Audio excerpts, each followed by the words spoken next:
Good morning, my wonderful friends. How are you today? It's Tuesday. It's National Pasta Day.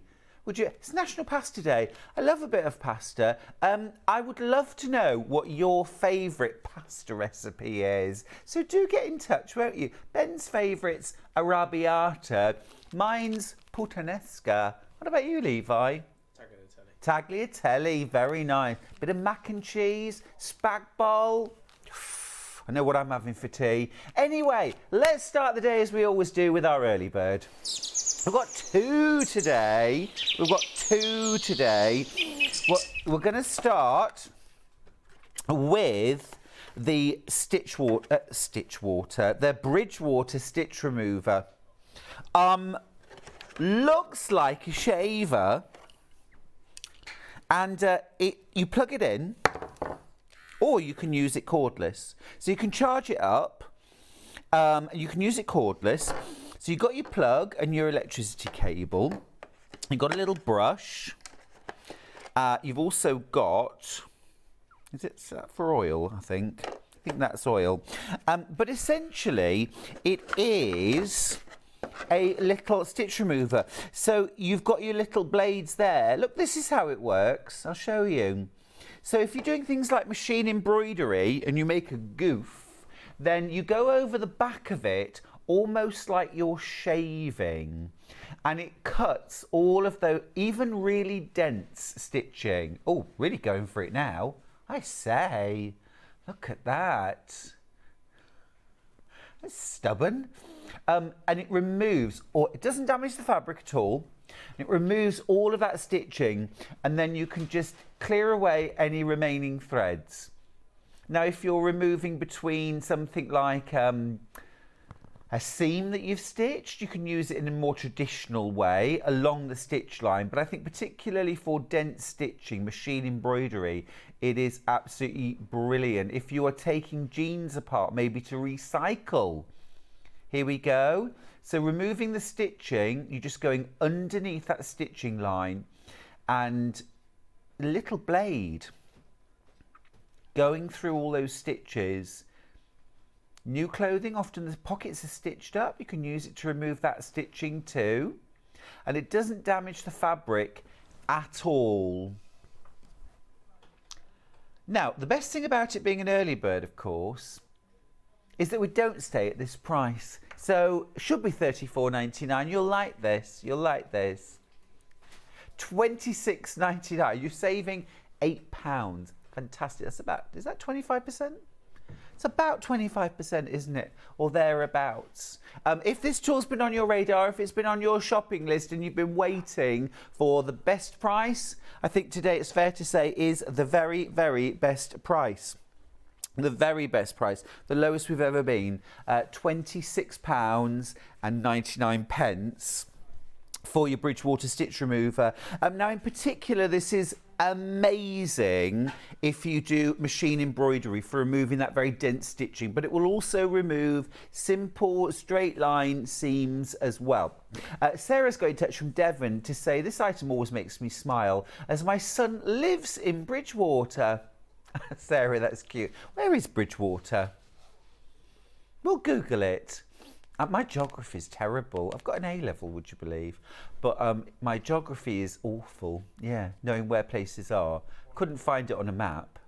Saw Worcestershire on a map the other day and didn't recognise it. It's awful, isn't it? Anyway, some messages. June's got in touch to say, morning, Stuart. You know what puttanesca means, don't you? I'm saying no more.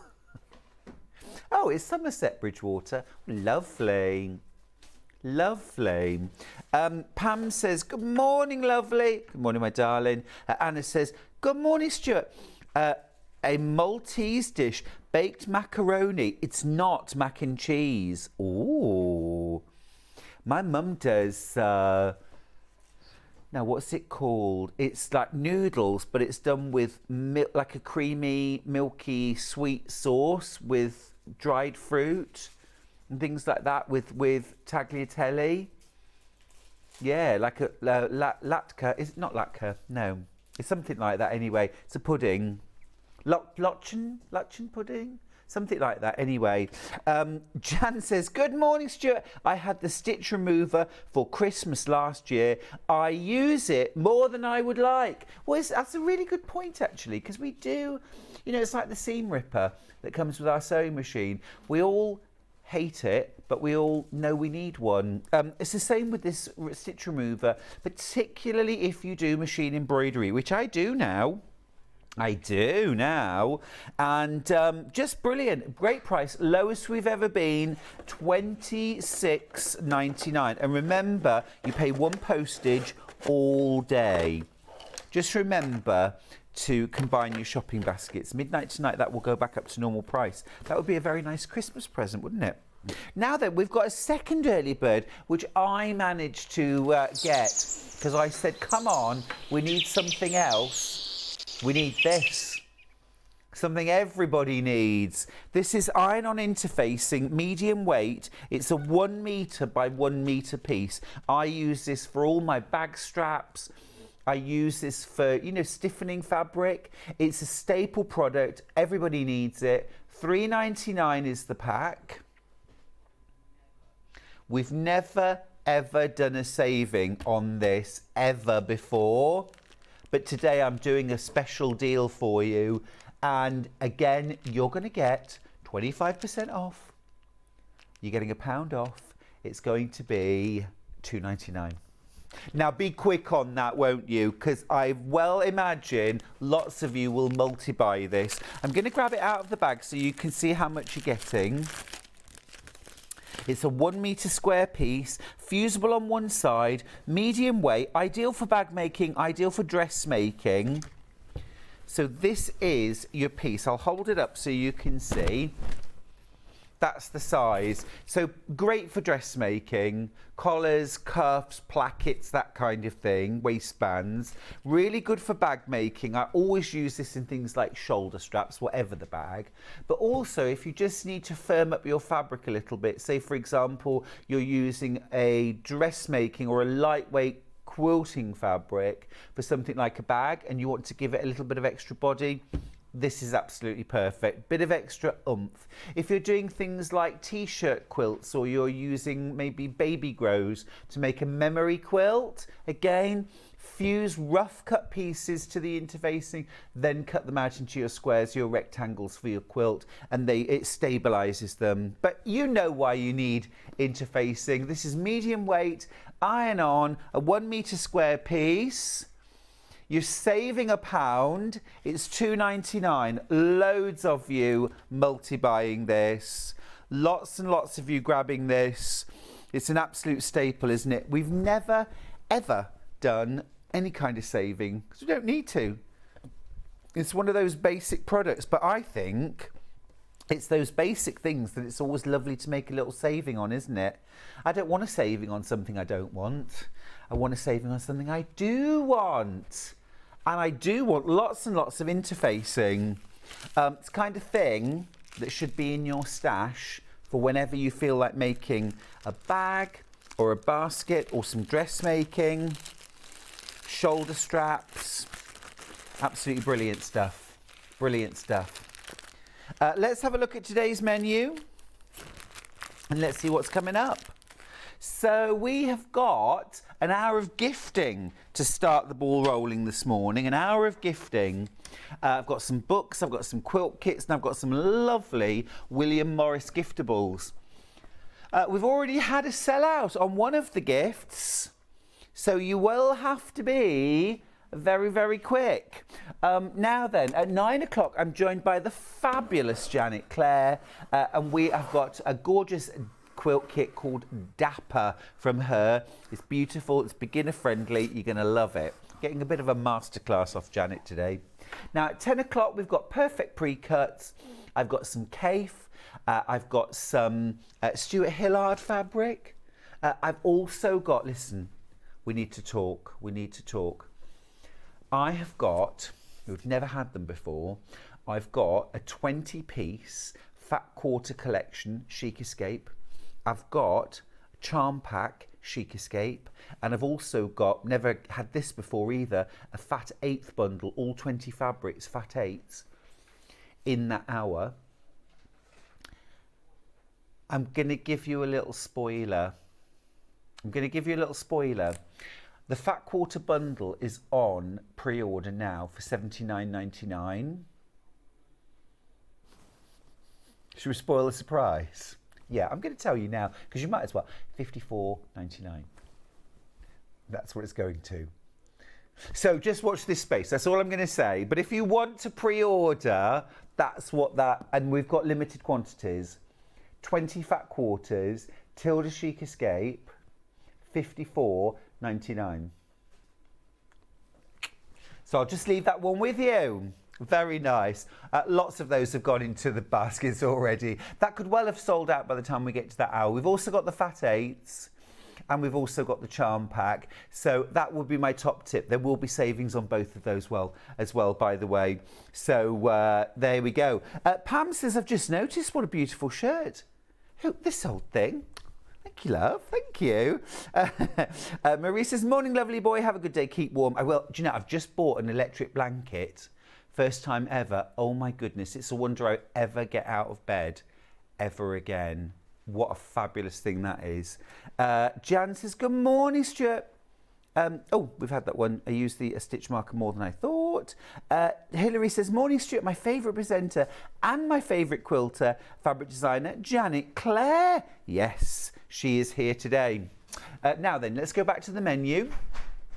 So that's at 10 o'clock, perfect pre-cuts. At 11 o'clock, Janet is back with Down Beside the Seaside wall hanging. This is gorgeous, absolutely gorgeous. And then at 12 o'clock, we've got a Quilting Rulers Masterclass with me. We've got lots of different Creative Grids rulers at 12 o'clock. I'm going to be showing you how to use them, how to get best use out of them, and lots of demos. Right. We've had 2 more sellouts. We've already had this has gone. So well done if you got that. The Golden Lily, yes, mug and coaster, that's also sold out.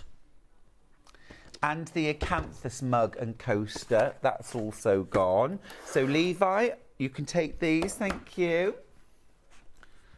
Let's get rid of those, thank you. Right, well, let's start off with teapots. Right, this is Pimpernel from William Morris, tea for one. I don't know about you, but I'm an absolute tea belly and I do love tea made in a teapot. So what you've got in here for $17.99 is you've got, oh, this is lush, look. You've got your saucer. You've got, that's lovely. What a classic, smart design that is. So there's your saucer. You've got, oh, I'm liking this. You've got your teacup. That's like almost like one of those French sort of like bowls, isn't it, for tea in the morning? Beautiful. When you're having your pain au chocolat. As I always say, the only pain I'm interested in is a pain au chocolat. Thank you. And then look, you've got your teapot and your lid, again, all with that beautiful Pimpernel design. And that sits on top. That is so cool. I love it for $17.99. That plus a little box of gorgeous loose leaf tea or tea bags in your favourite flavour. That's gorgeous. That's my favourite flavour. Look at that. That is absolutely lovely. And it comes in this beautiful gift box as well. Absolutely perfect for Christmas gifting, birthday gifting. Really lovely. It's a great price too, that, isn't it? $17.99. Love it. Love it. Yeah, beautiful. Really nice design. Absolutely lovely. And you've got your perfect cup of tea for one in there. And you've got your cup. It's dishwasher safe. Microwave safe as well. Absolutely lovely. Really classy, that. Like that. Say, I might leave that out actually because I might need a cup of tea. So that could go in there. Beautiful. Love it. Next one of those, I've got Loddon. Oh, now Loddon is one of my favourite designs. I shall feel torn now. I shall feel torn. So this is Loddon, which is that gorgeous sort of silvery grey. Remember, we have already had some sellouts on the William Morris. So if you're liking the look of any of these, I would be really, really quick, because I don't think any of this is going to hang about.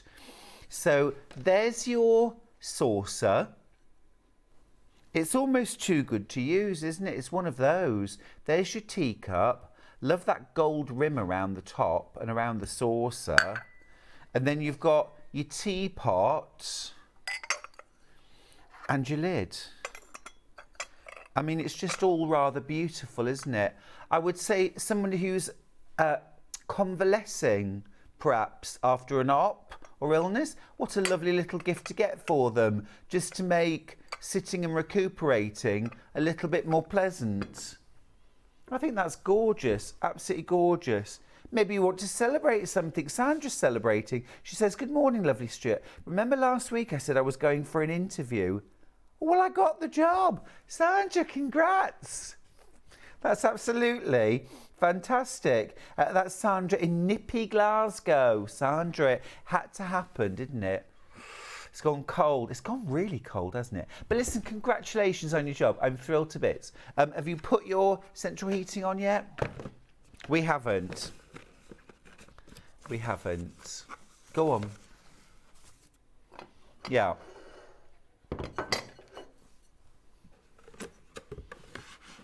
It's a fair point. Our producer Ben moved to a new house in June, hadn't used his heating, and thought I better put the heating on and try it just in case it doesn't work. But of course now you love it, don't you? Because it's all lovely and toasty and warm. Oh, that's posh. His bathroom's got 2 radiators. You're never going to leave, are you? Toasty.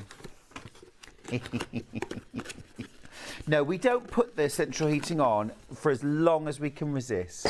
We kind of avoid putting it on, because once you get it on, that's it, isn't it? It's game over until April.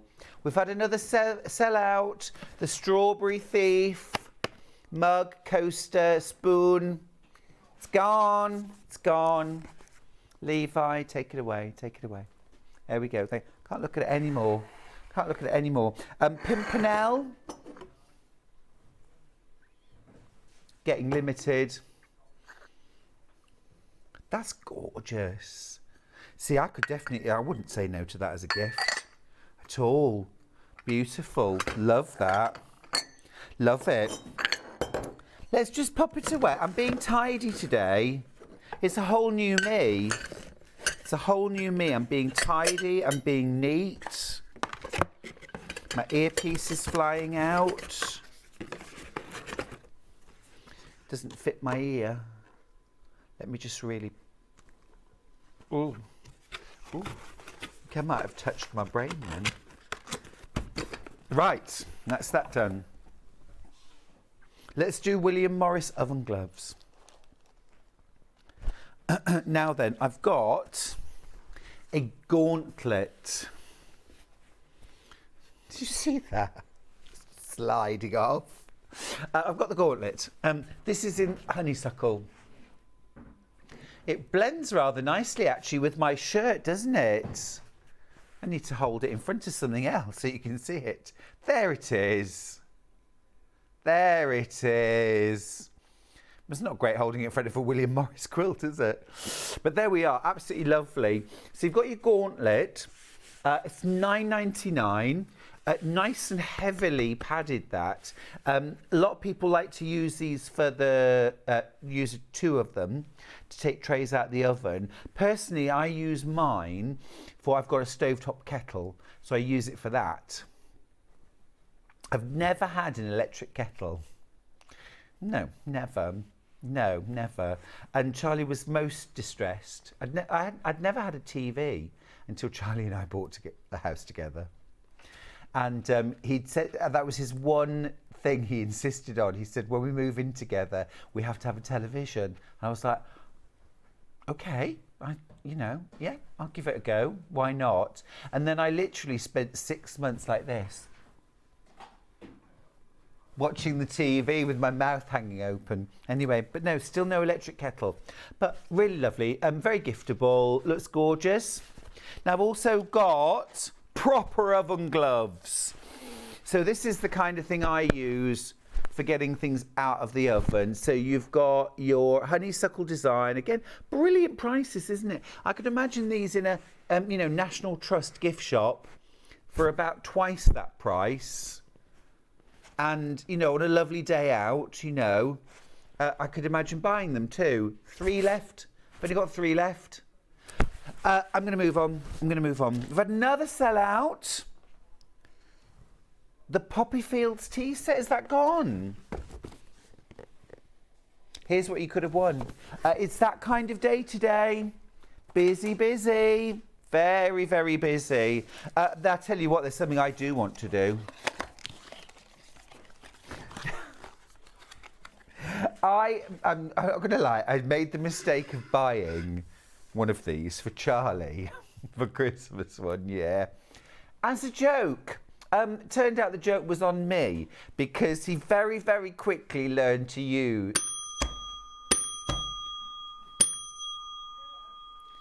tea. Tea, please. In the bath. I think it's fab. Actually, I love it. I love it. Do you know what? Mum, I know you're watching. Might get you one of these. Come on. Shop.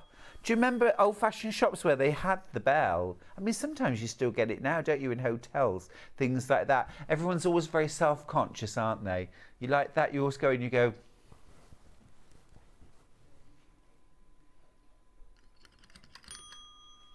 The tiniest little... Just go in and go... Like that. That's what you want to do. Impatient... I don't think it can be related to sewing in any way other than you're in your sewing room and you need tea. I finished my line of quilting. Bring me tea. Right. Yes, some more gifting. This little sewing... No, actually, these hot pads, these pot stands, these are lovely. Now, these are all individual, but I'm just going to show you all the different designs that I've got, because these are fab. Look. So, a lot of them are limited. What's our most limited? Seaweed. Yeah, the seaweed. Right, let's start with that one then. So this is a William Morris pot stand, £7.99, heat resistant. So this is perfect for things like when you're putting your teapot on the table, or you could stand a small casserole dish on there, something like that. I think it's going to be about 6 inches square, isn't it? Is that about 6 inches square, I think? I'm going to check. Yeah, 6.5 inches. 6.5 inches square. 6.5 inches. Yep. Gorgeous design. Cork backed, and then like a melamine top. Lovely that. £7.99. It's a nice gift. That's a nice gift. Yeah, you know, if you care about your countertops or your tabletops, work surfaces, things like that, you know. But also as well, I always, if I'm doing things like hand sewing or embroidery or applique in particular, I like to do that on a hard surface. Now, normally I'll put something like a lap tray so that I'm sewing against a hard surface, but you could equally as well use something like this for that. So that's that one. Next, Strawberry Thief in blue. Classic Willie Moe, this isn't it? £7.99, classic Willie Moe. Gorgeous little thieving birds. Now I've also got, same thing but a red background. William Morris Strawberry Thief in red.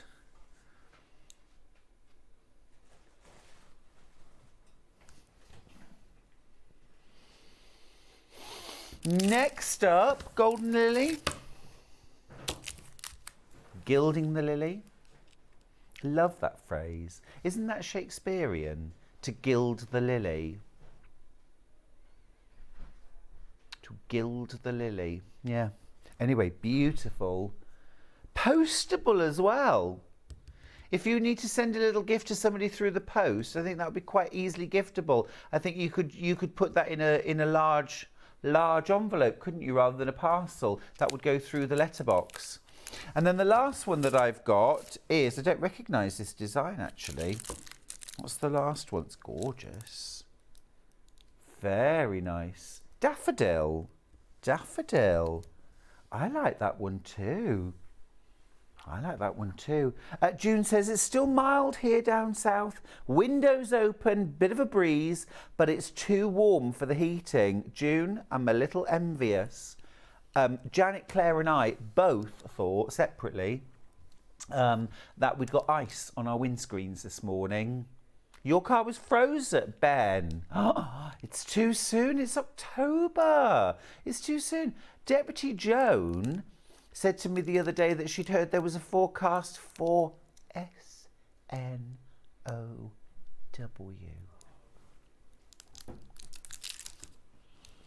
I just put my poncho on and left at that point.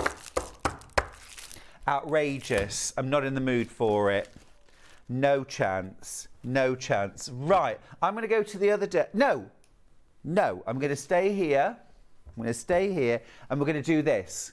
Right, now then, this is absolutely gorgeous. This is Starry Steps quilt. I demoed this last week before, with John. I'll tell you the date in a second. And we had two different colourways. This is absolutely beautiful. The 7th of October, I was demoing this. Nice, beginner-friendly, big blocks, 16 big log cabin blocks. This is an absolutely beautiful quilt.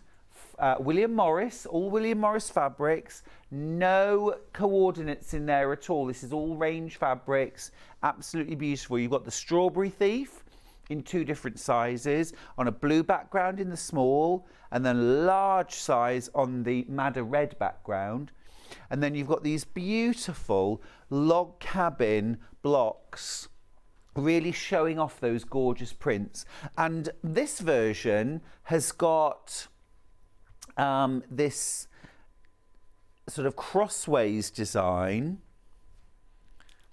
I think we would call that, now it's not a streak of lightning, it might just be called a diagonal set, you know, but with 16 blocks you could actually set that different ways. You could set it barn raising if you wanted. You could set it as a star, that would also work. Different ways you could play with your blocks. Beautiful, beautiful, and a great value quilt kit. It's $199.99, and this quilt, I think if I remember rightly, 215 centimetres square is I think about 80 inches square, so it's a really good size. Now inside you get your pattern, so you don't have to buy a book or a separate pattern to make this quilt. All of your instructions are in there. And then you also get all of your fabrics, and not just to make the quilt top, but also your binding as well. That's all included. There is a lot of fabric. Absolutely perfect for winter. I mean, I talked about an electric blanket, but of course a quilt on top of the bed keeps all the heat in. Doesn't cost you anything, does it, once the quilt's on the bed? At these, you've got your Strawberry Thief. That is absolutely stunning.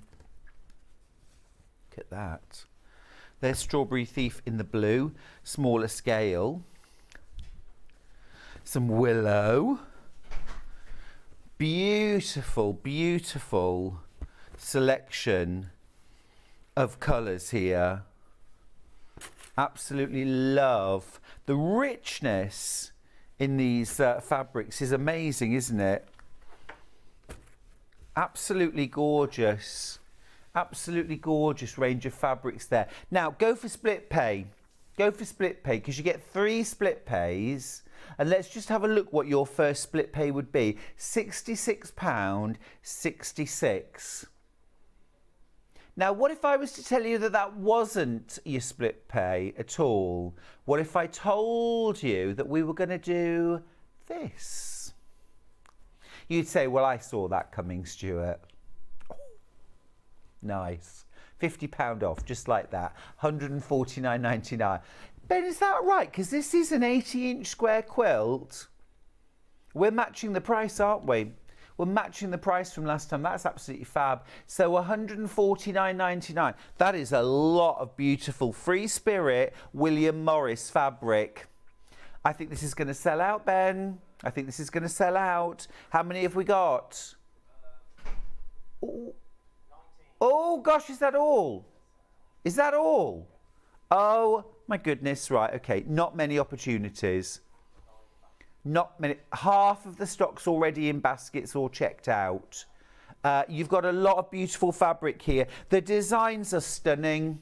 It's quintessential William Morris. The scale of these is beautiful as well. Remember this, you're going to use this for your large centre square, and then you're going to surround it with block. You could use your stripology.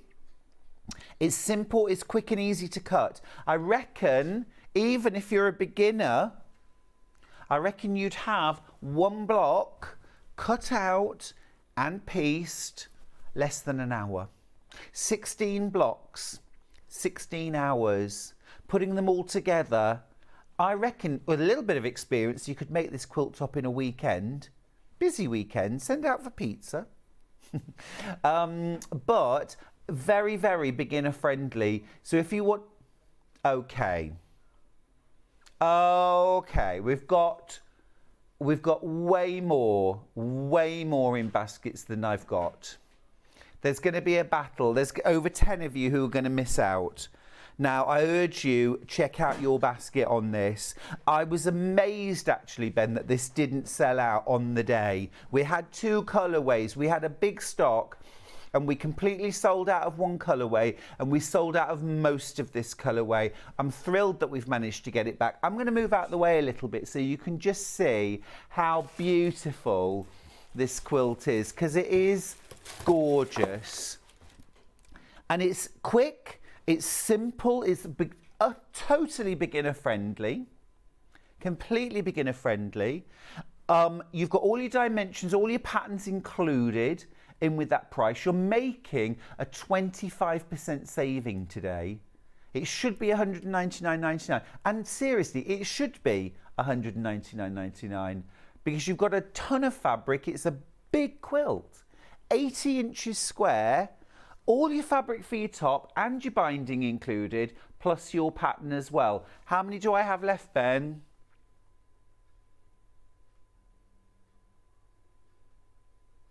Oh, single figures left. How many in baskets? Okay, 23 in baskets. I've got single figures left. I've got single figures left. Don't you just love with log cabin how you get that secondary pattern where the blocks join up and you've got those beautiful diagonals? Now, like I say, if you prefer, you could group 4 of the darker or 4 of the lighter in the center, and you could have a radiating sort of square on point round the outside. You could create a star block out of your 16 blocks. There's lots you can do. There's lots you can do. If you don't want that particular design, have a play. Carol from Anglesey's got in touch. Morning, my darling, how are you? She says, morning, Stuart. I've just started my Willie Mo Winter Bloom, but I've already got this one too. Beautiful fabric. I mean, the thing is, Carol, that they're just such beautiful fabrics, aren't they? They're timeless, they're classic. They always look so chic. And also as well, I think everyone appreciates and recognises them as well. So if you're making to gift, kind of everyone gets William Morris, don't they? Or Willie Mo, as we now call him. Modern interiors, they still look gorgeous because they've got that sort of timeless quality, don't they? I love these rich colours. Let's have one last look at the fabrics. Absolutely beautiful. So you've got your large scale Strawberry Thief with that madder red background.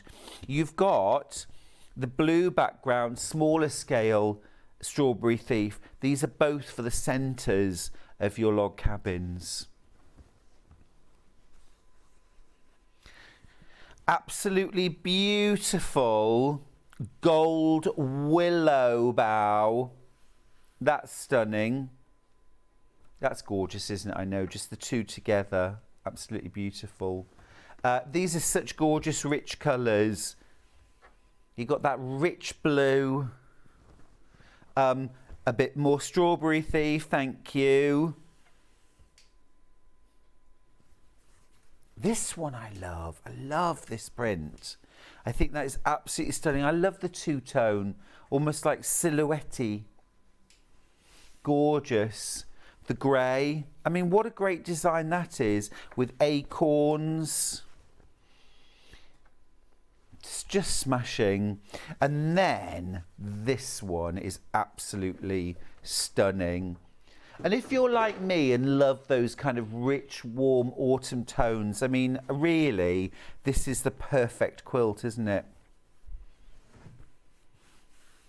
It's delicious. Absolutely delicious combination of fabrics. Yummy. Okay, I've literally got a couple left. It's going to sell out. The question is, will you get yours? 24 of you are going for the last couple. So I'm going to pop that in there and I'm going to leave that with you. Check out your baskets, won't you? All right. Let's move to the other desk, shall we? I'm going to leave that there. I've got my iPad. Come with me, you. Come on. Come on. Oh, yes. En route. I'm just going to stand in the middle. Mixed crosses. Mixed crosses. This is lush. Absolutely beautiful. This has got a gorgeous cleanness, freshness, lightness, as warm and cozy as the Starry Steps is. This has got a sort of cool neutrality to it, hasn't it? This is wintry almost. Kind of enchanted, absolutely beautiful. Now, we're already starting with single figures here. I've only got single figures of this quilt kit left.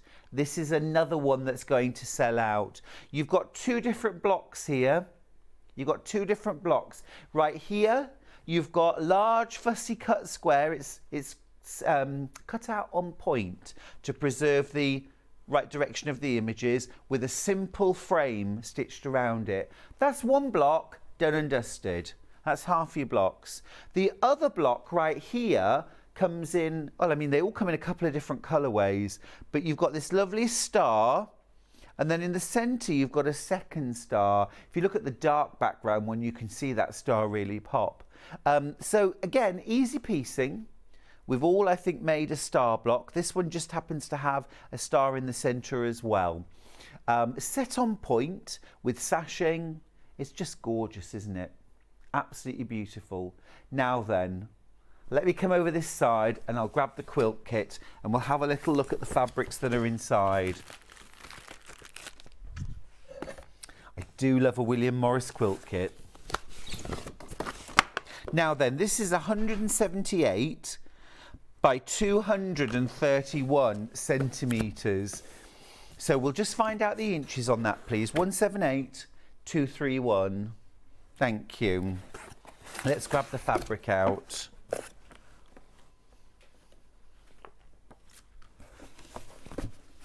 Now, £279.99 is the current price, but we are going to go below £200 on this. So 70 inches by 90, almost 91 inches. So that's a good double/queen size quilt. I'd like a big saving, please. I'd like a big saving. Let's do it. Let's do it. Single figures on this quilt. And here we go. £199.99. Under £200. This will not hang about. This will not hang about. Every fabric in here is an absolute beauty. This is your sashing fabric. Look at that fabulous, almost like sort of copper plate engraving. Absolutely beautiful. Lemons. Strawberry Thief.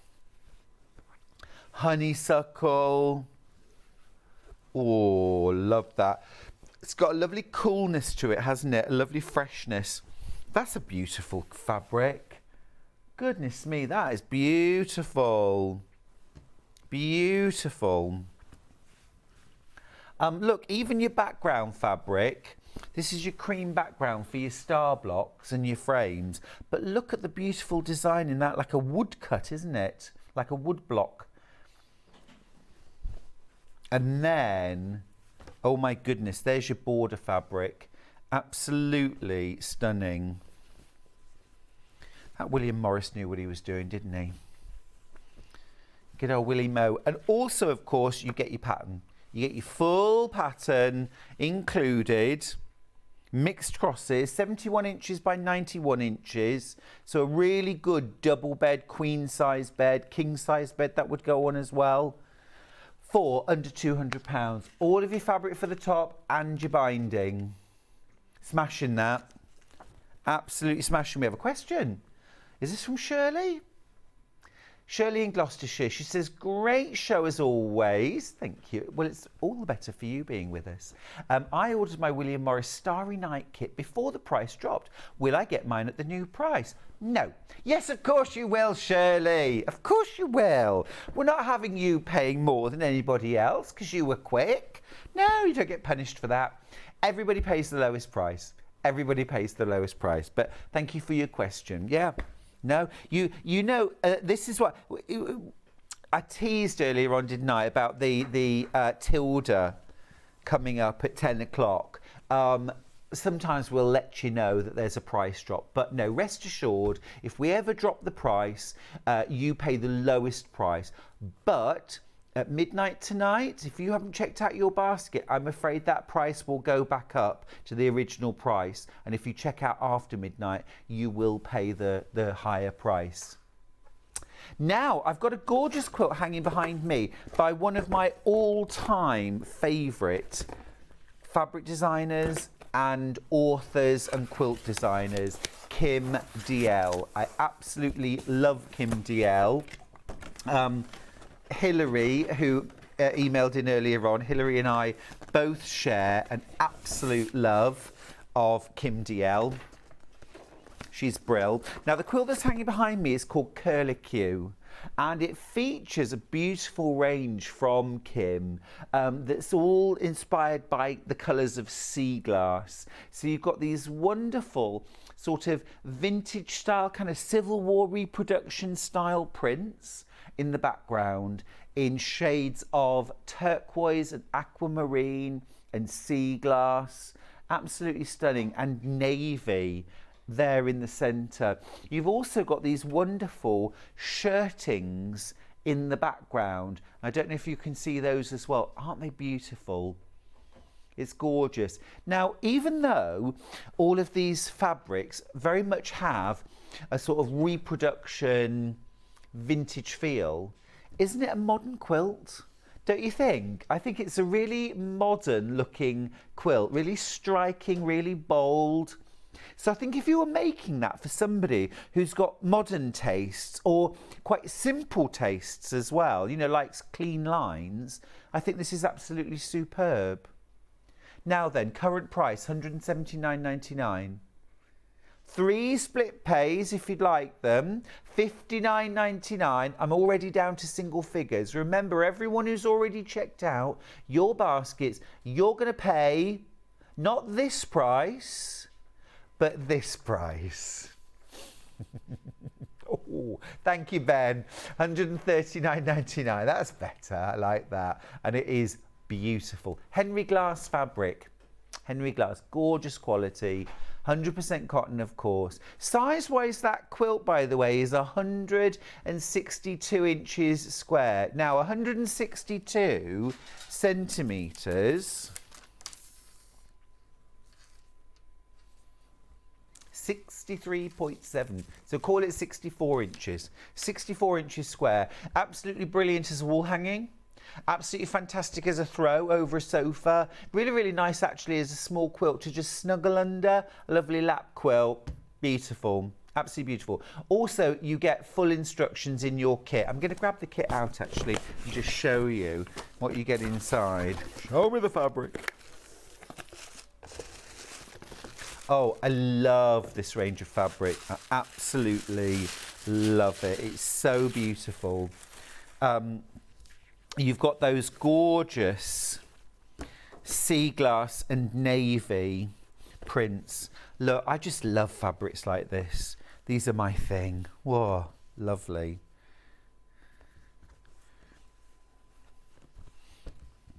Different shades of sea glass and turquoise and navy. And then look at these beautiful background prints, these shirtings. Plus, of course, you get your full pattern, all your instructions. And again, this is simple to piece. This is made from half square triangles. Now I've got the perfect ruler coming up at 12 o'clock for making half square triangles fast, easy, accurate. I mean, who doesn't want that?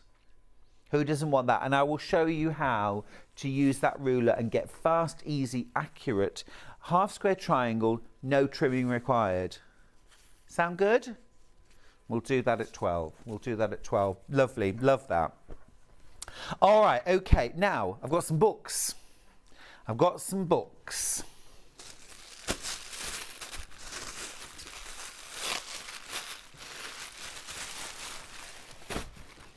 I'll mention very quickly before we go to books. Ben wants me to just very quickly mention that the Beldray cordless lint remover. I've got 2 left. Got 2 left. I need to grab it out now. 2 left. 2 left.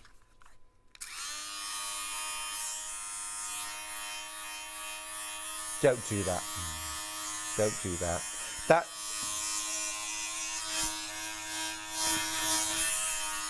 So, almost debobbled myself then. Don't do that. Well, it's very smart though, isn't it? Gorgeous. Debobbler, yeah. 2 left.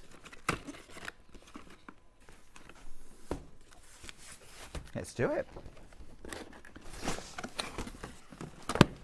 Oh, I'm getting into a right muddle with this. Can I just let you have all this, please, Levi? Take it away. Take it away. Thank you. Right, yes, books. We're going to start with Braided Bargello by Ruth Ann Berry, who is a bit of a world authority on Bargello. It's got to be said. Simple process, dynamic results. 16 projects in this book for $14.99. Oh, I'm already sold. Look at those colours. Look at those. Bargelli Ben, 52. Bargelli Ben, Bargelli Pam, Twisty Knot, Tackle Box. Sneaker laces, horses in the shed. Oh, we had sheep rampaging in the shed the other day. They'd managed to get through some fencing and then they'd very quickly discovered where we store the hay. It was like a horror movie. We walked in, they were all like, mouthful of hay, like, you weren't supposed to be in here. And then they all scarpered and oh my goodness me. Fun and games. Fun and games. Oh, this is lovely. It's already been very popular. All sorts of it. Now, don't worry, you're not cutting all these individual little squares. You strip piece it. You strip piece it. There's a method. There's a method. It's all in the book. It's all explained in the book. They look so complicated. I mean, I'm going to say, not beginner projects. You'd want a bit of experience, but how inspiring. And also, I love the fact that you've got these sort of almost like swatch sections. Yeah, it's very cool, isn't it? Amazing movement. Tangled angles. Twisty knot. Love that rainbow. Twisty, twisty. Braided. Braided. Bar Jelly Kate. Let's look at Ben. There's Ben. Bar Jelly Ben. Yeah, not what I was expecting. Bar Jelly Jord. Where's Bar Jelly Stuart? I'm going to keep looking until I find it. It'll be the last one. There's Bar Jelly Pam. Bar Jelly Jake I like. And then Bar Jelly Stuart must be the There isn't one. Oh. Get it out of my sight, please. It's a beautiful book. It is a beautiful book. Right, let's talk. Oh yeah, go on then. We've got two of my books on the hour. We've got Simple Shapes and we've got Make 100 Quilts. We'll start with Simple Shapes. 100 quilt designs for £17.99. That means you're paying 17.99 pence per pattern. Less than 18 pence per pattern. And look, all sorts of different quilt patterns. I mean, each one of these you could pay separately, you could buy separately. There's all sorts in there. This is because I can't make my mind up. Look, Mondrian, a bit of stained glass window quilting there. Very traditional, Wild Goose Chase. Paper pieced fish bones, bit of fun. Carrots, fresh carrots. Now Voyager, one of my favourite films. Ice lollies. So there's 20 foundation pieced patterns. Rose stained glass window log cabin, that's a fun one. Coggin, again all paper pieced. Then you've got 20 designs with curves. Lollipop flowers, hearts, flowering snowball, half circles, bit of tilde there. Maybe that might inspire you to make something with Chic Escape. That would be lovely. 20 with curves. Oh. All for £17.99. And then you've got 20 designs that use triangles, varying sorts. Lots of quilts here you'll make again and again. And then you've got 20 that are made with strips and squares. Here are the strips and squares. A bit more tilde there. And then you've got 20, oh gosh, we've made that a few times, haven't we? Rainbow hearts. Goodness me, yeah. And then you've got 20 designs that all use a single block or a single shape. Oh, there's my first ever fabric range there. It was called Sewing Bumblebee. The Sewing Bumblebee, and it was all kind of sewing themed and bee themed. You can see what I did there, can't you? Quick and easy, yeah. Oh, do you know, I remember that photo shoot so well. It was in central London. We had this very grand house, absolutely full of lovely things. And we just, Rachel, my photographer, and I just went round the house, finding all lovely bits and pieces and moving them around, rehanging pictures, you know, to create all these different spaces. Oh, it was great fun. We have a lovely time. £17.99 for 100 quilt designs. Now, my first quilting book that I wrote, it was my second book, but my first quilting book I wrote was this one. Use scraps, sew blocks, make 100 quilts. And it is still my bestseller. My absolute bestseller out of all of my books. 100 scrap quilts. There are modern quilts. There are traditional quilts. They're all scrappy. You've got 100 different colourways as well to look at, to inspire you as well. Some that are really bold, some that are really simple. But literally, if you're needing a bit of inspiration, if you need a bit of sewing mojo, then have a look through Make 100 Quilts. Deputy Joe made that. Oh gosh, yeah. Loads and loads of different designs in here. Oh, that one there was the one, Magic Beanstalk. Pauline Wheeler made that. Yeah, Auntie Pauline made that. Log cabin with applique.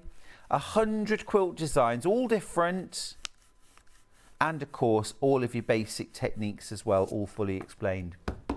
Keep going through for that. 18 pence a pattern. Right, we're going to go to a break. When we come back, my very dear friend Janet Clare will be here and we'll be doing all things quilty. You won't want to miss it, so I'll see you after the break.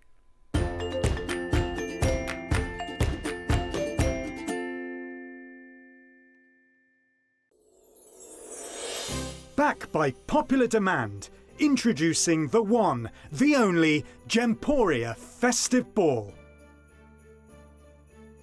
Party with your favourite presenters from Gems TV, Hobby Maker, Jewellery Maker and Sewing Street. We're all together for a night that's gonna be the talk of the town. Situated at the fabulous Stratford Manor, close to the world-famous Stratford-upon-Avon. Tickets are just £99 per person, including a welcome drink, a 3-course dinner, half a bottle of wine and music that'll have you dancing all night long. There'll also be a shop at the party and even a tombola if you're feeling lucky. Numbers are limited, so order your tickets today to avoid disappointment. Let's make it a night to remember at the Gemporia Festive Ball on Saturday the 25th of November. See you there.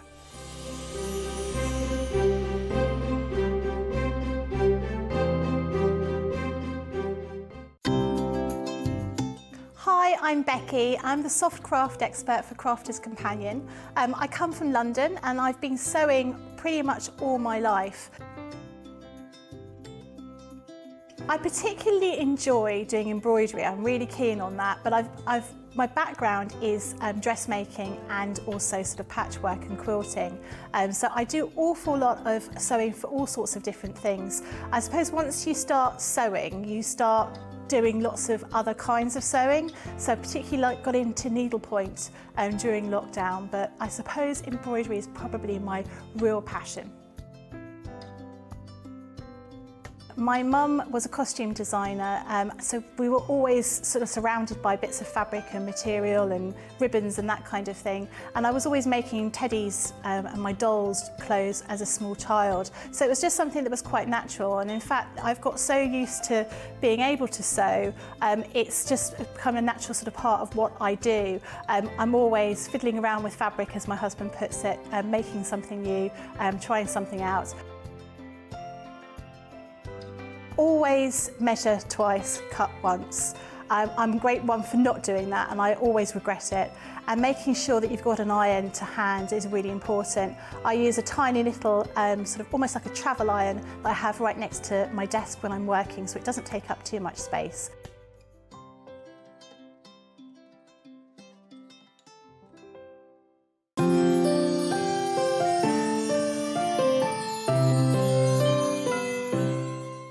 Are you a fan of Sewing Street? Why not join our growing Facebook fans pages? Just search Sewing Street Fans on Facebook and click Join Group. Never miss out on the latest news and updates from our presenters and guest designers, special offers and plenty of chat with your fellow fans. Share photos of your makes, ask for advice, interact with your favourite guests and presenters and be a part of the ever-growing sewing community. See you there!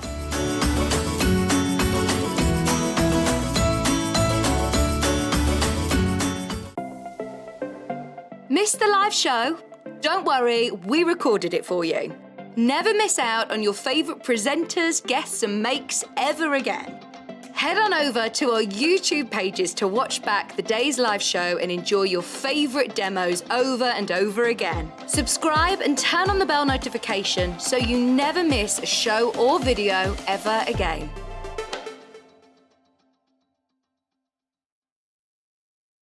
If you're a Sewing Street customer, no matter how many times you check out in one day, you will only pay one postage and packaging.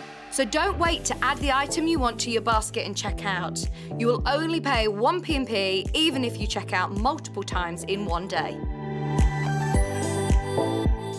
Here at Sewing Street, we're always looking at ways to make your shopping experience better. That's why on certain items, we have split pay. So with the split pay, depending on the price of the item, you can split the cost twice, 3 times, or 4 times. So that means you pay once, then you pay monthly until it's finished. And you know what? We do not charge any interest whatsoever. Isn't that fantastic? Split pay, you say? Well, yes, please. I'm off to buy myself something fabulous.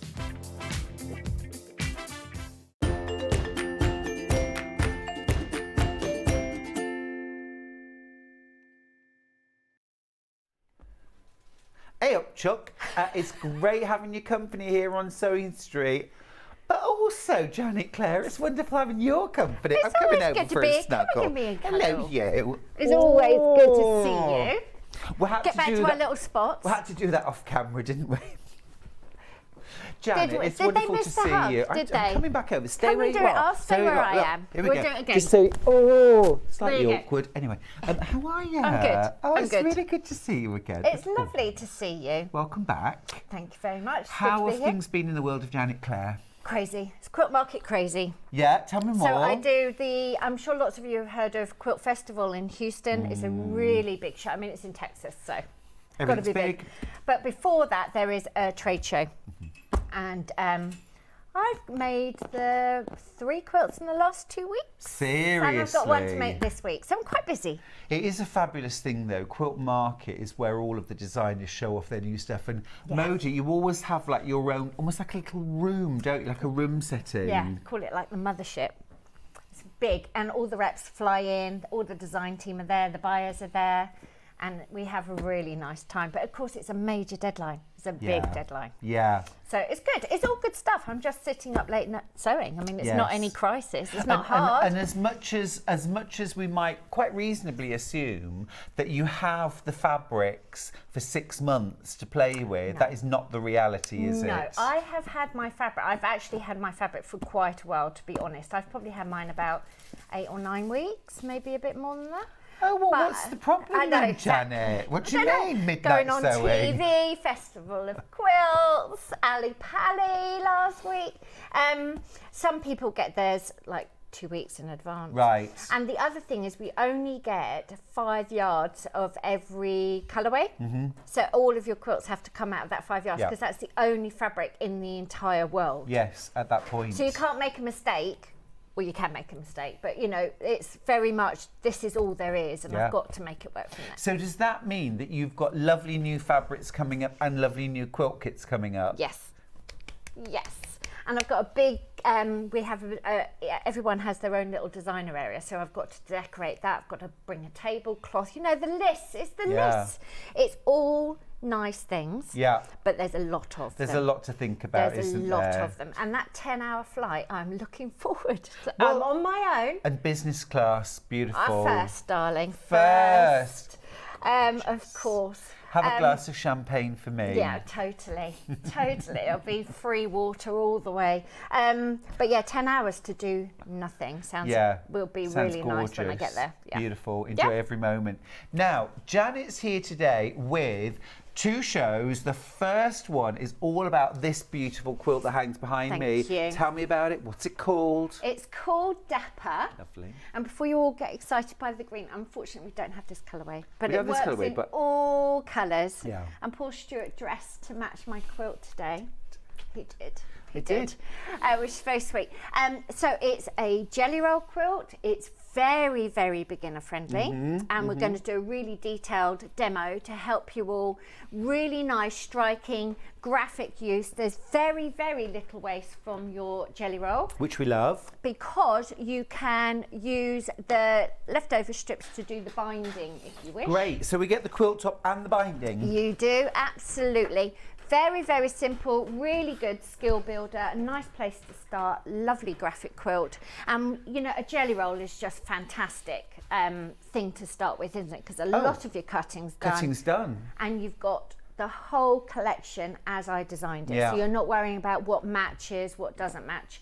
It all goes together. It's in a nice proportion that's all organised for you. And you can make something lovely. And a Absolutely bit of beautiful. mindless sewing Yeah. is just gorgeous. So I was saying, Mindful. I've made mindful. Mindful. I've made Mindless so many sewing. quilts, and I've been sat there And I've been doing it a lot. You know, you're putting the hours in, Yeah. but it's lovely. You get in the zone. You just, it's lovely. It's quite chilled, isn't it? It is. Already proving very popular. Let's dive in and have a look. I've got 2 colourways plus a pattern, all right? So the choice is yours. We're going to start with To the Sea. Now, Janet, I was showing you this morning, I've just made a quilt top with To the Sea. What a beautiful range of fabrics this is. It's been absolutely flying. Now, this is your main fabric. So this is what you're going to use for those solid bars. And I was just going to say, we have actually got this jelly roll open. It's in the box of out of stock, actually, on the shelves. Exciting. Which, rather than opening this one, if you want, we've actually got it. So we'll grab that in a second. A beautiful selection of deep navies, soft, gentle, slatey blues, Yes. and then gorgeous creams and sandy. Yes, a real sort of sandy tone. So I've got them on my awesome. table. I've got Perfect. These are the cards that the reps take round to the quilt shops. Oh, yummy. So these are one little piece of everything, and they do them in colour order, and they just look lovely. So your jelly roll looks like this, and you've always got at least one width of fabric cut, which is, I would say about 42 inches. When you, by the time you've cut the selvages off, you've got about 42 inches usable. You've got at least one width of fabric cut in every single print, and some of them you'll have 2 of as well, and that's what builds up that jelly roll for you. And a jelly roll is a Swiss roll. Yes, okay. They're all named after bakes, because I think I'm right in saying Moda's first premises used to be an old bakery. Oh, is that why? And I think a layer cake is like a Victoria sponge or something with layers, and a jelly roll is a Swiss roll. Yep. A honey bun? A honey bun, I don't know what a honey bun is, unless it's like a, you know, like we'd have a cinnamon whirl or something smaller. Right. I don't know. I'll have to ask. Maybe. I'll have to ask what a honey bun is. I made those once. Took about 4 hours. I made Jaffa cakes from scratch because we were watching the baking program. Jaffa cakes? The boys challenged me to make the Jaffa cake from scratch. It took days because you're making the jelly. You've got to make this really thick jelly, and then you've got to make this biscuit, not biscuit, sponge thing, which was bizarre. And then, of course, you've got to melt all the chocolate. You know, you can buy them, don't you, Janet? They didn't taste as good as the pot ones. I love it. I love it. Well, of course not. Of course not. Charlie's biggest compliment he can ever pay me when I've cooked something is to tell me it tastes like shop bought. Lovely. What can you say? Lovely. Gillian says, good morning, student Janet. Morning, Gillian. Morning. Hilary says, oh, wow, I have the fabrics in Janet's quilt behind you. Oh, you've Those got ones over Wordsmith. there. Stop showing You've got off. Wordsmith. They were the first Janet Clare fabrics I ever bought several years ago. Wow, fantastic. Pauline Wheeler's got in touch. Oh, hello, Pauline. Morning, my lovelies. What a lovely design on your quilt, Janet. You can get the pattern and the kit.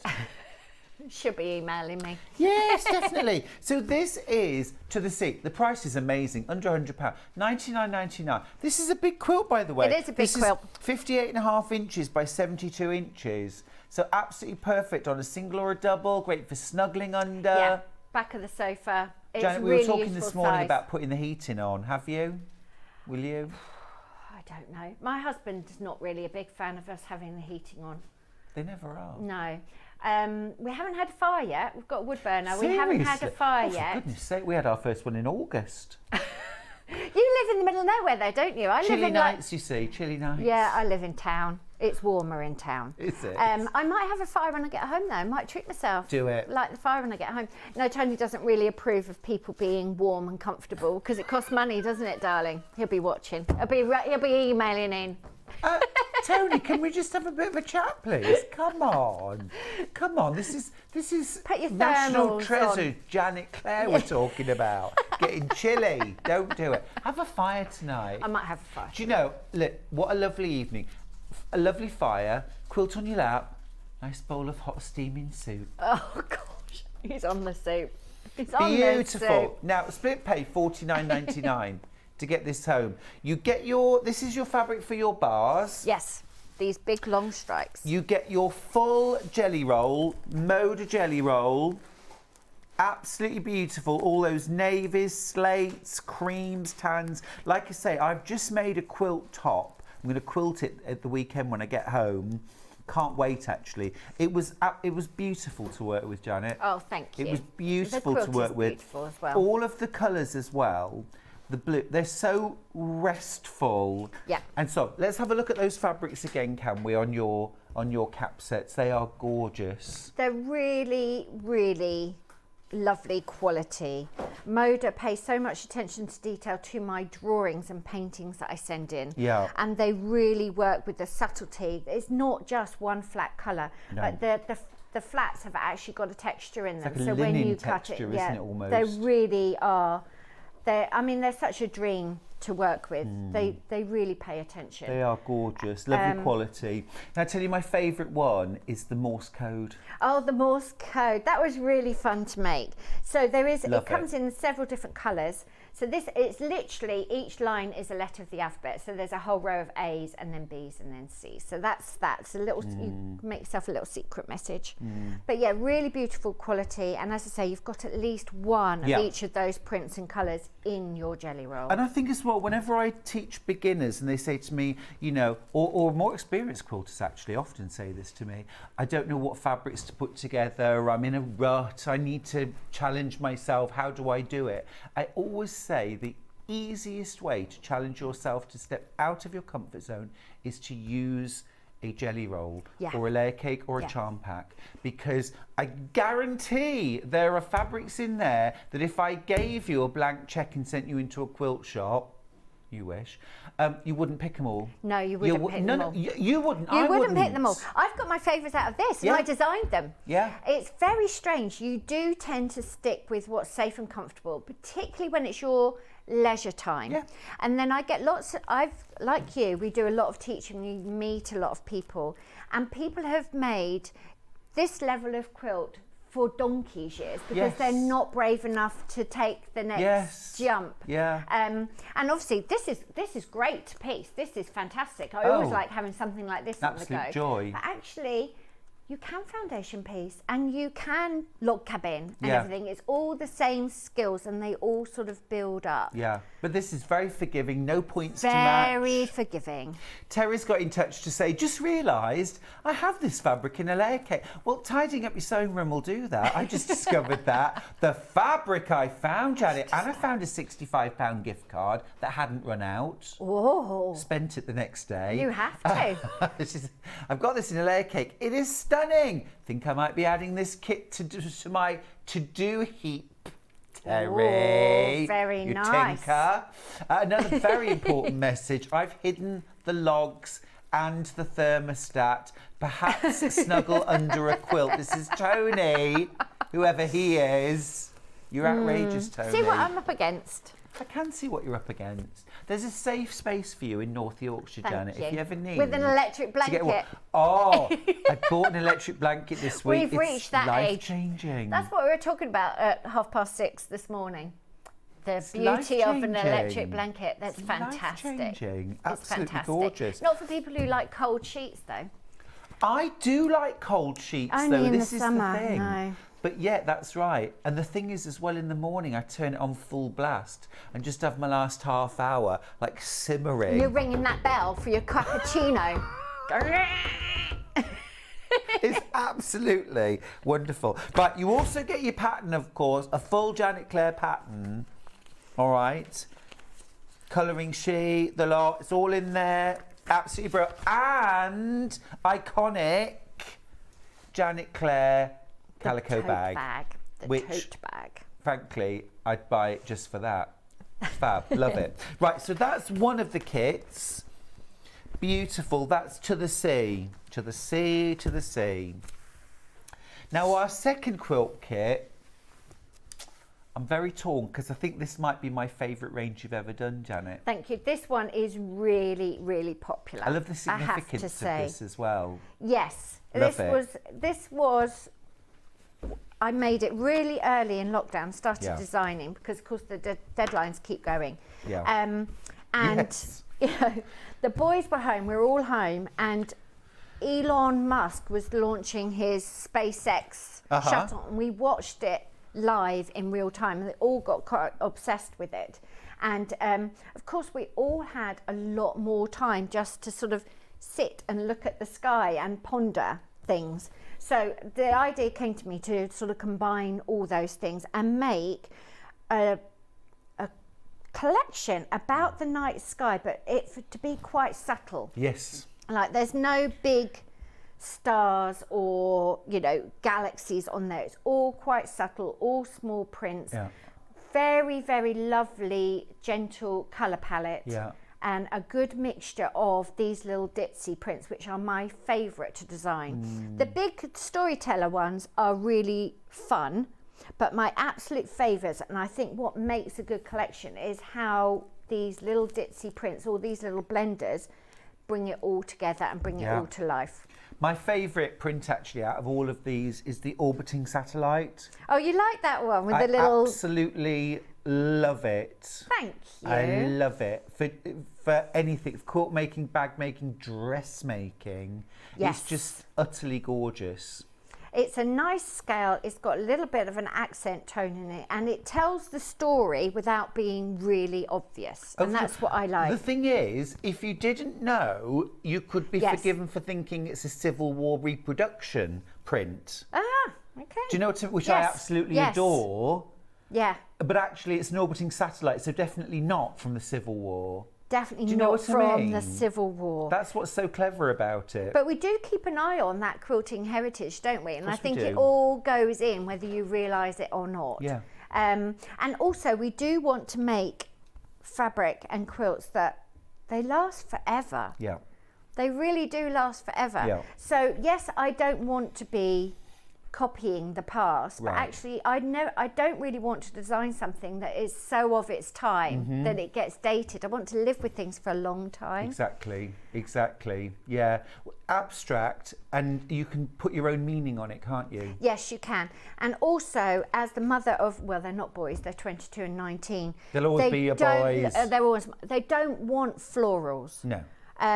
So this is a nice way of making something that's classic, maybe more masculine. If you've got somebody who doesn't really want a floral quilt, this is really nice. It's just abstract enough and it works well. And look at the range of colours. You've got a lot to play with there. Gorgeous.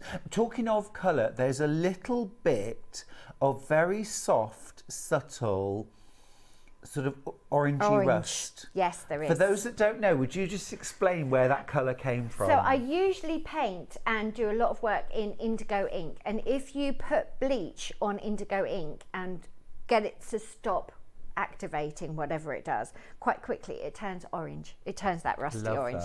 I love So that. it's really nice. I brought my sketchbook with me if you want to have a look. Yes, please. Before you do that, I need to send out a massive hug to Maria. Who's had a very sad week. Lost a Cocker Spaniel. Oh, it's horrible. That is horrible. Oh, Maria. Stay with us, my darling. It's the hardest bit. It's the hardest bit, isn't it? But big hugs to you, my darling. Stick with us. We'll immerse ourselves in lovely quilts. Focus on the good things. Yes. And try and Comfort, live isn't it? right in the moment. So every Yeah. time your brain takes you somewhere else, just drag it back. Give yourself an hour off. Yeah, that's it. Simple, mindful Yeah, tasks. just bring it back. Yeah. Bring it back. Do some weeding. Yes. That always helps. Yes. Anything to be comfortable. So wrap up warmer, favourite colours, music, all Turn that. the heating on, Tony. Turn the heating on. Build a big fire. Light it would be my advice. I'll be Light home it. at about 3. Just so light I'll it. have a couple of hours when he's not Just around. light And it. just He'll I'll have change all the the locks. lights on. I'll have a bath running and have the fire going. He'll be home now. Windows Watch me. I'll be open, home letting by all the half. heat He'll be out. racing me home now. Is that your sketchbook there? It is my Let's have a look sketchbook. then.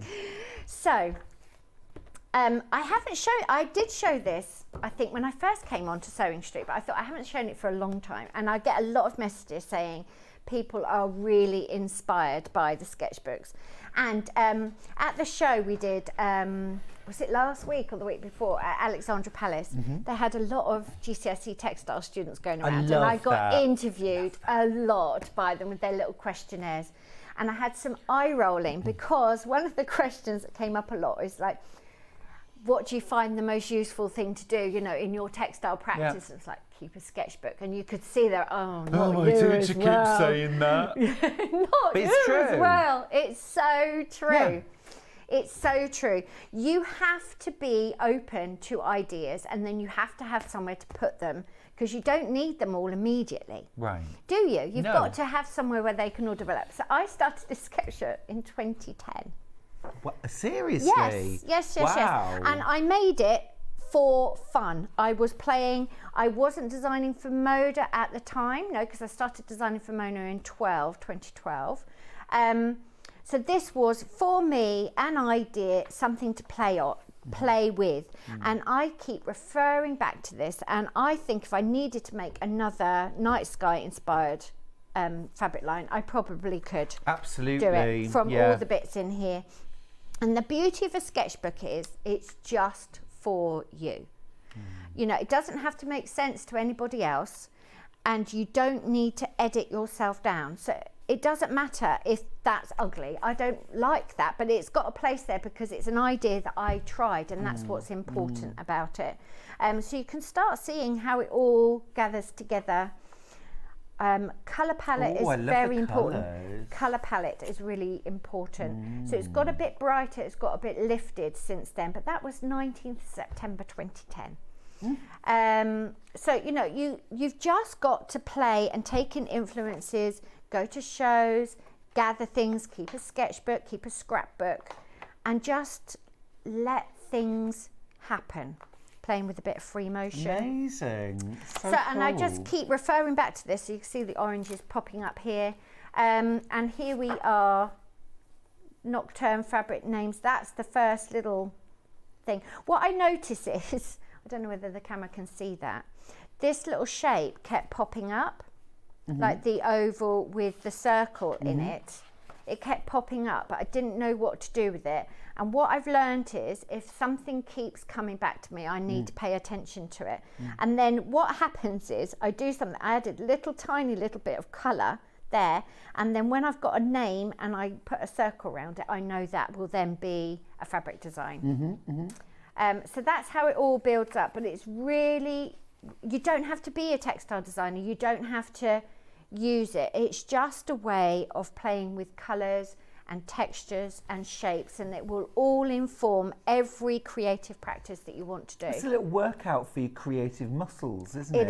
It is. And It's a daily workout. Yeah, and it's a really safe place because, you know, I'm the only one here. I don't rip things out. This is fun, as playing with a bit of velvet. I don't rip things out. I don't worry if they're ugly. I don't worry if I like them. It's really just about getting yourself through the process. So there you go. That great. is So inspiring. the sketchbook. Yeah, it's a real treat. Thank you. Isn't It's it nice to wonderful? have the audience to share Well, it it's with. lovely to see the sort of backstory and behind the scenes a bit, isn't it, Yes. to how you work? Yeah, because, you know, with the William Morris earlier, I have seen reproduced in books. I don't think I've ever seen one in real life, have you? No. The way they worked out all the repeat and the No. pencil charts and the colouring. And it's absolutely fascinating because something like that you think, well, I could never, I don't know, it's just sprung to life and it's perfect, but it's been worked on and worked on and crept up to. And I Absolutely. think that's what you don't see. Well, what you don't see are all of the designs that didn't make it and all the incarnations. Yes. Even of something like Strawberry Thief that we know so well of how it might have looked in its Yes. first drawing, you know, but yours are all there in one book They're to see. all there and they are really nice, and I like a square book. I don't really like that A4 format in my sketchbooks. There's something a bit sort of hand in for school about them. Yes. I like the square book. Yes. And I have a different book for every theme that I'm working on. So it's a way of finding things. So I have got a general sketchbook, but if I know I've had a good idea for something to do with the sky, then I will then transfer that to the right sketchbook. Got you. But yeah, it's a really nice thing to have. And as I say, these are the real, if you're going for an interview, like a creative interview or anything like that, they don't want to see your finished work because everyone can paint. They know what the finished work looks like. This is why they would employ you, because they go, interesting. oh, there's another 300 ideas in For here. sure. And there's always something there. So show people your insides. If you've got anybody who's going to art interviews or building a portfolio, this is where it's at, the sketchbook. So I told the GCSE students that and they loved it. They But it rolled went their in. eyes, Janet. They rolled their eyes, rolled these their eyes. teenagers. As teenagers do and should. Yes. The quilt kit on screen right now is for Dapper in Astra. So you've got this gorgeous, this is your fabric for your bars. Yes. Beautiful. And then here's your jelly roll, greys and creams and navies and slates. It's absolutely gorgeous. Beautiful, beautiful range. Really popular, really popular. This is our most popular now. Is it? Astra. Astra. There's such a gorgeous story to it, and I think everyone can relate to it. We've all looked up into the night sky and thought, Oh. is it just us? It can't be, can it? It can't be. Oh, Sylvia's just messaged Oh in. no. Sylvia, my darling, just lost her husband. Oh, after 59 years, my darling. That really is a lifetime, isn't it? My goodness me. Well, we're all sending you lots of love. We're all sending you lots of love. Stay with us, my darling. Stay with us. No, we do. We look up into the sky, don't we? Yeah. And it's a reminder of our place in the world. Yes. How small we are. How small we are. How insignificant maybe, but Yeah. also how much out there How there is. vast and Yeah. the potential. It's potential. Yeah. It's exciting. I told you about my UFO experience, didn't I? Oh gosh, were you I abducted never told by you about my aliens? experience. No. But Took you out for genuine. dinner? Did they No, take you no, out for no, dinner? no. You can laugh, I'm Janet Clare. scoffing. You can mock I'm scoffing. all you like. Right, tell me. I'm all ears. Well, in the interest of being completely transparent, Were you on your way home from the I was pub? walking home from the pub. I was. However. Of course he was. We knew that, listen, didn't we? I could have said to you it was 11 o'clock in the morning. I'm being transparent here. Okay. This is honest. Right. So I was walking home from the pub. It was in Norfolk. Okay. Now I do know you to be an honest man, so I'm going to listen you out. This is 100% genuine. Okay. This is 100% Okay. genuine. I had 2 pints, so You're fine. absolutely. Of whiskey. Left the pub. No, there were 3 of us. Left the pub. We walked out, and of course Norfolk, no street lighting, huge, Pitch black, dark fast, skies. flat. Yeah. Yeah. We walked out. We're walking down. Lived down a little country lane, no street lighting, nothing at all. Walking down, looked up into the sky, and literally there in the sky above us was a triangle of light, solid triangle of light, up in the sky above us.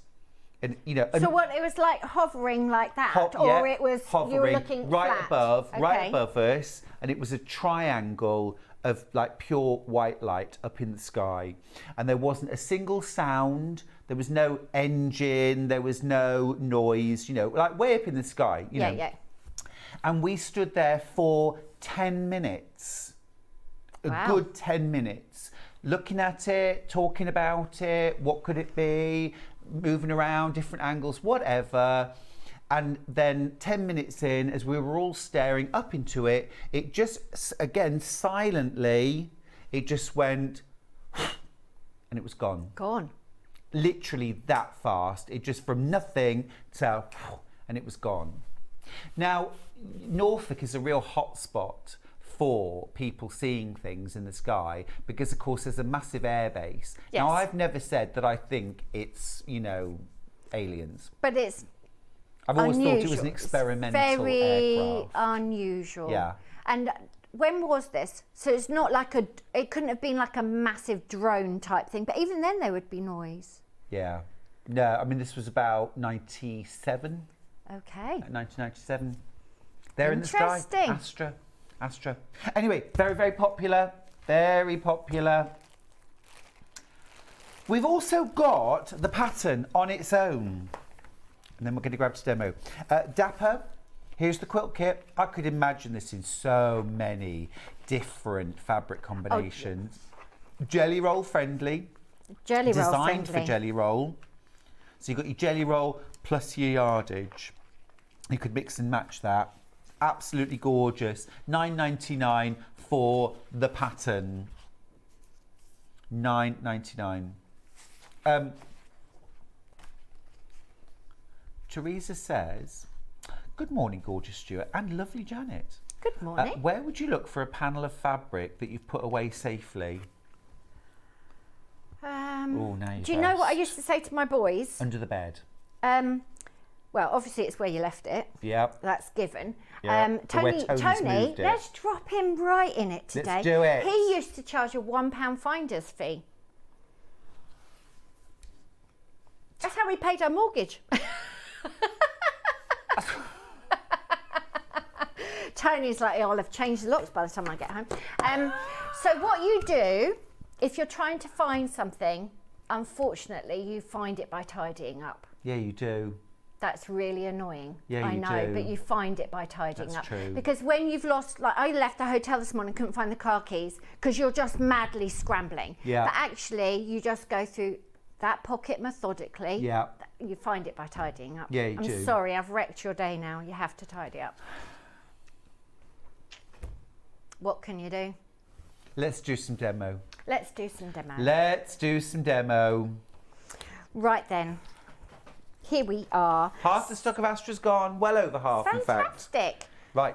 So you've got a colouring sheet. This is what we're doing now. When we're bringing reprinting patterns and updating them, we give everything a really good review, make sure all the techniques and everything are exactly how we like them to be.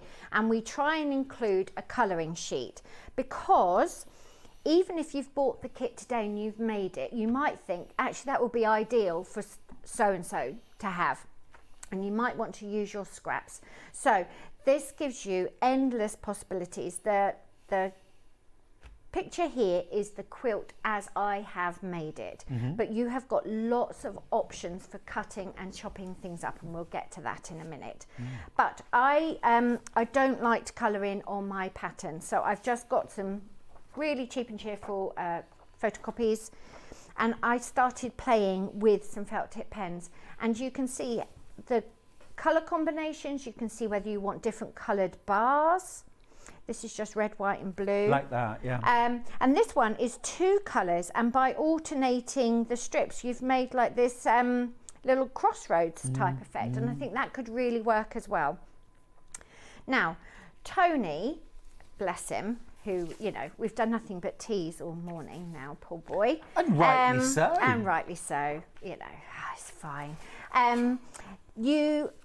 You could also, instead of piecing these great big long strips of bars and interspersing them with long strips, you could make chunks of, say, 6 bars, 1, 2, 3, 4, 5, 6, and correspond that to a chunk of bar, and then you can start offsetting them and playing Janet, them around. I really like that. It's almost like code, isn't it? Yes, so there's some ideas for that, there's some Gorgeous. measurements for that in your pattern, and what we try to do with the patterns is to really make them versatile and worth placing in your room, in your sewing room for a long time.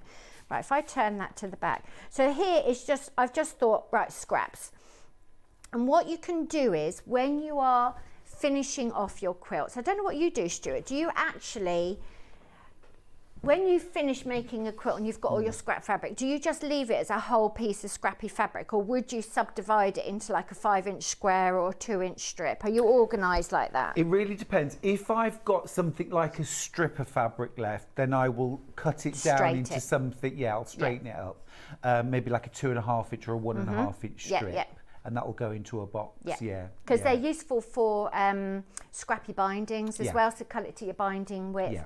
But what you will do, if you're making this really scrappy, if you've just got the pattern, you would then think, right, how many pieces can I make of that length out of my stash? And then cut and colour in those pieces accordingly and just do scrappy bars. But you could offset things. These got a bit more curved than I thought they would. But these are just little chunks down. You could offset them. You could start doing a row horizontally across. Now obviously you're going to need different fabric requirements and you're going to need different construction. But it's not hard. No. It's not hard, and it makes it so much more versatile for using up the little odds and ends that you've got.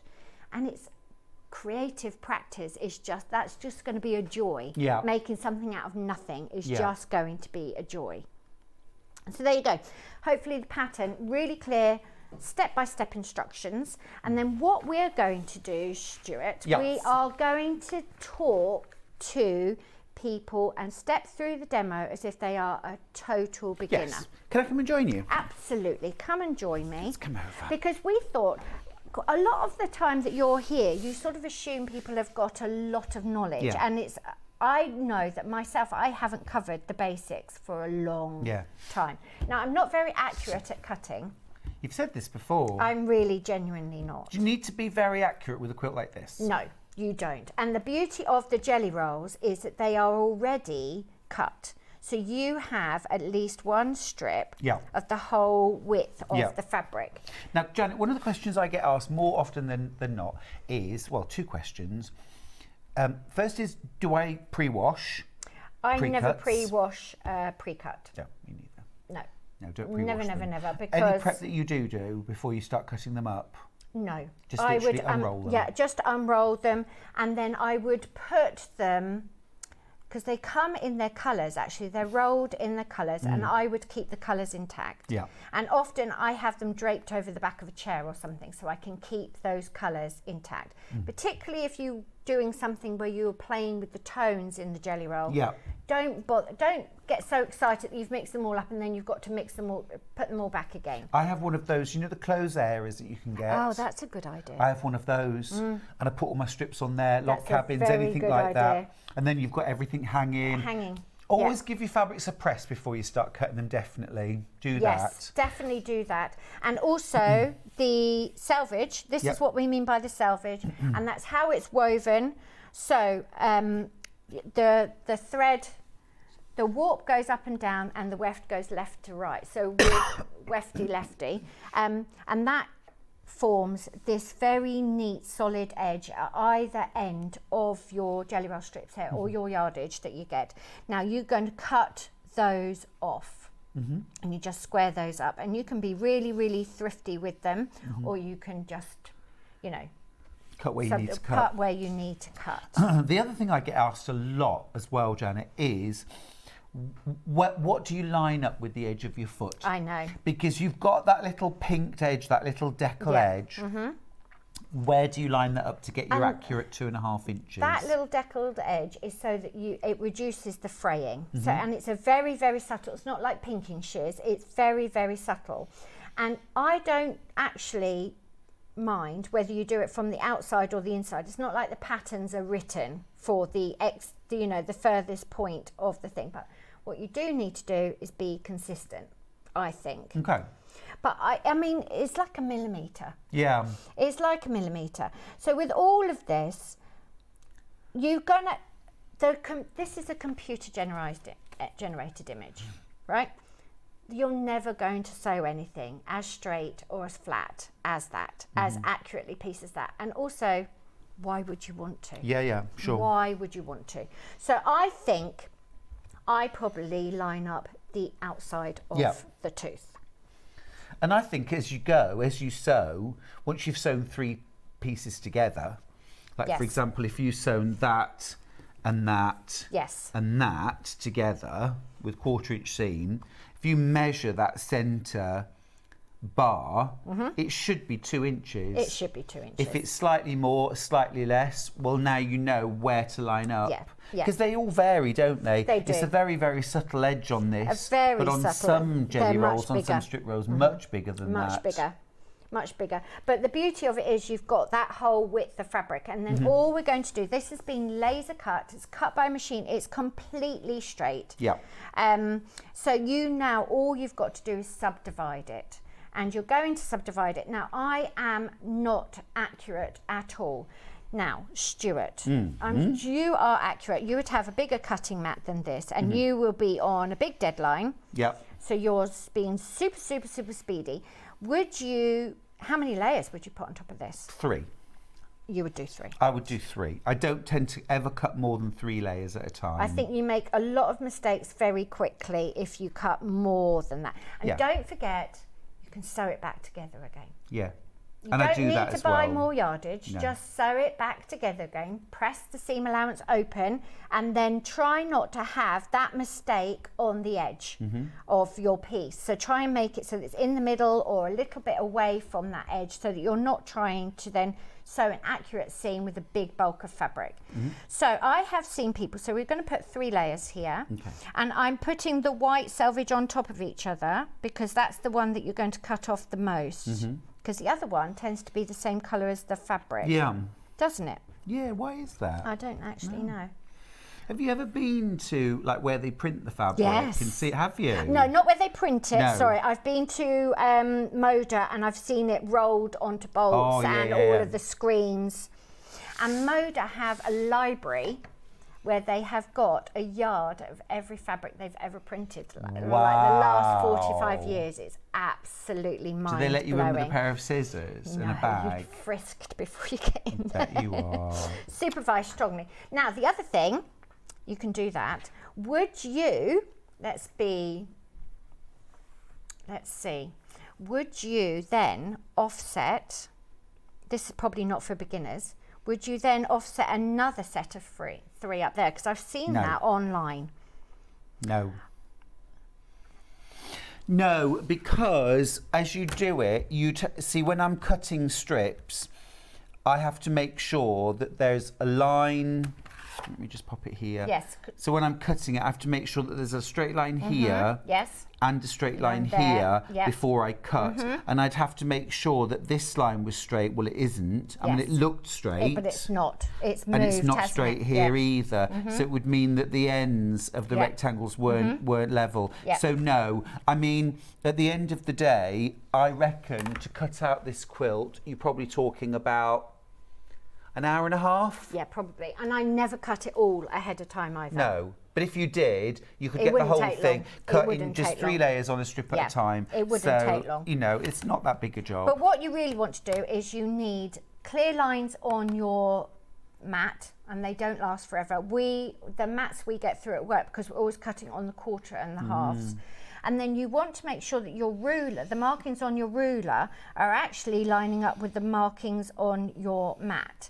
And also when you're cutting, if you cut one side of that line, you want to keep that consistent, because you don't want to cut one side of the line and then the other side. But I do find being pinpoint accurate very hard. I think I get so that I'm just in the zone and I get a bit quick and I'm not fussy enough, I'm not particular enough, but it will still work anyway. We're not saying any of this to scare you off or anything. This is like best practice. Your quilt is going to be lovely no matter what.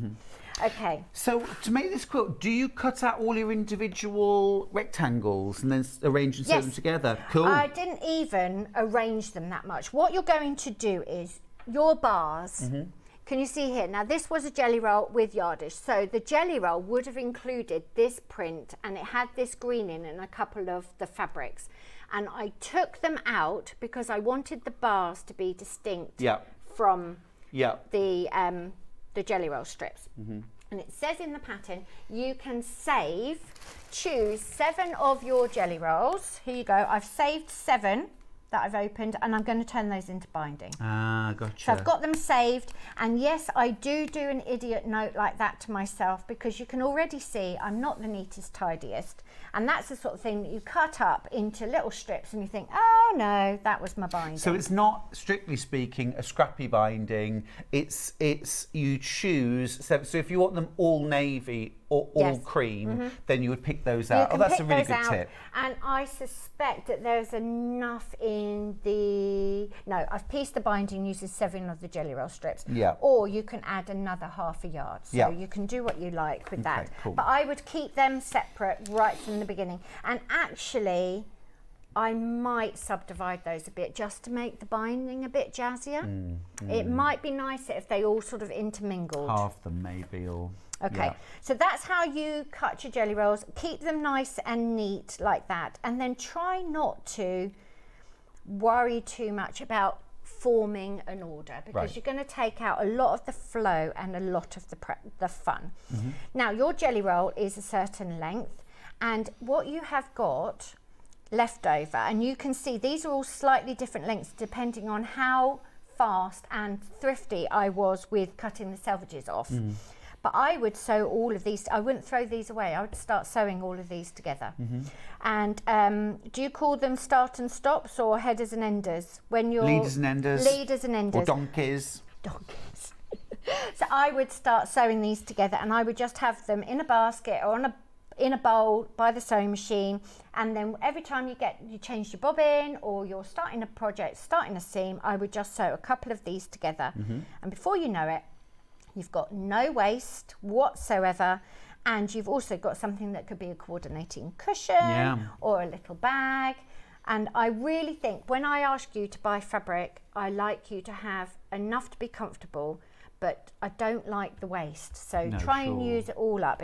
We've really got to use it. It's cotton, uses a lot of water in its production, so let's really, really use it all up. Yeah, definitely. Use every scrap. Okay, now then, cutting yardage into these long bars. What's your top tips for not getting bananas? So these, obviously, this is all cut in one continuous strip. So you've got the width of fabric strip, can you see? And you've got to join. Oh, do you join them? Okay. You've got to join a couple of them. If you're subdividing them, then you need to do the maths to how much you cut them. But yes, you've got to cut them off the yardage, and then you've got to sew them together. And you want those to appear as straight as you can, don't you? Because they're going to run down the quilt. So what's your top tips for that? I mean, I've got a couple of top tips.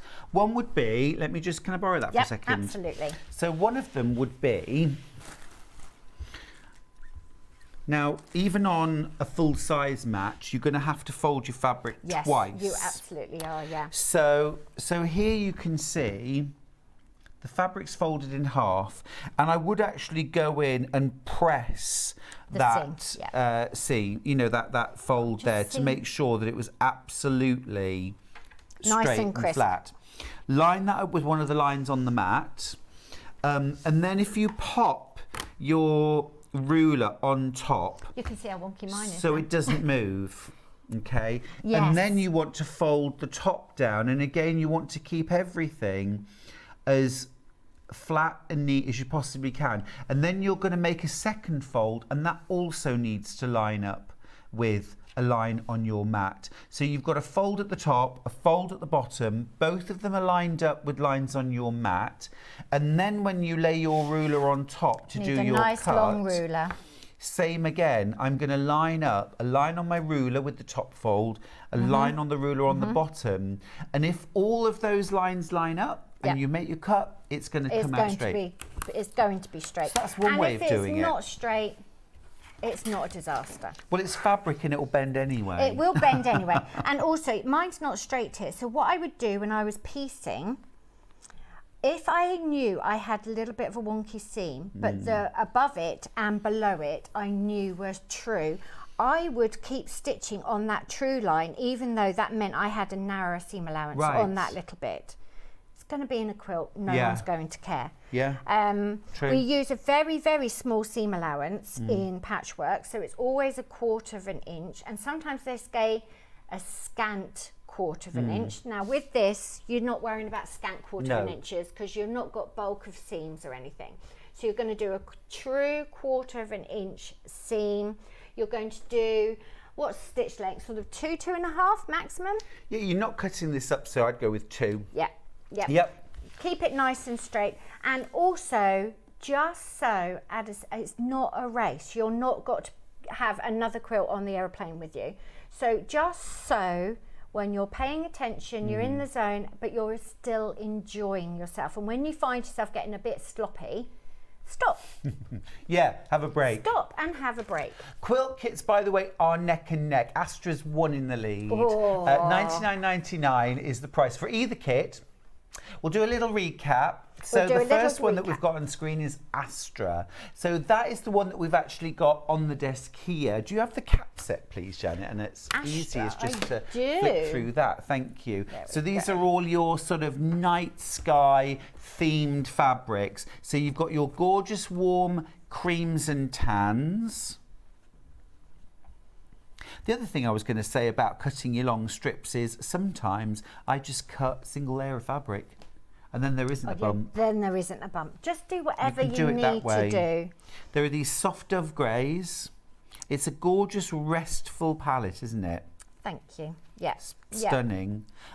Warmer, more of a dove, deeper dove grey. Almost slatey, isn't it? That's I like that, gorgeous. so it really builds and plays, and you've got lots of tonal values. Now, a good quilt, to my mind, needs a lot of tonal values. You need a real pale, a real mid-tone, and a real dark.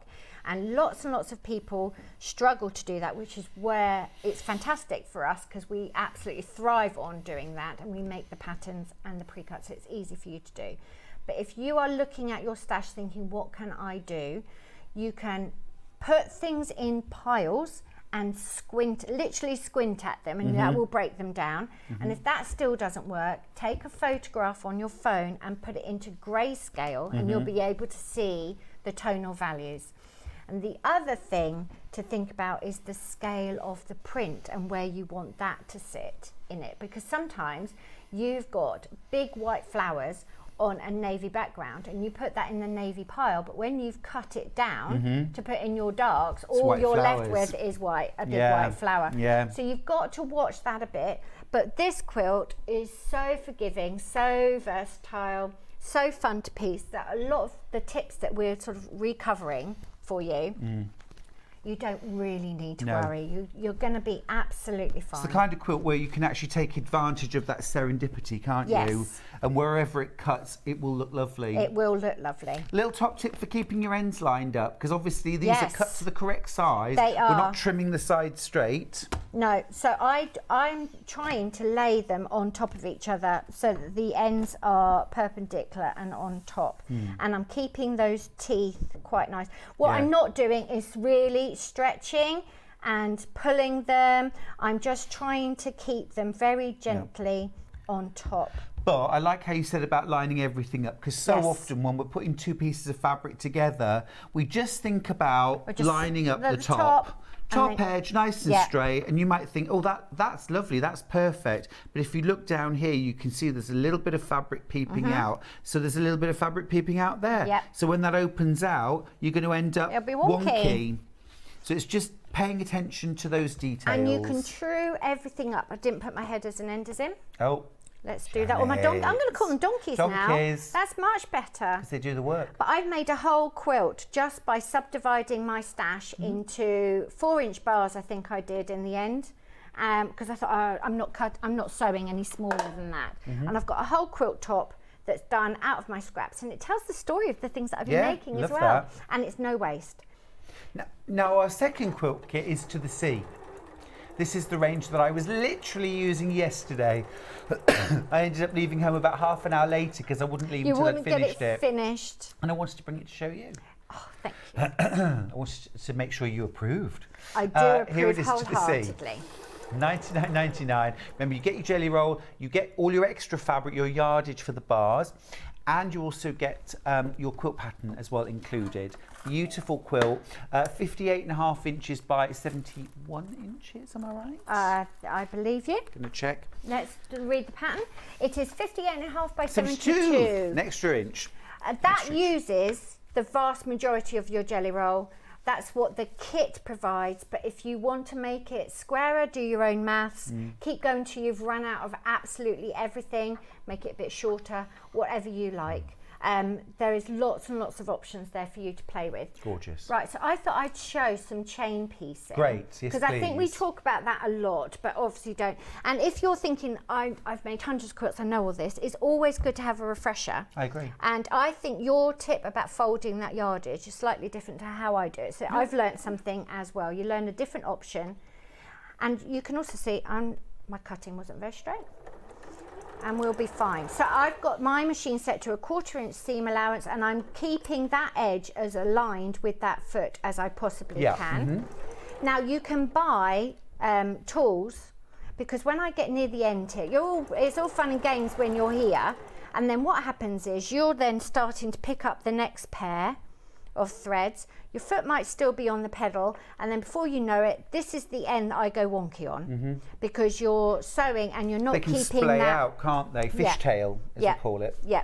So what you're going to do, you can buy special tools. You've all got something sharp and little, like a seam ripper or whatever, and they're called stilettos. You can buy beautiful ones, but you're just going to support that fabric for as long as you can without getting your fingers underneath there. So that's another little tip. You say about buying something beautiful. We were at the Kilnsey show maybe a month ago, and there was a wood turner there who does lovely layered stained and then turns it. I bet they were stunning. Well, he did big seam ripper on one end, stiletto on the other, and they actually pull out and go inside for storage. Beautiful. Gorgeous. Beautiful. Really nice. Yes, if there's a way of elevating your tools, because it all just makes the process nicer, doesn't it? Right, so now how soon do you this next chain piece, are you going to keep the needle in that existing fabric? Yeah, I like to butt my next bit of fabric to really almost like a thread close. width. Yeah, really close. If you can run off, and machine will stitch through quite happily, and you'll have little chains of bunting, but you don't need to. You can keep it running. So the tip is to make sure with your stiletto, whatever you've got, is that 1/4 inch is going under the thread, and just support it till you've gone. And I also like to sew where the needle stays in the cloth, because if you get called away or you need to sneeze or whatever, you are then not wondering where you were. Yeah. Okay, so there you go. That's all you're going to do. And honestly, if you go wonky, you go wonky. No one's going to care. It doesn't matter. But if you start, when you're learning, if you can try and pay attention to, the best practice and slow down and take your time, it makes it really nice process for you. So when you're making this quilt then, so you do lots and lots of pairs together? Yes. And then what's the next step from there? Okay, so we've got pairs together, and then we're going to cut them apart. Now then, I would usually press all of these. That's my headers. I was going to say I've cut those sewn those at the wrong ends together. Wouldn't be the first time. So in an ideal world, I would press these, and I press open. It's traditional to press to the dark side, which means that you would put the bulk of that fabric seam allowance under the darker tone. You can finger press if you want, but basically if you sew it, you should press it.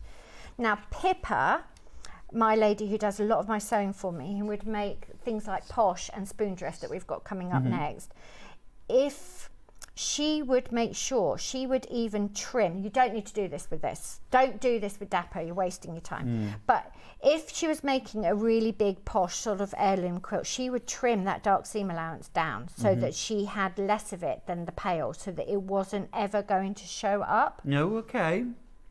But don't do that with Dapper. It's a complete waste of time. It's not that kind of quilt that warrants that level of accuracy or attention to detail. And then you're just going to sew your pairs into 4s, your 4s into 8s. Got you. And off you go. And again, if that was all ironed, it would all be straight, and you're going to keep everything as parallel and neat to each other as you can. And there you go. Fab.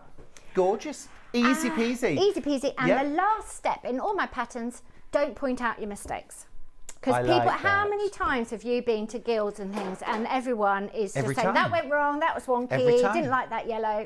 Don't point out your mistakes. Yeah, a quilt that everyone was saying, oh my goodness, that's gorgeous. It's amazing, I love it. And the person in front's going, yeah, but look at that, we all there. We don't do that. We don't do that. Mistakes.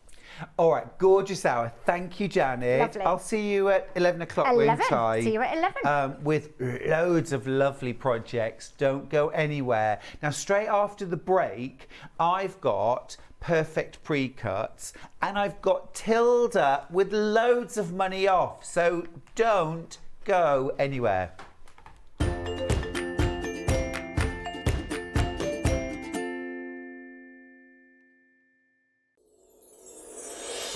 Back by popular demand, introducing the one, the only Gemporia Festive Ball. Party with your favourite presenters from Gems TV, Hobby Maker, Jewellery Maker and Sewing Street. We're all together for a night that's gonna be the talk of the town. Situated at the fabulous Stratford Manor, close to the world-famous Stratford-upon-Avon. Tickets are just £99 per person, including a welcome drink, a 3-course dinner, half a bottle of wine and music that'll have you dancing all night long. There'll also be a shop at the party and even a tombola if you're feeling lucky. Numbers are limited, so order your tickets today to avoid disappointment. Let's make it a night to remember at the Gemporia Festive Ball on Saturday the 25th of November. See you there.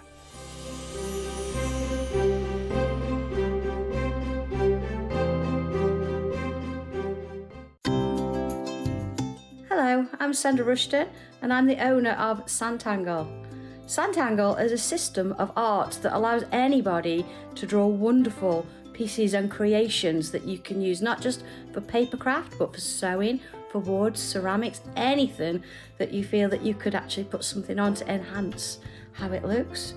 So I'm delighted that Sewing Street have invited me to come and show you some of my tips and techniques, and hopefully I'm going to be able to show you how you can create wonderful pieces of art and include it maybe in your quilts, your embroidery, your sewing and any of the other projects that you love to do.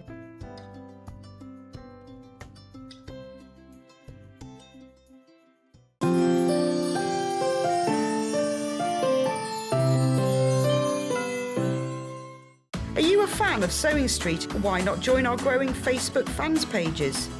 Just search Sewing Street Fans on Facebook and click Join Group.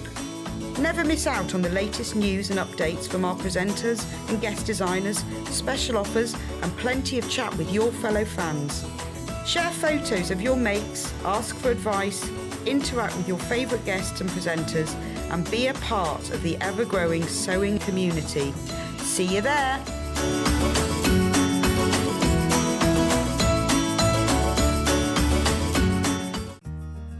Have you heard about all the different ways you can shop on Sewing Street? You can shop on our website sewingstreet.com and you can also order by phone by calling our friendly UK customer service team. Just call 0800 001 4433. And don't forget about the Sewing Street app. Here you can shop all of the Sewing Street products as well as watch the live shows from anywhere.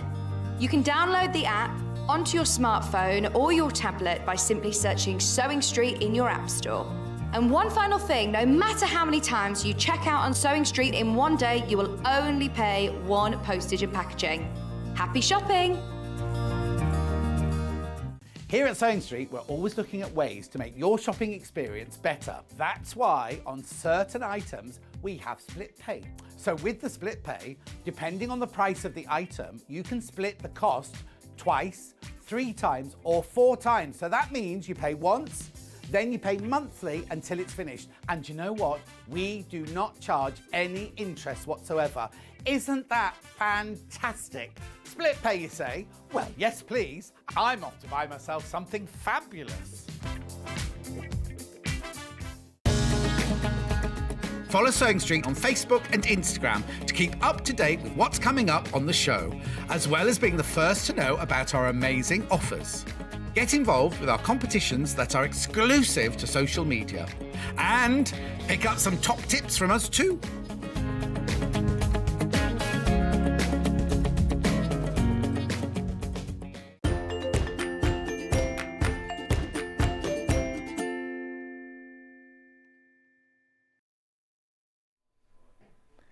It's wonderful to have your company today. Thank you for joining us here at Sewing Street. We all appreciate all the lovely messages that we get sent, the emails, the pictures. I haven't had anybody tell me what their favourite pasta dish is. It's National Pasta Day. Come on, guys. Is it carbonara?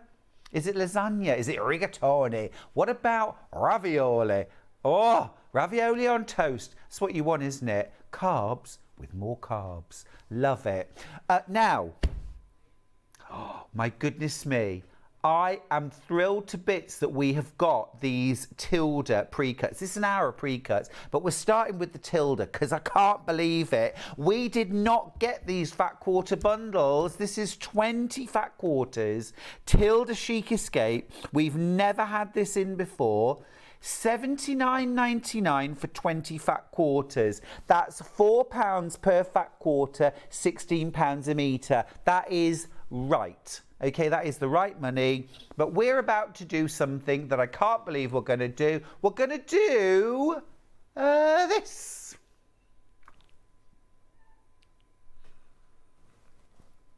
Now, that's a massive price drop from £79.99 to £54.99. Charlie, how much does that make a fat quarter?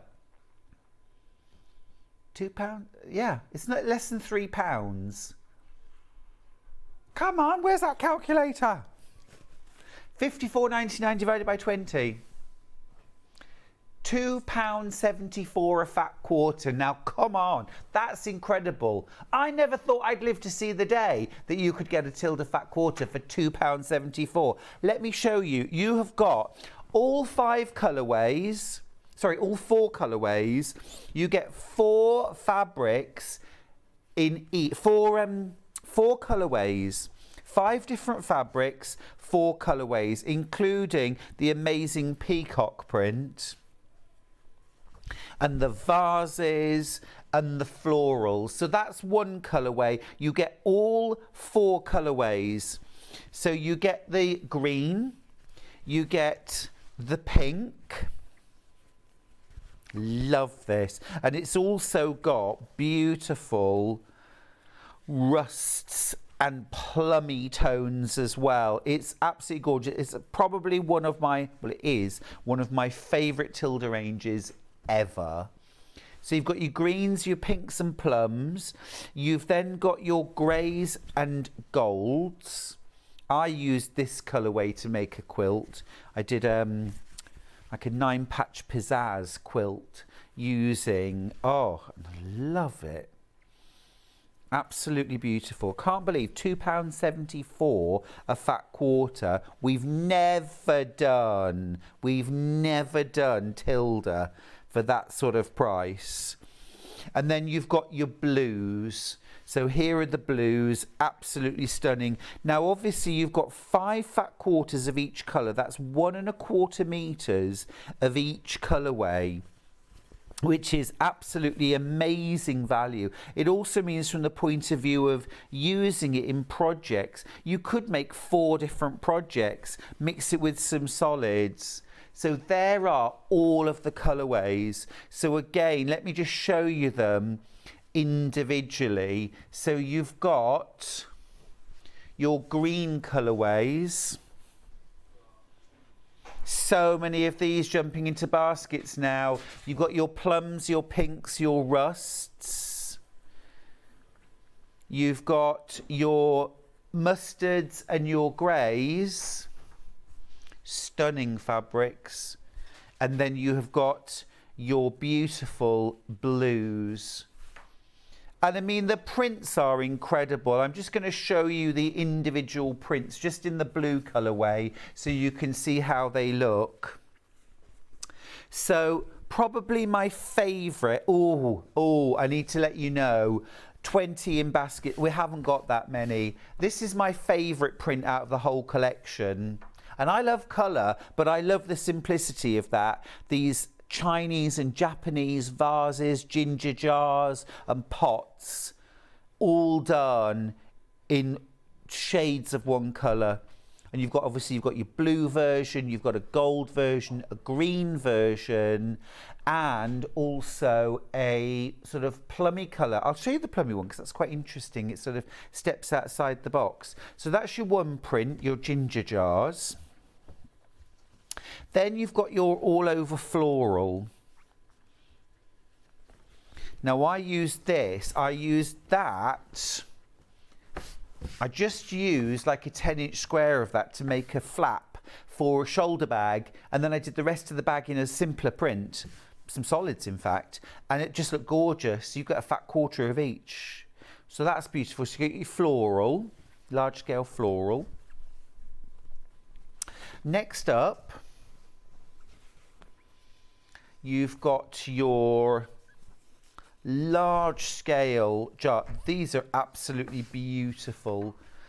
And again, what I did when I used this range of fabric, I did what's called a 9-patch pizzazz. So a mixture of 9-patch blocks, 4-patch blocks, also large rectangles and also squares of different sizes mixed with simple piecing together in a quilt. Looks stunning. It's gorgeous. And what's lovely, although you've got 4 distinct colourways, you can also mix and match across the colourways. Look at that. Isn't it beautiful? It's just a riot of beautiful colour. I can't believe the price. This should be £79.99. That would be £4 per fat quarter, £16 a metre. That's absolutely the right money. This is Tilda at the end of the day. However, you're paying £2.74 per fat quarter. £2.74. Now we're at that stage where we've more in baskets than we've actually got. This will sell out. And I know that you want to see all the individual prints, but just be aware that while we're looking, people are checking out their baskets and the number of opportunities to get this home are getting fewer and fewer. And then look at those peacocks. I love this. Almost sort of chinoiserie background. It's absolutely delightful, isn't it? Absolutely delightful. And you get those prints in different colourways. There are the blues. You've got those fabulous greys. See, I'll just show you this print. This is amazing. I just love that. Fat quarter wise, 21 inches by 18 inches approximately. I'm always very conservative with the size. Okay, now I need to let you know I've got 40 of these bundles in baskets. I do not have anything like 40 bundles left. I've got 44 in baskets now. Again, nothing like that. With every person that puts this in their basket, a few of you are checking out. And so there are more of you with it in your basket than we have. So do be careful now. Do be careful. Look at this version in the pink. It is stunning. It's those pink shades. It's those rust shades. This is an amazing colourway, actually. And if you missed out on Chic Escape when we launched it, this is your chance. If you got Chic Escape at the time and you've used it up and thought, I wish I could get a bit more of that. I didn't think we'd ever see Chic Escape, not as a whole collection, definitely not as pre-cuts, and definitely not with a massive saving. But in fact, you're saving so much, £2.74 for a fat quarter. I mean, amazing. If I saw Tilda at a show at £3.50 a fat quarter, I wouldn't be able to buy it fast enough. This is £2.74 a fat quarter. £2.74 a fat quarter. The greens are... Green can often be a very cold colour. I think you'll agree this is a very warm set of greens. There's a lot of life in there, isn't there? A lot of vitality and energy. Good, cool, beautiful. The peacocks in this design are amazing.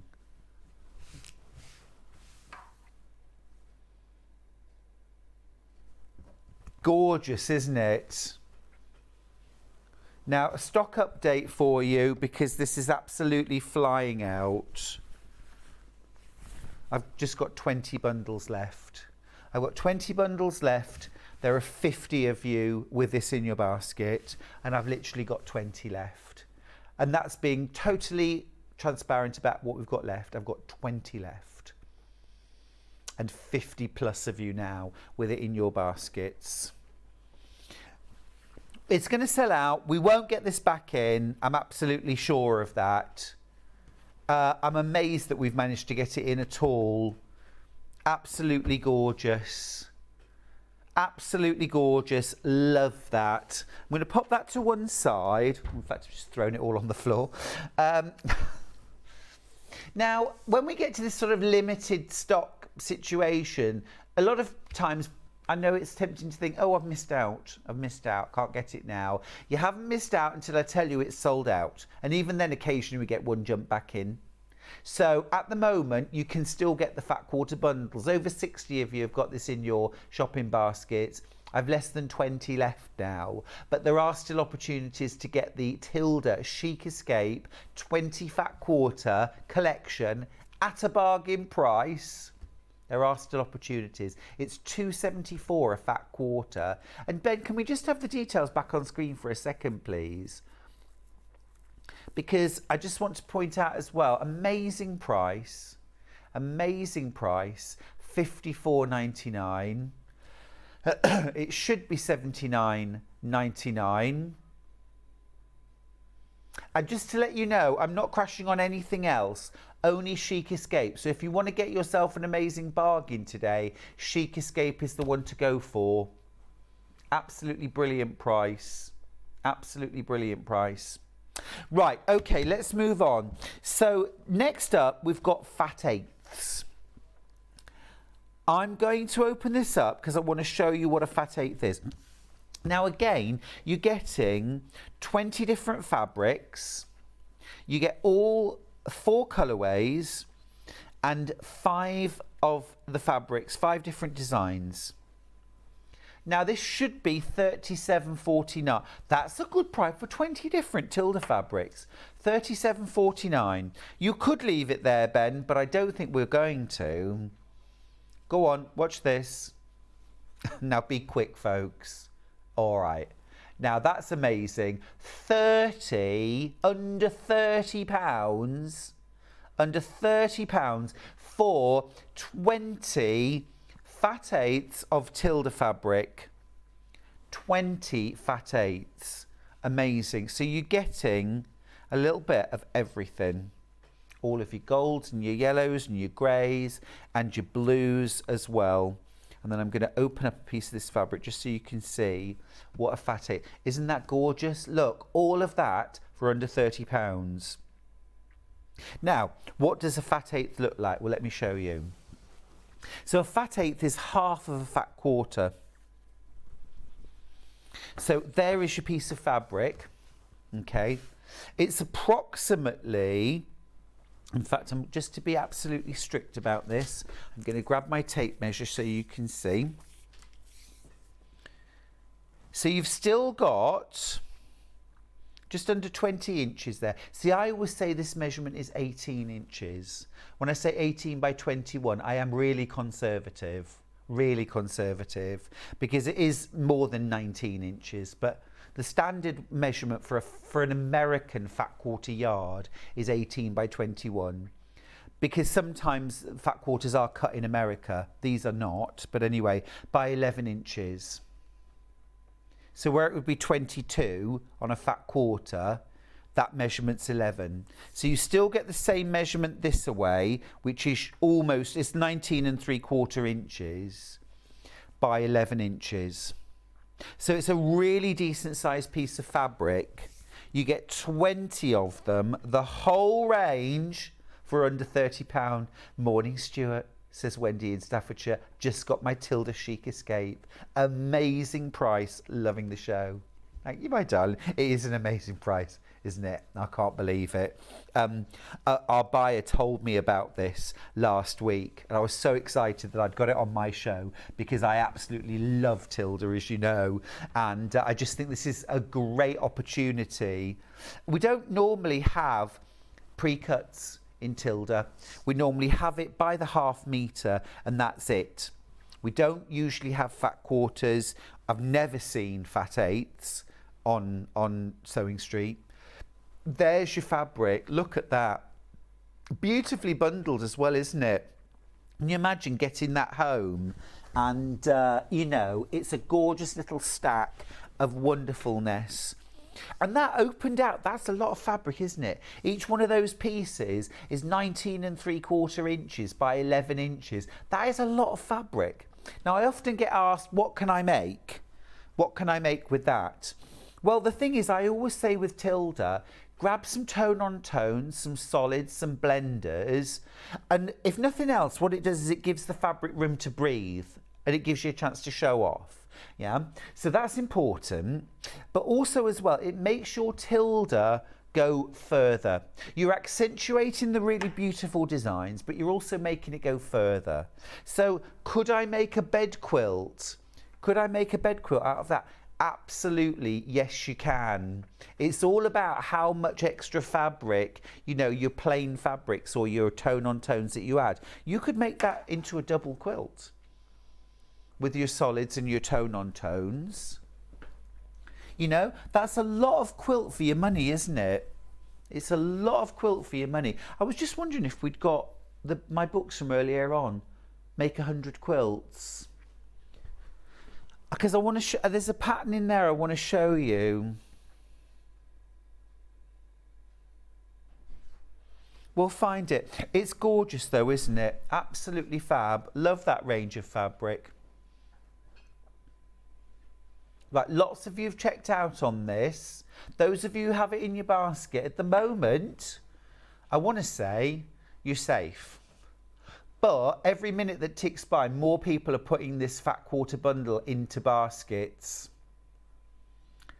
So it could easily get into the danger zone, and before you know it,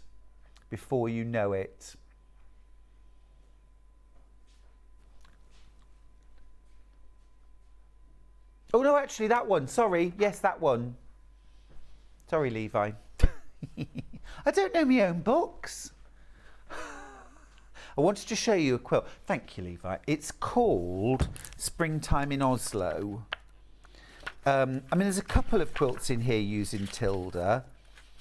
This would be lovely. It's, see, that's a Tilda one, Rick Rack. That would work. That would be lovely, actually, done in this fabric. But you see what I've done? I've used a little Tilda and lots of white. It lets the fabric shine. It lets the fabric sing. But also, you know, it makes it go further. Let me see, where is it now?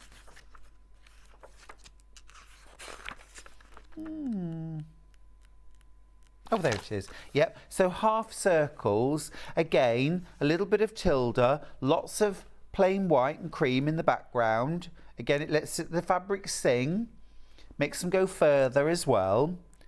And then let me see if I can find Springtime in Oslo. See, I did a lot of Tilda in there. That's all Tilda as well, crossing borders.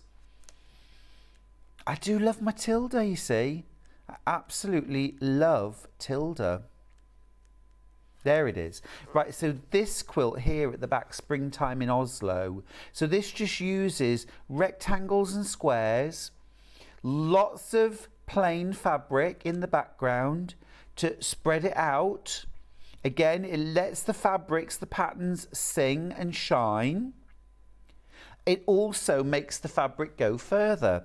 So this is also Tilda. Gosh, I did do a lot of Tilda in this book, didn't I?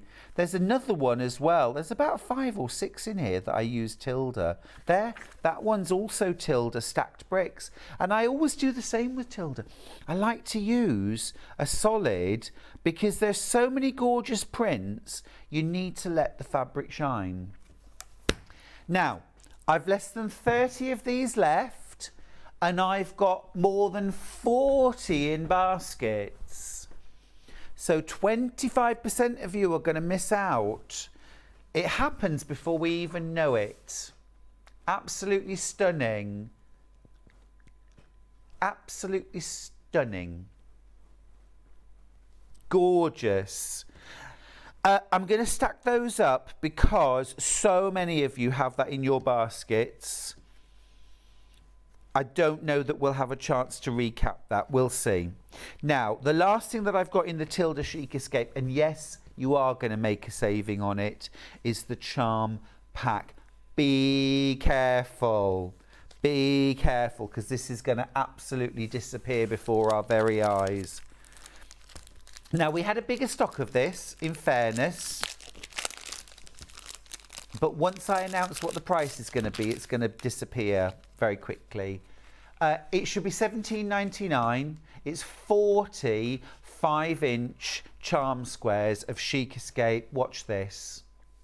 Be quick. There you go. You're welcome. £12.99. This is going to absolutely fly, so please be quick. You get 2 of every print. You get 2 of every print. What is absolutely flying, you are going to need to be so quick. Look, there's your blues. Now the pinks. Now the pinks. And you know what? You don't even have to do anything with these. You don't even have to cut them any further. Just sew them together, random or in colourways. You could make bags, runners, quilts. Half the stock's already gone. Half the stock's gone, and we do have a big stock, but half of it's already gone, and that's checked out and left the building. All right, but it's not going to hang about for long. The yellows, oh my goodness. Oh, I've got less than 50. And there's more than 50 in baskets. You are being quick. Well done. You are being quick, but some of you not quite being quick enough. You do need to check out your baskets or you will miss out on this. This is my last crashed item for this hour.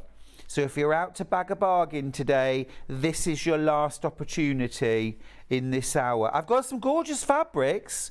Don't worry, I've got some gorgeous fabrics, but none of them have crashes. So absolutely stunning. Isn't that stunning? I love it. It was a charm pack, by the way, that I used for Springtime in Oslo. It uses a charm pack. So I've got 20 of these left and 60 in baskets. 20 left. That's it. 20 left. Don't they look stunning? You can imagine that just so randomly together. But if you threw in some creams, some tans, or some golds, some blues, some pinks, you could do all kinds of different solids and mix them together. I've got 10 left. I'm going to start restacking because I've got nearly 80 of these in baskets and I'm down now to single figures. Single figures left on the Tilda. Remember, you're saving £5 on a charm pack, which is unheard of. £12.99 for 40 5-inch squares. Charm packs are already great value, aren't they? You're getting a bit of everything. All pre-cut. 8 left. 7 left. 6 left now. Here we go. 5 left. Count with me, everyone. 4 left. Okay, I've got 101 of these in baskets and 3 left. 3 left. 3 left. See if we can check out before I do the last 2 squares. How many left? Still 3. Still 3. There's still time. There is still time. I've got 3 left. I've got 3 left. A message. I got the charm pack on pre-order. Well done, collector in Merseyside. Just got a second one when I saw the fab price. Cheering myself up with my... Oh, my love, you got a fractured wrist. Ouch. Ouch. Ooh. And there's 1 left. And you know, the worst bit of that would be, I bet you can't craft. Or are you still trying? You cannot keep a good crafter down.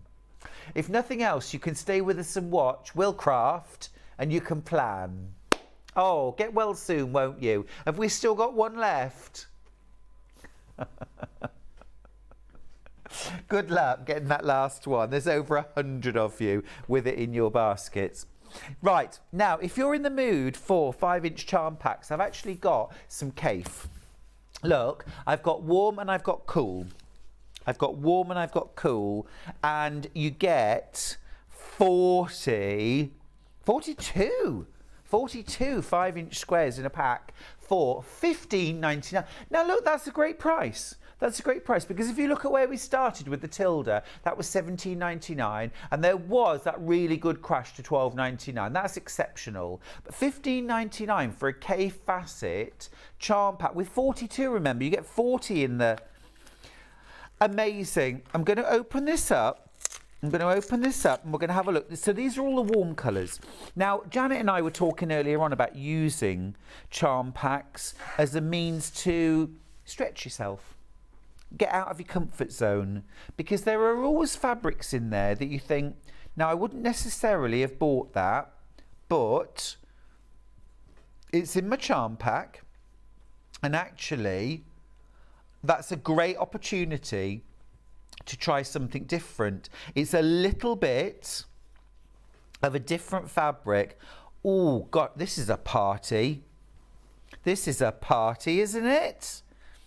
Now, currently, I'm obsessed with Strictly Come Dancing.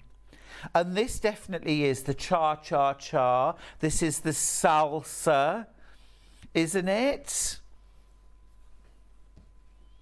Are you watching Strictly, Ben? Oh, for goodness sake. Who's on? Oh, working on it. These are fabulous. Look at these. This really is a party, isn't it?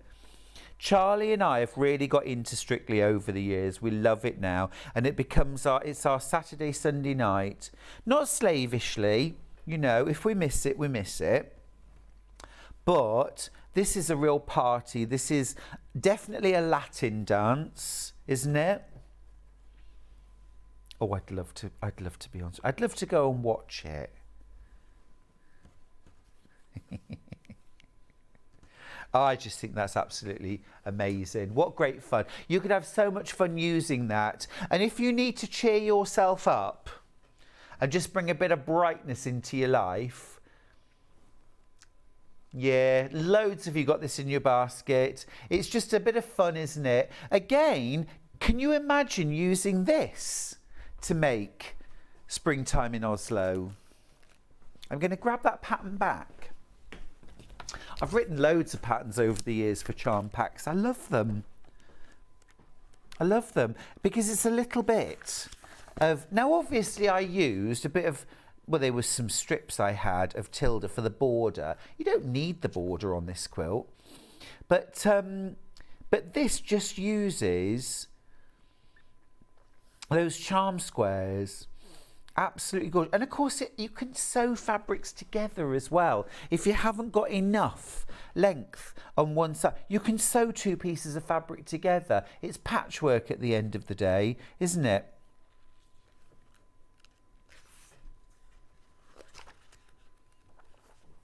Just gorgeous. No, there's no way I would do Dancing on Ice, even if they asked me to, which they won't. But I wouldn't do it because... Can you... Yeah? No way. No way. I went ice skating once.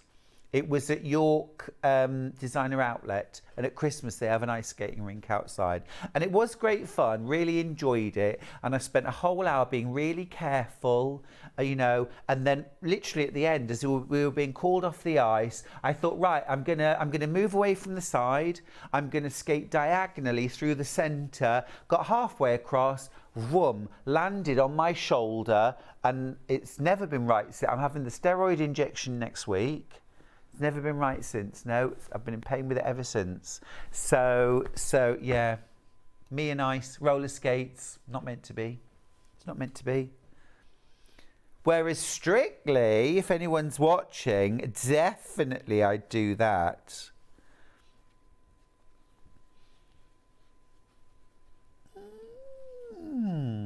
Anyway, those are beautiful. Lots and lots in baskets. I always think a pre-cut is a fabulous way of getting loads of lovely new fabrics into your stash for quite an affordable price. And if you've never tried Cave before, or you've never tried working with those sort of bright colours, modern prints before, it's a really nice way in. Right, now I've got cool. I've got cool.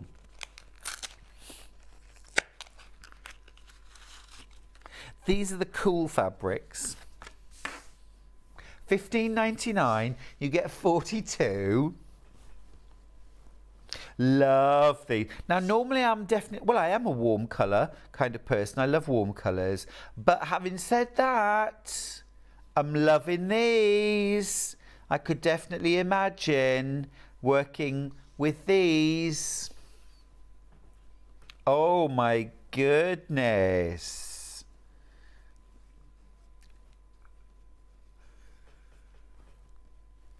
Oh my goodness me, beautiful. Of course, I love the fact that you've got some pinks, some purples, some red in there, because it means if you wanted to, you could quite easily combine the warm and the cool into one amazing quilt. That would be a really fun thing to do, actually. Absolutely gorgeous. Absolutely gorgeous. Beautiful. Look at those. All sorts of... Now, often in Kaif's patterns, he uses bits of loads of different fabrics. And that can be quite a challenge to find them all and to afford them all, you know. But Charm Pack, great way of getting little bits, especially if you do things like applique. I'm going to find another pattern in here, actually, because there's another pattern in here called Showcase. I do love making quilts that showcase beautiful fabric. You know, here it is, Showcase. So now you'd have to change the scale. There's a bigger piece, but it's the principle. So I've used solids in the background, and I think just 4 different, or 5 different, I think, in centre. So kind of light, medium, medium dark, and dark background prints, all in one colour. And then a circle. So fusible web on the back.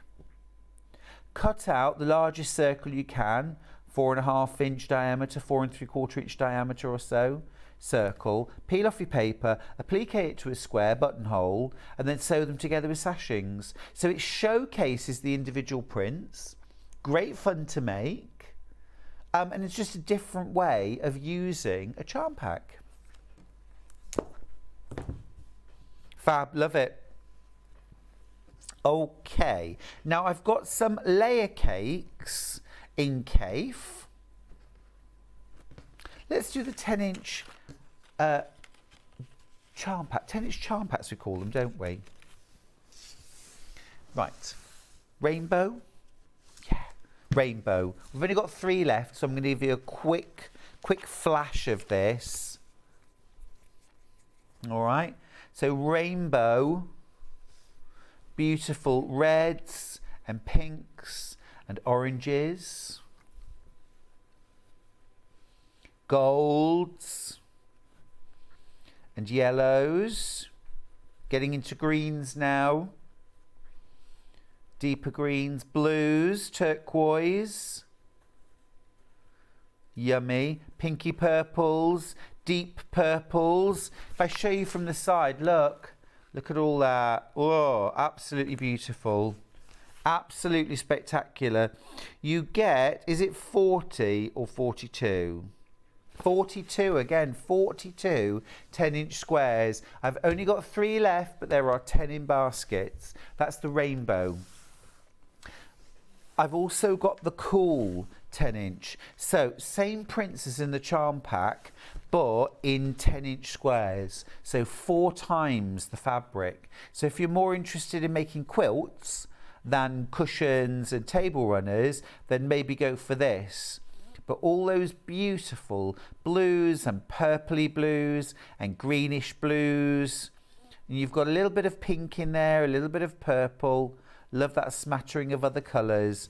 Absolutely gorgeous. I mean, it's, yeah, you could so make a quilt. I mean, I would add maybe 2.5 meters of your chosen solid or tonal. It could be 1 fabric. It could be 5 or 10, you know, fat quarters of tonals for a bit of variety. but really mix them up. Right, now we're going to move on to a range called Indian Summer. This is a bit of me, actually. Love this. Shall we do the 10.5 metre pack? Because then we get to see all of the fabrics. These were inspired by Indian woodblock print fabrics. Now, Tilda actually did a really gorgeous range that was inspired. Windy Days was inspired by Indian woodblocks, and I fell in love with that. The price is amazing. You're getting 5 metres of fabric here, which means each metre is costing you a shade under £10 a metre.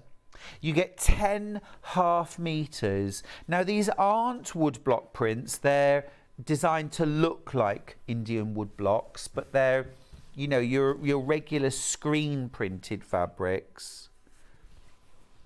Oh, I would love to use these to make a quilt. These are very, very me.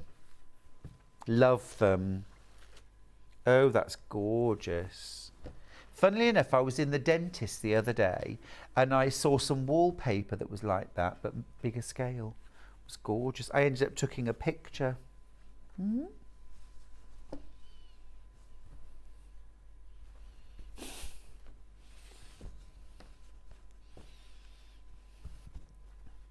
Absolutely gorgeous. Oh, love that. These greens. This is beautiful fabric, isn't it? You get 10 different half metres. Oh, that's my favourite. 10 half metres. That is absolutely stunning. Absolutely stunning. This one's my favourite, I think. I'm going to open it right out. Look. That is gorgeous. I love that. I love that range. Indian Summer. It's V&A, isn't it? It's V&A. It's Craft Cotton Company for the V&A. So the V&A is my favourite museum, gallery to visit. And these are all organic cotton as well. Organic. Doesn't that put into context the bargain price? Amazing. I'm slightly rearranging the order of fabrics because I feel like, look, those 5 go together absolutely beautifully. You could even introduce this little bit of pink, but I'm not going to. I'm going to treat that as 5. And then I'm going to treat these as a separate 5. So you get all 10 fabrics for £53.99. Yeah. It's just over £5 for a half metre. It's amazing. If you make and sell, that's brilliant. Look. Absolutely gorgeous. Fabulous, fabulous fabrics. And what a price. That's a stash builder. Right, I've also got 5 fabrics, but you get a metre of each one. So if you've got particular favourites, so let me show you. These are the 5 fabrics. Now, this isn't necessarily the order I would put them in, or just did. This is different, but equally gorgeous. So these are your 5. Now you get 1 metre of each fabric in this pack. So you're getting the same amount of fabric, 5 metres of fabric, but across 5 fabrics. So 1 full metre of each one. And that's our first pack. That's gorgeous. Now I'm going to open one of these just so that you can see just how much fabric you get. Steph says, oh, I love a layer cake. Lots of cream and filling, please. Seriously, I wonder how they came to be known as such. Favourite cake, please, Stuart? That's easy, Steph. Coffee and walnut every time, with coffee flavoured buttercream and walnut halves on top. I adore. Or in a loaf, like that kind of thing. But I think layer cake came back because they're like stacks of squares stacked one on top of the other, like a layer cake is lots of stacks. I think it just comes from that. And their factory was in an ex-bakery. But look, this is 1 metre. You get 5 of these. Look, Absolutely huge. There's a lot of fabric. Now, of course, 1 metre of fabric, if you're a dressmaker, you could make like a simple top out of 1 metre. And of course, if you're happy to piece fabric together, you could make a patchwork jacket, padded jacket. That would be lovely. Loads you could do with that. Stunning. Right, that's that. The other colourway that I've got of that, again, 5 whole metres. Excuse me 1 second, I'll be back. Here we go. Right, here's your other colourway. So you get 5 metres again, 1 metre of each one. Just slip that ribbon off. So you get your sort of marigolds. That dark green's beautiful. This is lovely too. I like that one. Absolutely stunning, aren't they? And again, 1 metre of each one. Fab, yeah, gorgeous. Absolutely beautiful. Really like these fabrics. You really like those. Right, next up, fat quarters. The price is bonkers. I'm going to say that.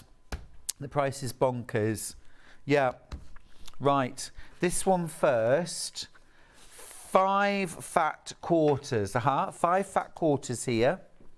Wait till you see the price. Seriously. £12.99 for 5 fat quarters. That's 1.25 metres. And you're paying £12.99 for 5 fat quarters. That is beautiful. That is a beautiful range. What about a lovely bag made out of that? Absolutely gorgeous. That green is beautiful. It's almost like a jade green, isn't it? And then mixed with those lovely shades of pink, a little bit of saffron in there as well. That's a good Indian spice, isn't it? Saffron or turmeric. Saffron's used all over the world, isn't it? I think, isn't there a Cornish bread or something that's got saffron in it? I think, like a Cornish, like a fruit bread or something. Do you know, I've never bought or used saffron. Everything else, I think, but I've never run to it. It's beyond my purse. It's a lot of money, isn't it, for saffron? But it's beautiful. It gives a lovely flavour. Anyway, that is stunning. Absolutely stunning. Oh, yummy. Love those. I would do some lovely tableware with those.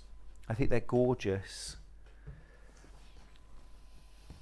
5 fat quarters for £12.99. Can you believe the price? It is. It's really good. It's really good. What is it, about £2.60 a fat quarter? That's all.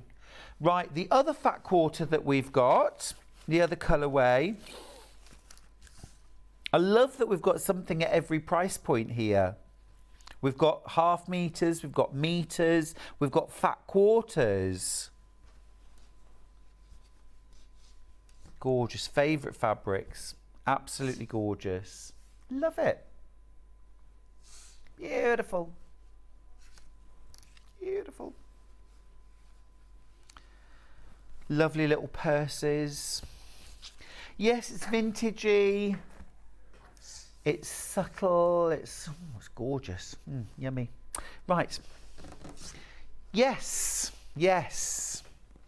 So we've got my latest fabric range here, which is called Blue Skies and Nutmeg. So this is the metre pack. So this is amazing value. Because you know me, I'm never ever going to compromise on quality. This is £10 a metre. This is our most affordable fabric. £10 a metre. And you've got 10 different fabrics. This was inspired by being on the farm, being out in nature, being with the animals, being in the countryside. It's that clear blue sky, it's the sunshine, or being in the kitchen, cooking, rice pudding, a grating of nutmeg on top, you know, an apple pie. You've got that gorgeous, deep mustard gold background, floral there. Got a little chicken print, but which came first? Was it the chicken or the egg? I ask you. Linen textured background. And then, of course, you can't be in the country without some plaids, without some woven plaids. Now, these are woven, not printed, so they're the same on both sides. They're not going to fade. Beautiful, beautiful. You've got your abstract spot, kind of textured spot. This little woven stripe here, almost like a ticking, like that old-fashioned kind of mattress ticking. I just love that. And for me, the combination of checks, spots, florals is just everything that country decorating is about. Now, this next one was inspired by my chicken eggs again, because you've got these little egg shapes, but they're woven, so it's almost like an abstract spot. Then we get into the blue floral. This is a blue sky and a half, isn't it? Got that gorgeous blue floral there. Again, £10 a metre for yarn dyed plaids and stripes and beautiful printed cottons. That one was inspired by my dad and his check shirts. The apple never falls far from the tree. I've definitely got part of my style from him. A multi-stripe, absolutely perfect for things like bindings and borders or sashings.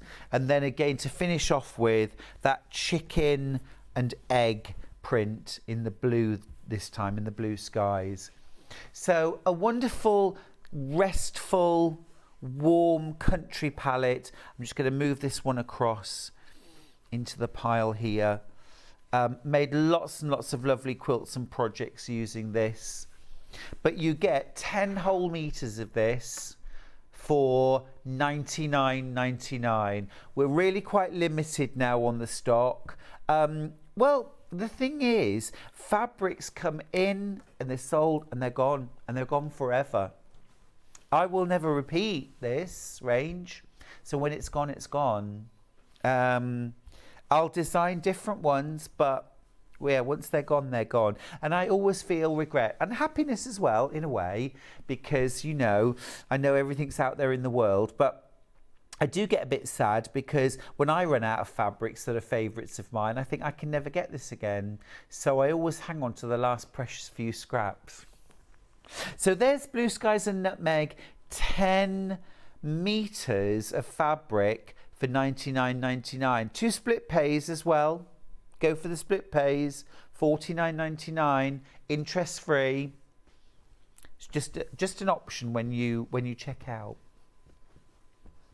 I've also got a fat quarter bundle. Now this is 5 of the fabrics, and these are the nutmeg and the mustard gold.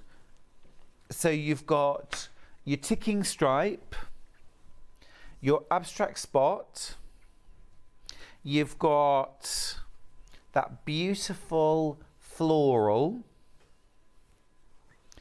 chicken and egg in nutmeg, and then that gorgeous warm plaid, which again I'm just going to open out. I absolutely love plaid fabrics, just gorgeous, kitcheny, gardeny, sort of, and beautiful, restful in the bedroom as well.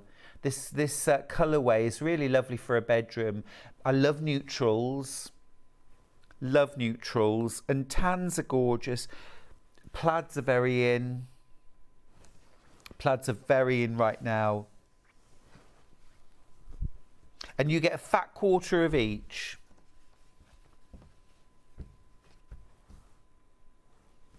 Okay, that's that. Now, we're going to finish off with a bit of kaif to finish off. And I've got 2 design rolls. Cool and hot. So I'm going to show you those ones there. Look, there they are. We'll start with the cool, which are all those beautiful blues. And you get 42 2.5-inch strips. Each one is cut from selvage to selvage, so about 42 to 44 inches. Open this up so you can see all the gorgeous fabrics.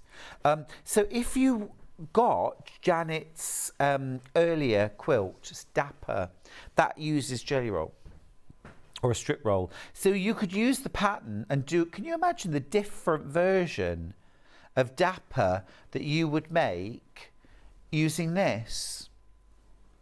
Now, for the plain bars, or the bars in that quilt, I would actually use a solid. I wouldn't use a print. I'd use a solid or maybe a batik. And I would go with something like either a really deep navy or a really deep purple or plum.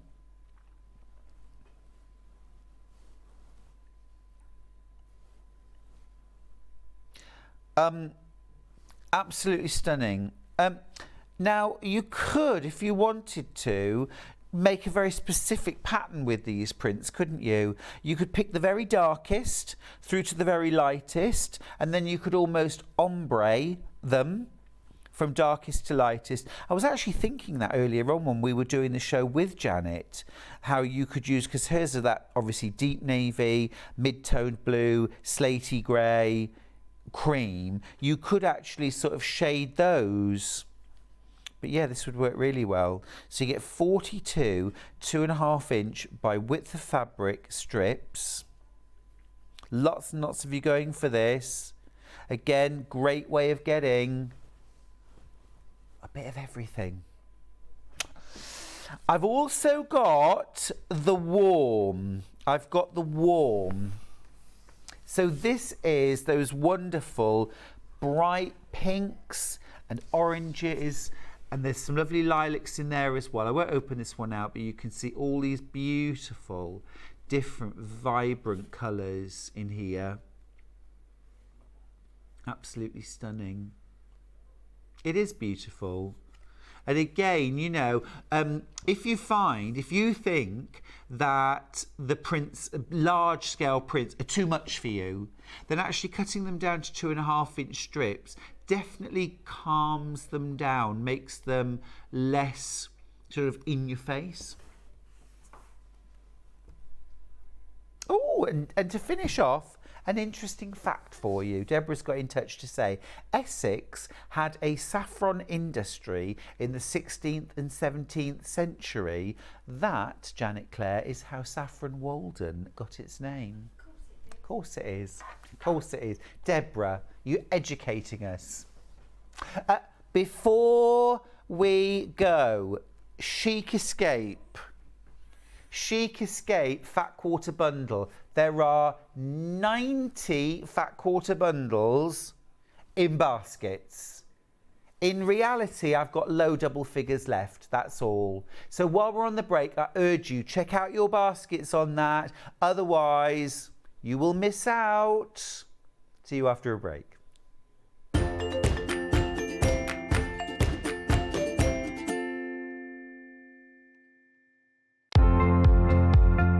Hi, I'm Jo Carter and I'm a soft toy designer and I quilt as well. I've been sewing for as long as I can remember. My great-grandma, my nana, my mum all sewed, and so it's something I grew up around. If I was to give some advice to a new sewer, somebody who wanted to try it, that would be to watch a few tutorials, but then to just give it a go. And try not to focus on achieving the perfect end result. Instead, at first, always, focus on enjoying the process and learning a new skill. Sort of those perfect results will come in time, but developing a love for sewing, I think, is a really great way to go. And a tip I've been given that I still use today is make sure you have plenty of seam rippers. It's frustrating enough if you have to remove some stitches, but then if you can't lay your hands on a seam ripper and you have to hunt around for one, that makes it doubly frustrating. So yes, plenty of seam rippers would be my go-to tip.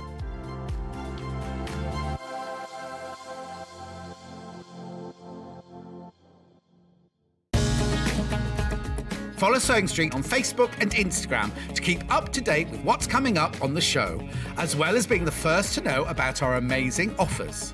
Get involved with our competitions that are exclusive to social media. And pick up some top tips from us too.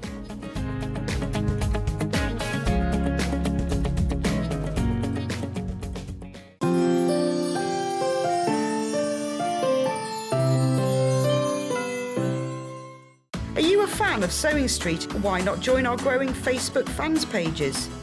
Just search Sewing Street Fans on Facebook and click Join Group. Never miss out on the latest news and updates from our presenters and guest designers, special offers and plenty of chat with your fellow fans.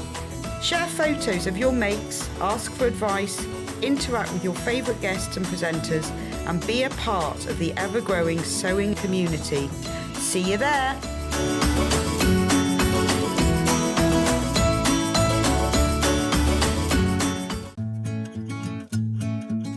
Stuck for ideas for the perfect gift? Why not get them a gift card? You can buy Sewing Street gift cards loaded up with anything from £10 to £500. Shop our gift cards online at www.sewingstreet.com or purchase them via our UK call centre on 0800 001 44 33. Back by popular demand, introducing the one, the only Gemporia Festive Ball. Party with your favourite presenters from Gems TV, Hobby Maker, Jewellery Maker and Sewing Street. We're all together for a night that's gonna be the talk of the town. Situated at the fabulous Stratford Manor, close to the world-famous Stratford-upon-Avon. Tickets are just £99 per person, including a welcome drink, a 3-course dinner, half a bottle of wine and music that'll have you dancing all night long. There'll also be a shop at the party and even a tombola if you're feeling lucky. Numbers are limited, so order your tickets today to avoid disappointment. Let's make it a night to remember at the Gemporia Festive Ball on Saturday the 25th of November. See you there.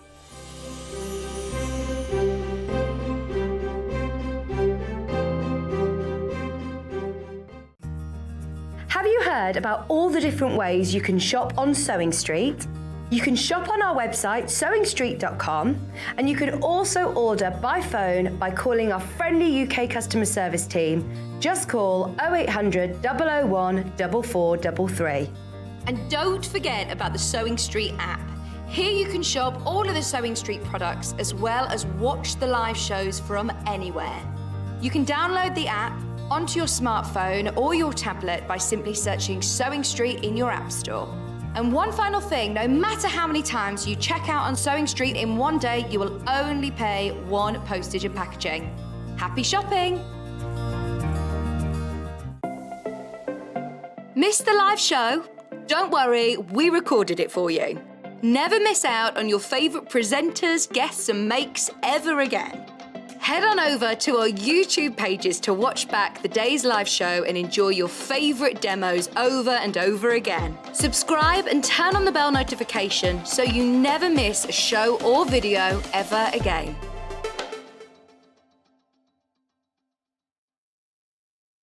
Keep up to date with what's on Sewing Street, as well as all the latest news and special offers by signing up to our email newsletters. Head on over to www.sewingstreet.com, scroll down to the bottom of the homepage, type in your email address, click the envelope, and you're done. Never miss out on the latest news and special offers ever again. Here at Sewing Street, we're always looking at ways to make your shopping experience better. That's why on certain items, we have split pay. So with the split pay, depending on the price of the item, you can split the cost twice, 3 times, or 4 times. So that means you pay once, then you pay monthly until it's finished. And you know what?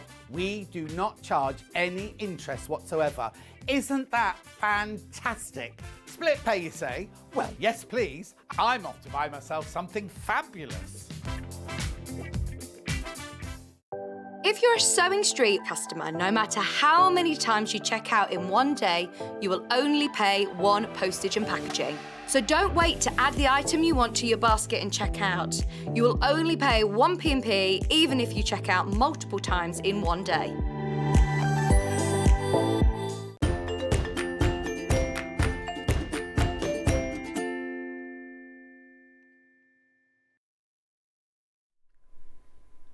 Hey, it's good to have your company. It's good to have your company. Talking of great company, Janet Clare's here. Hello, you. Hello. You Had all a right? nice cup of tea. Have you? While you've been busy working. Oh, did you bring one in for me? I didn't actually. I did offer Levi one, but he didn't want one. So sorry, it didn't reach you. Sorry. You offered Levi one. Well, he was and not- next to me when I was boiling the kettle. So what could I do? I can't bust in when you're on air, can I? So I do apologise. But I had a nice cup of tea, so you're happy about that. Anyway, moving on. I've got some old quilt kits from Janet Clare here. Janet, this is gorgeous. Down beside the seaside. You've got it in front I love of you. this. I'm going to show you. Now, this is a work in progress. It is very much a work in progress. This is absolutely beautiful. This is that sort of collage quilt almost, isn't it? Yeah. Isn't that incredible? I absolutely love it. Now, if you've never done a quilt like this before, this is a great scale to start at, isn't it? Yes, it is. And you make something really useful. All the techniques are in there. You get big enough to repeat them all. And I've cut every piece of fabric with scissors. That's how I've got that wonky look. You're going to show us how to do this, aren't you? Absolutely. But when you sew it with, cut it with your rotary cutter, you're going to lose that sort of folk art sort of charm. So you can really, really play and relax with this one. I love that. It's so exciting, isn't it? And vibrant, that background, those little appliques, this touch of red as well, just takes it to a whole new level. I love the quirkiness of the seagull and the girl with a kite, the whales, the little fishing boats. I mean, just everything about it is beautiful, charming. It's got a naivety to it, but also it's a very sophisticated piece of work, isn't it? Thank you. Thank you. I It's love good it. fun to piece. Yeah. And what I'll do when I've done all of the free motion, which I'll show you, and some hand quilting on it, I will then neaten up the excess wadding and I will actually staple it to a frame. So so it nice. stands proud of the So wall. it's an art piece, really. Yes, it is, yeah. But you could back it, bind it, Absolutely. have it as a quilt on the wall as well. You could have it as a quilt on the wall. You could hang it from a really pretty one of those little metal That'd be nice. hangers. Yeah. You could extend it even. You've got more fabric than you need, so you could extend it a little bit and put it on a I was just table. going to say, Janet, the fabric pack is incredible. I wanted you to have loads. Yes, exactly. And also, Tessa doesn't want to cut a little, an inch of this and a twizzle of that. True so enough. You've got plenty. Yeah. You've oh got gosh, plenty. am I allowed to dive in? Absolutely. Dive in. Oh, because look, you've got the wadding as well. We've got the wadding as well. That's the extra mile. You've got all of the fabric is mine except the little piece of red because I didn't have a current red in one of my fabric collections, but it's all mode of fabric and it's all, you've got plenty. There's loads of fabric absolutely here. Plenty. You've got loads of fabric here. It's absolutely gorgeous. Look, all the creams, the tans, those slaty blues, those navies. This is all from the sea. To the sea. Thank you. Sea. You've got then, is this interfacing? You've got some interfacing. Oh, cool. Yeah, so you can do some free motion, stabilise that if Some you Bondaweb. like, and you've got some Bondaweb and some so it's wadding. really a kit, isn't it? It is a Rather kit. than You've a got pattern plenty. fabric, you've Yeah. got a kit. You've got absolutely plenty. Plus to your full play with. instructions as well. The wall hanging measures 14 inches by 27 inches. I think give or take, Give because or you could take. change that, couldn't you? Yeah, absolutely. So all I did was, I'll show you how I pieced it all and how I put it together. But I really stopped when it felt like it was enough there. Yeah. So I had to give you a measurement. Yeah. Just so that you've got a scale of what you're doing. Yeah. But really you can build up, you can put as many little sections of applique on it as you like. I think this might be my favourite project you've brought to us. Oh, wow. Honestly, I love it. I Very love good. it. I love the sort of wacky pieced background. I just think is delightful, utterly delightful. And the appliques as well, it's just so charming. It looks great fun to make as well. Every single one of them will be unique. Yes, they will be totally unique. And if you are trying to improve how you play with colour and get a nice spread across a piece, this is great learning piece to do. Opportunities for free motion quilting, applique. You could hand quilt this. You could hand quilt it, absolutely. It's not overwhelming. No, and finishing it off with a binding, you could just bag it out. You could do a double binding. Yeah.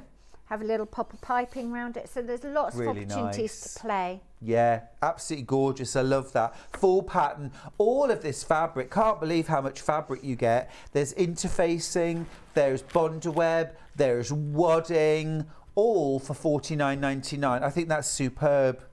Absolutely superb. And think of this as well as a weekend workshop. It's flying out, by the way. A weekend workshop with Janet Clare, which I would give my eye teeth for, Would Janet. I would actually. I would love to you'll come have and. to come. I'd love to do that. You'll have to come. Just turn up. I'm not coming in the winter. Turn up. If you just turn up, we won't have the heating on, and I No, I won't was have gonna hoovered. say. So you phone ahead, and I'll Yeah. get the heating on. I'm not coming in the winter. Not with old Ebenezer Not with Tony. Scrooge. Actually, one of his nicknames is Ebo, short for Ebenezer. Funny that. Ebo. Funny that. I'll Wait till I honestly, see him. He'll be saying, "I don't want to eat on that flight next." Ebo. He's doing He my, will. He'll get you yeah, back. I know. He will. Get you back. Oh, there's nothing worse than being cold, Janet. Oh, I know, because your shoulders go like I that. don't like it. Shoulders go like that. It restricts your I don't like creativity. being hot either. I like being sort of No, I 19 don't. degrees. Yeah. Although having said that, I love the electric blanket on full blast. Oh yeah, you've got to be warm. But when I'm I'm in literally control simmering. of it, It's like being in a slow cooker. Now, if you're thinking, do you know what? I want to make that, but I've got scraps. a Janet Clare layer cake. Yeah. I've got scraps. I just need the pattern. I need the inspiration. Fear not. Janet Clare has got your back. Got the pattern. You've got I the think pattern. that's brilliant. I think that's a brilliant pattern. Because again, treat it like a weekend workshop with Janet Clare. Just But you're have going to fun. use your scraps, have And fun. it's nice to have a little project to go on holiday with, isn't it? Where you can, it's actually doable in the time you've got available. Oh, for sure, completely. Oh, and I love as well that there's some Oh, So that's that's a- delightful. That's a very, very scrappy one.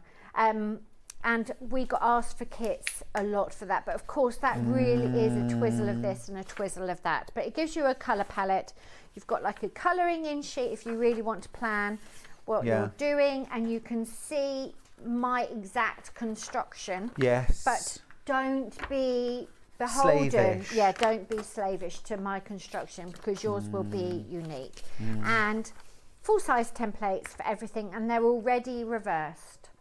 Because, of course, with the fusible applique, you need to reverse them. So they're already reversed.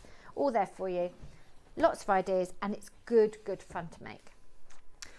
Definitely my favourite project that I've ever seen here with you, Fabulous. Janet. Thank you. Utterly delightful. Utterly delightful. It is very giftable, actually. And I love Janet's idea as well about stretching it over a frame. Yeah. And having it as a little art piece. Still quilt it, and I would get in there with the perlé cotton, and I would do big stitch hand quilting. It'll be gorgeous. Just a little here and there, but the texture you could Bring out add some in. textures. I would, the wales here, you've got to have. Yes. Yeah, Are just these the like- kind of whales that do that? Ah, they could be Do whatever they you spurt? like. I would do that, little curly kind of spurts coming out the top of the wales with big stitch Add quilting. texture, and you could do, you know, the little bows on a kite string. You could do those in little different coloured embroidery, couldn't you could, as well? You could. I mean, it would just be so much fun to, I don't know, just keep picking up and adding a little bit more to. And just let it be. Yeah. It would be really fun. You The could hardest thing would be to put it down and say it's finished. It's finished. It's finished. That's a really interesting thing when is something finished. It's kind of finished when you are struggling to put something in, and then you put something in, you think, oh, that doesn't look right, and you take it away again. Yeah. It's telling you it's finished. I believe that's the hardest bit for I think artists, it isn't is, it? Knowing when because to you just walk want away. to do more. And also, you're so immersed in it that you're just having fun, and you just want to put more and more and more. But actually, you can't see it then. It's like if you use every fabric under the sun and every print, the quilt from a distance just looks brown. Yeah. So you've got to be able to play a bit with that and give some space, because then that lets the texture shine. So it is all about balance. Leave it pinned up somewhere, Yeah. walk away, spend a few days, do something else, somewhere where you'll pass it. Yes. And just, and you'll spot, won't you? Yeah, that's you'll spot right, what that's you want wrong. to do. And think about where your red's going, because your eye will see the red first. So you want that to be nice and... Anyway, we're making it sound like there's millions of design decisions. It's really going to be a very straightforward, fun project to make. It's flying out, Janet. Excellent. It's flying out. Right. It shall be nice and busy love tomorrow. that. Now, before we get to demo, we do have a few more things. We've got charming gulls. Charming gulls. Now, I'm just going to grab this because this is fab. This is an amazing price, $16.50. Look, this is what you make. Here it is, mounted on a board. It's absolutely delightful. So you've got that lovely pieced background, and then you've got the charming gulls flying across, a little bit of hand stitch detail in there to create movement. Now, within your kit, you've got all of your fabrics. You've got a mini charm. You've got backing fabric. I think the backing's in there It as well, is in there, Janet, yeah. Yeah, it's amazing. and wadding and Bondweb, Bondweb. and a full pattern. And the full pattern. Now the fabric... $16.50. The fabric on my sample there is slightly different because it's not to the sea, but it's exact same tonal values. Yeah. And if you look at your pattern, inside there's a little sticker, and that takes you to an image of the layout that I would use with To the Sea. So if you want to copy it, you can. It's all in there, little sticker inside your pattern. It's fab. Christine's got in touch to say, hi again, gorgeous Janet Clare. Wow. That was in capitals, by the way. Wow. You've done it again. Absolutely stunning. Thank you. Yeah. Oh, that's so lovely to hear. And that really is a fun project to make. That you can make that for the weekend, and it would make a nice front of a zipped pouch, or you could add to it and make a cushion, whatever.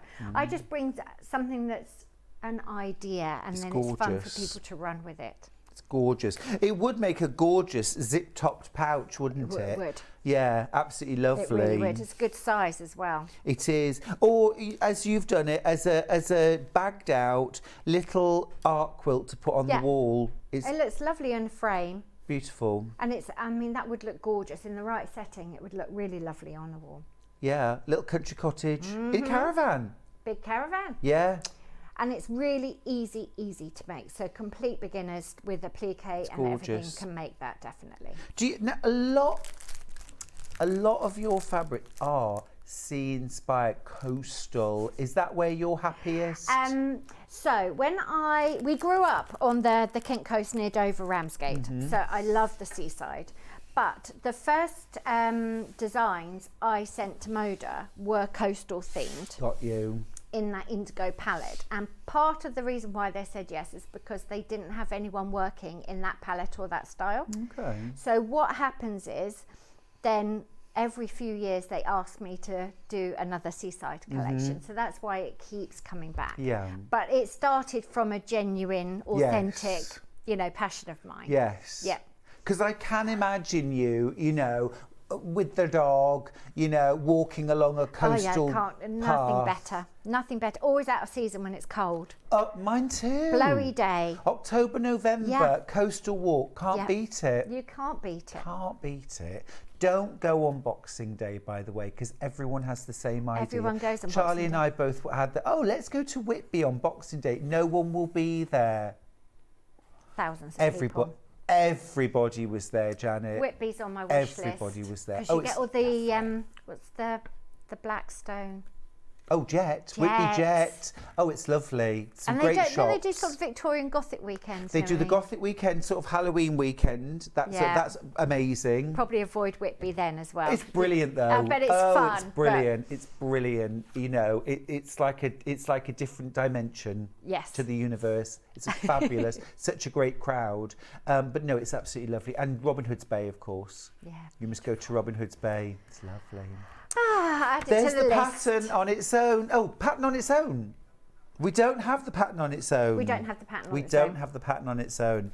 But, oh my good, I'm going to get out the way. Because this is absolutely gorgeous. I wish we had this in the centre actually, because we can't see all of it. All of it.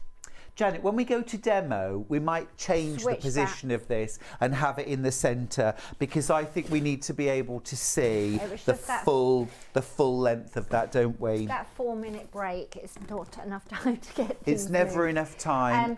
But it is, Pippa made it, I designed the blocks, and it is a true sampler quilt. Yeah. Learn all the patchwork techniques. The only patchwork technique that you're going to come up across regularly that isn't in there is Y seams. Okay. So there is squares, rectangles, square and squares, half square triangles. Are there Y seams? No. No. There's great. no Y seams Oh, right, in there. lovely. I've got foundation piecing. Yep.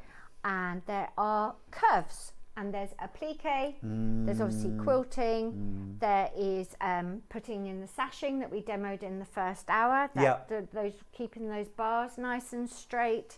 What else? There's embroidery, there's a secret Morse code message in there. Is there? Yes, there is. Oh, here? Right there, yes. So the Morse code alphabet is in there, and you've also got, you need some, it's called waste canvas, and it enables you to cross stitch on anything without and then counting pull it the out. thread. And then you pull it out. So the little Morse code message in there. Lots and lots of tips and techniques. Really nice skill builder project. And I want to design a sampler quilt that you could learn thoroughly with, which is why it's not a pattern, it's an actual book, because we thought, well, no, that needs to go in there, you need to know that, you need to know that. So really nice sampler quilt, which is a very traditional way of learning, but hopefully it looks quite modern and fresh. It's fun. Absolutely beautiful, Thank you. Janet. Thank you. It is gorgeous, and something you could spend a year making. Oh yeah, absolutely. So we did, originally it was a block of the month, so we did an applique block and a pieced block a month.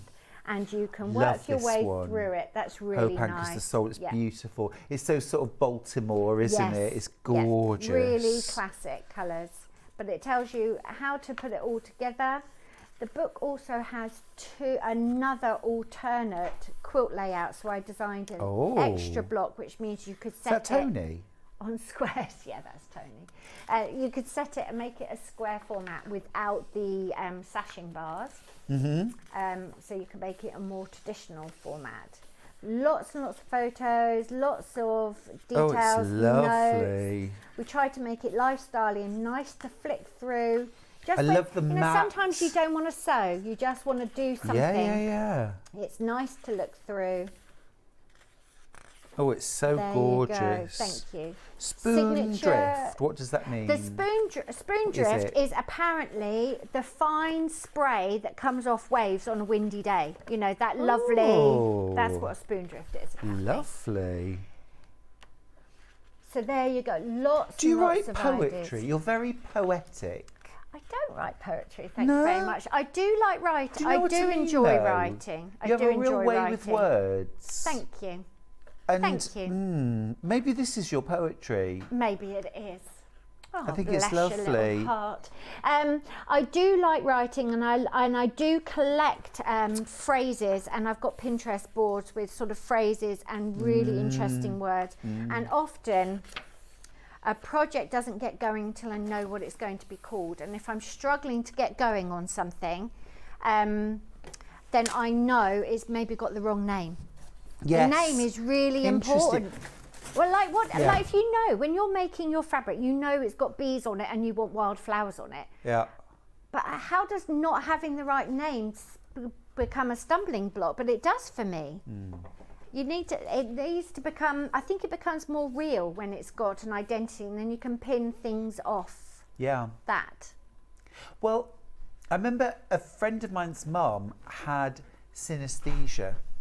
Have you heard of that? Is that the colours? Yeah, where senses are combined. Wow. So for her, her sense of hearing and her sense of sight were joined together. Okay. So for her, every sound, every word had a colour and consistent. Wow. I mean, Lucy and I did psychology at university and we studied it. It was fascinating, the way, and it was entirely consistent.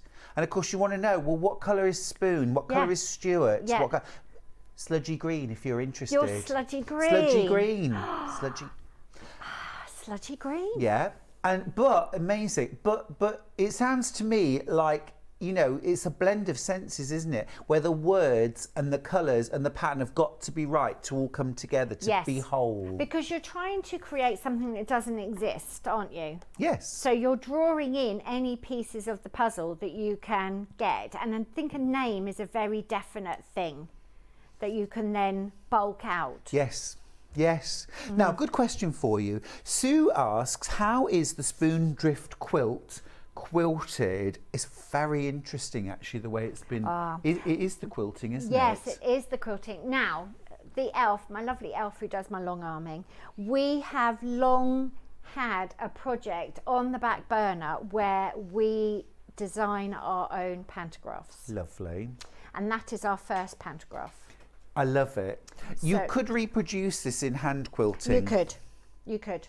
It's almost like seaweed, isn't it? Like Yeah. the bracts of seaweed. That's what we wanted, and we wanted something quite angular, so that it didn't just. It sort of, you saw it on the indigo stripes, and it was going in and out of the other blocks like a really good all over pattern. So that was our first attempt at a pantograph.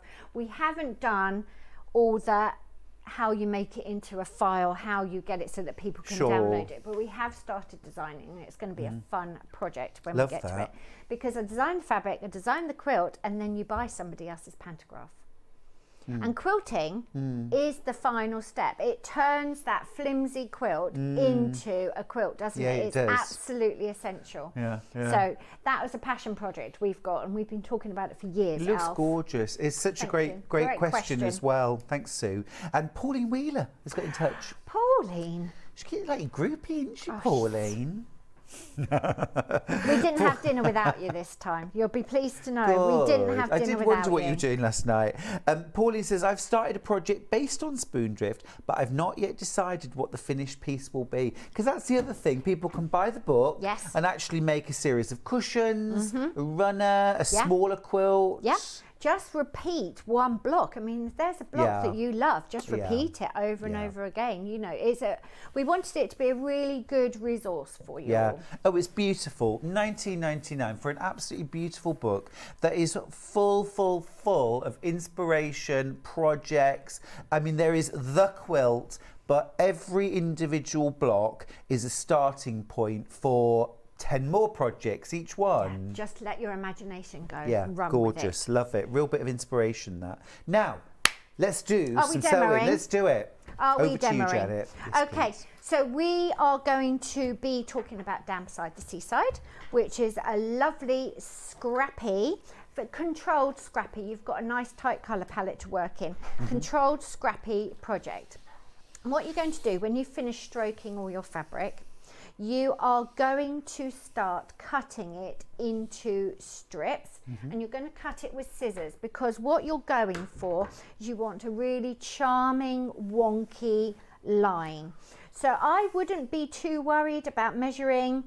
You can see some little bits and pieces I've cut here, and I've kept all of my scraps. And I'm just going to literally subdivide it. And I'm just being quick. Don't worry about it. You want that wonky line. Okay, so you're going to cut, don't cut it all ahead of time. Cut a little bit, get a feel for how it's going, build up your nerves to it, because it's always a bit anxious when you've got a kit and you're starting. You think, oh, what am I going to do? Can I ask a question? Yes. That when you say cutting it wonky, Literally, How I'm not wonky? worrying about it being straight at all. Literally just letting it. right?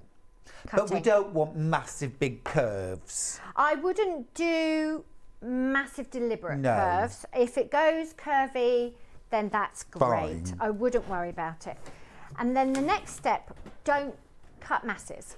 Then what you're going to be making is a piece of cloth, and the measurements are in the pattern, that you can then subdivide to put your appliques on, and then to build up the borders and the sashing. So you're making a very scrappy patchwork. And what I did, and what I do like to do, is to use the reverse of the prints as much Oh, yes, as I see that the now. front of the print. And it will double your stash.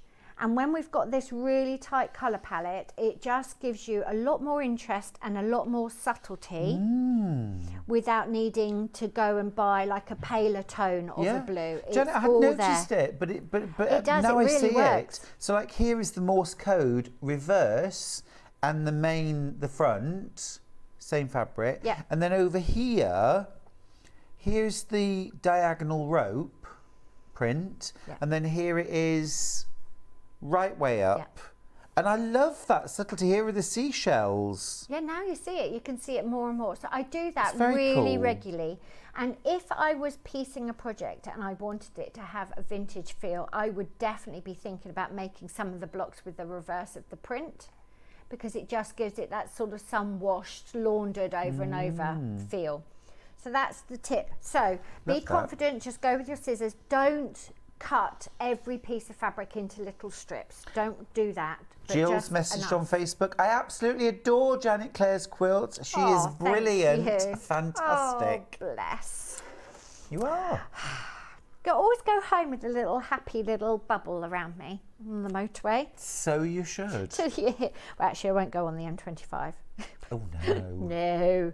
No. So what you're going to do, you can either make a big patchwork piece, which is the measurements are in there, or you can make yourself smaller little pieces like this. So start playing with the colour palette that you like. Don't be too literal, so you don't have to have the whales on all blues. It doesn't have to feel like they're at the bottom of the ocean. All you're doing is a nice, interesting palette. You're going to build up some little scrappy things like this. Not worried about an accurate seam allowance, not worried about accurate edges. You're just going to give yourself enough to applique on, okay? And then you can add your applique details. So this is the fish. And when I'm doing things like this, it seems mad, but you absolutely have to do it, and it works. I'm telling myself a little story. So I'm imagining they're in a current of water and they're all floating and bobbing along. I haven't thought one fish, accurate spacing, second fish all in a line, next one along. You know, I've tried to give them a bit of a story to it as you're going. Now And on if that you- point, Janet, Yes. can I ask, where are they specifically going to? Well, they're swimming away from the fishermen, aren't they, I think? They're all off Not into the the fishermen. ocean. All off into the fishermen. They're swimming away. The fishermen's over there. Right. They're swimming away. They're having a lovely time in the current, just playing with the water going along. Swimming for their lives. Swimming for their Swim as fast as you can. Don't eat the worm. I love the idea of telling a story. But again, it's It what I said makes earlier. sense. Everything has to be whole for you. It the does. words, It the really music. does. It really does. And also, give yourself plenty of fabric. So don't try and think, right, the fish need to be 5 inches finished, so I will give myself 5.5 inches and put the fish on it. Give yourself plenty of room, Yeah. because that means that they're not really uptight here. The other thing you want to do is give them space to swim into. So if the block finished here, he would look very, very uncomfortable. He looks like he's running out of ocean to swim in. So give him some room to play. So a little story. I know it sounds mad, but it does work. And then all you're going to do is you're going to start building up. My layout is in the pattern. If you want to do your own thing, and I strongly encourage you to have a go, just start playing. You think, right, I like that there, I like that there, and see what happens. And you can see how quickly it will build up. You've got masses of fabric. Keep all your odds and ends and have fun.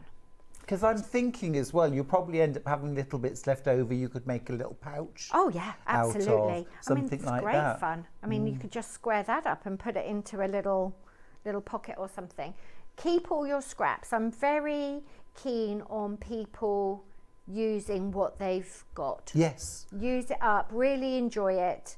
Don't waste it. No, totally agree. Totally agree. Okay. Free motion. Yes. So once you've got your applique, you Bondweb your appliques I do on. Bondweb, and I stick with Bondweb, even though there's lots of other products available. I stick with Bondweb because it is so fine and flat. You barely notice it's there. Cool. Sue says I'd gone all Dory then. Just keep swimming. Just keep swimming. I love Do you know, our though, audience. how charming, though, to have that little story in your head while you're making it. Talk Yes. about making it more fun and getting you away from using the ruler, Don't use the ruler. lining everything up. And you don't have, because as soon as you look at the measurements, literally you could copy Yeah. that. As soon as you do that, you're going to think, so if I cut that and that's at that angle, you're going to take a lot of the joy out of it. Yeah. You're going to take a lot of the spontaneity out of it. And there's no right or wrong.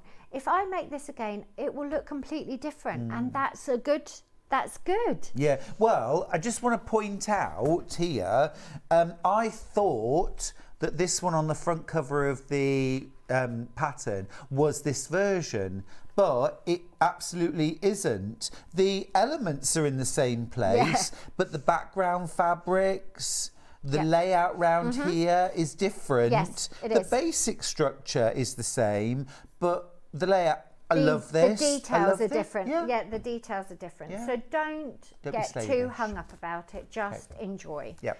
Now, I love to do free motion. I'm going to give you a free motion demo.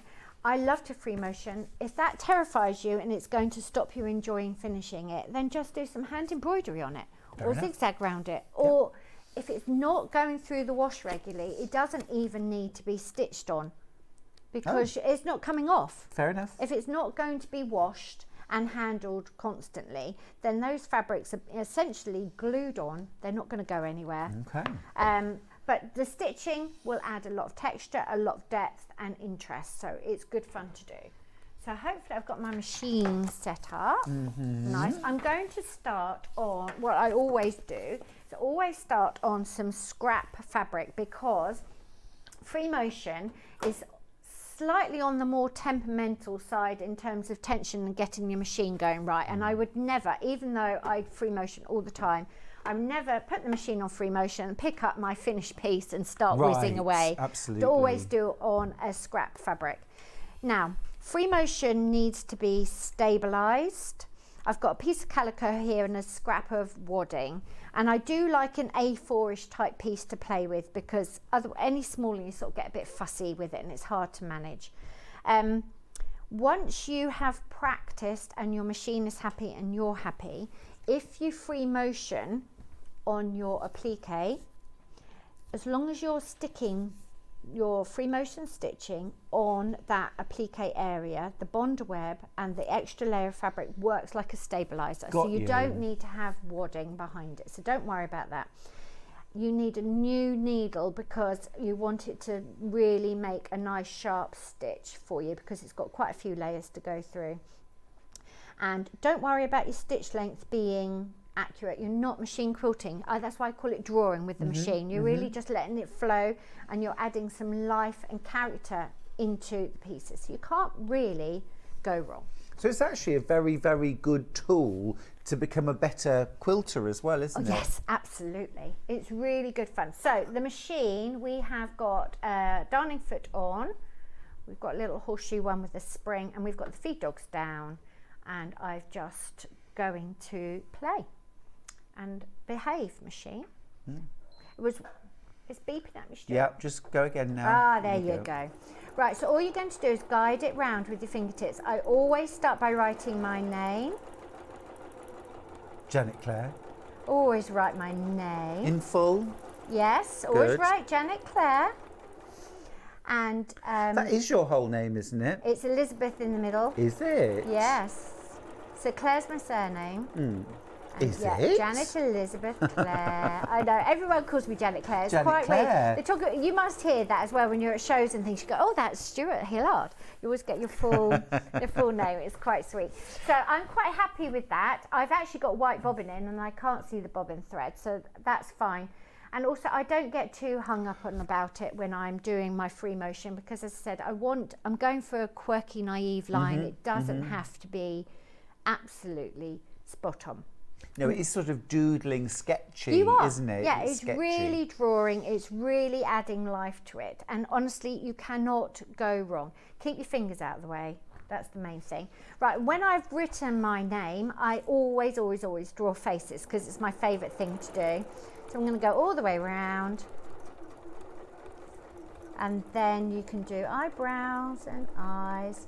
Unfortunately, it might be hard for the camera to pick this up, but I'll get it off the machine in a minute. Face, little mouth, up and round. This machine does a nice free motion, actually. Good, isn't it? It really is. It feels like it's really... sounds crazy, but it feels like it's actually supporting you while it's stitching round. It's not feeling like it's going to slide off. No. Or... Nice. It's quite under control, isn't it? This is the machine Stuart said I needed, and he was right this The morning. Elmer 680 Plus. I You said, know I what love machine shall I demo on? He said, what are you doing? That's what you'll need. There you go. Really fun little doodle. Lovely. And then you do exactly the same. How are we doing for time? We do Doing exactly good. the same on your prepared pieces. And here you have to keep the same energy. Like, it'll be what it is. We're not worrying about anything. And just start putting some detail in it. So you might think, oh, hold on. She said it's all going very well. Got myself stuck. My thread. Just enjoy and have fun. As you can tell, it's live TV, can't you? There's no debating whether you're on live TV or not. Oh no, absolutely. Can I help? No, I think we're good. We'll find out. I think we're good. Yeah, we're good. Awesome. So I'm just going to secure those stripes down. As I said, I'm not worried about it being accurate. I'm trying to get fun life in my lighthouse. And I might put a door in there because there would definitely be a door. You can put as much detail in. But again, if you tell yourself a little story about what might be happening, what you're actually stitching, don't just think I've got to go around the outside edges. Do yourself a bit of light. Now, I wouldn't start putting, is annoyed by a seam that's there. I wouldn't start putting like the rays coming out of the lighthouse in free motion. I'd wait for that to do with my quilting. Oh, okay. Why? Because, well, two reasons.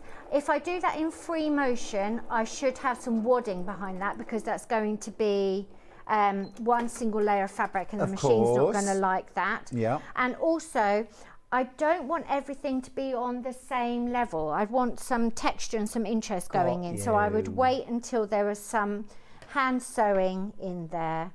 And all I did was without moving the fabric, I let the machine go, the needle go in and out of the fabric a few times at the beginning and at the end, and then you can cut your thread, or if I was at home, I'd pull them to the back and make sure they're nice and secure. But there you go, you've got one quirky little lighthouse, and he will just sit and wait. And the thing is, if you look at that and think, I don't really love that, if you get to the end, you've probably got enough fabric to piece yourself another little lighthouse and have another go. So there's lots and lots of opportunities for playing. But what I want you to do is when you are looking at yours and you think, oh, that line's wonky and I've gone off the edge, if you look at the images that I've got in my pattern, you'll see mine's exactly the same. People are much harder on themselves than they need to be. So you've got a really fun, quirky line, lots of hand cutting. So it's a good project if you're away from home. You don't want to take your mat and your rotary cutter and everything. And it's good fun, which is the most important thing. Lovely. It's good fun. Now, Sue asked, what interfacing do you favour if you're using an interfacing for anything? So, for example, if you are doing free motion or stitching and it's not bondable. I'd probably do more of, what did you have this morning? You had a very light one, didn't you? It was that was more medium. I would probably have a medium because the light one probably isn't going to stabilise enough with the free motion, and any heavier than medium is going to be, you're going to stop the fabric moving. You're not going to be able to quilt it or anything. Yeah. I quite like a stitch and tear, but you would need to remove that. Yes. So if you're looking for something that stayed in, I would do the medium weight interfacing probably. Okay. And I might even cut the bulk of it away. You know when you buy an embroidered jumper or something, you can often see the white film inside. Yeah. I might remove the excess anyway, so it's just done its job and is out of the way. That makes sense. Cool. Yeah, there we go. Down beside. Now, just need to let you know there are only 30 of this kit left. It's been very popular, and there are 31 in baskets. So if everyone checks out the baskets, that means one of you will miss out. Oh dear. Do just take a moment now to check out your basket. I'm going to talk for a minute till you check out your basket. 60 seconds, go. Oh, now you put me under the spot. I can't. Oh, now I don't know what can you say? What I can don't know you what to say? I will show you the finished article. It's not finished, but it's well on its way. The beautiful Down Beside the Seaside. Down beside the seaside. It's got a gorgeous quality to it, hasn't it? And far from being it looks like an advanced project, but actually this is beginner, because no accurate cutting required, no accurate sewing required. In fact, probably more intermediate and advanced sewers may struggle to let go of their ruler. You've got to let go. You can, of course, sew yours with a rotary cutter, but you will not get that quirky effect.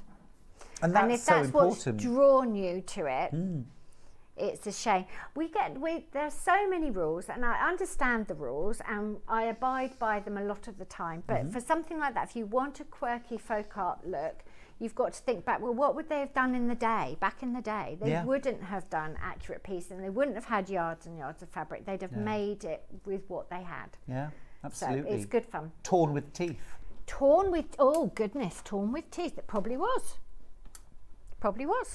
Yeah. Well, probably torn. Definitely, to some extent. Or ripped. Yeah.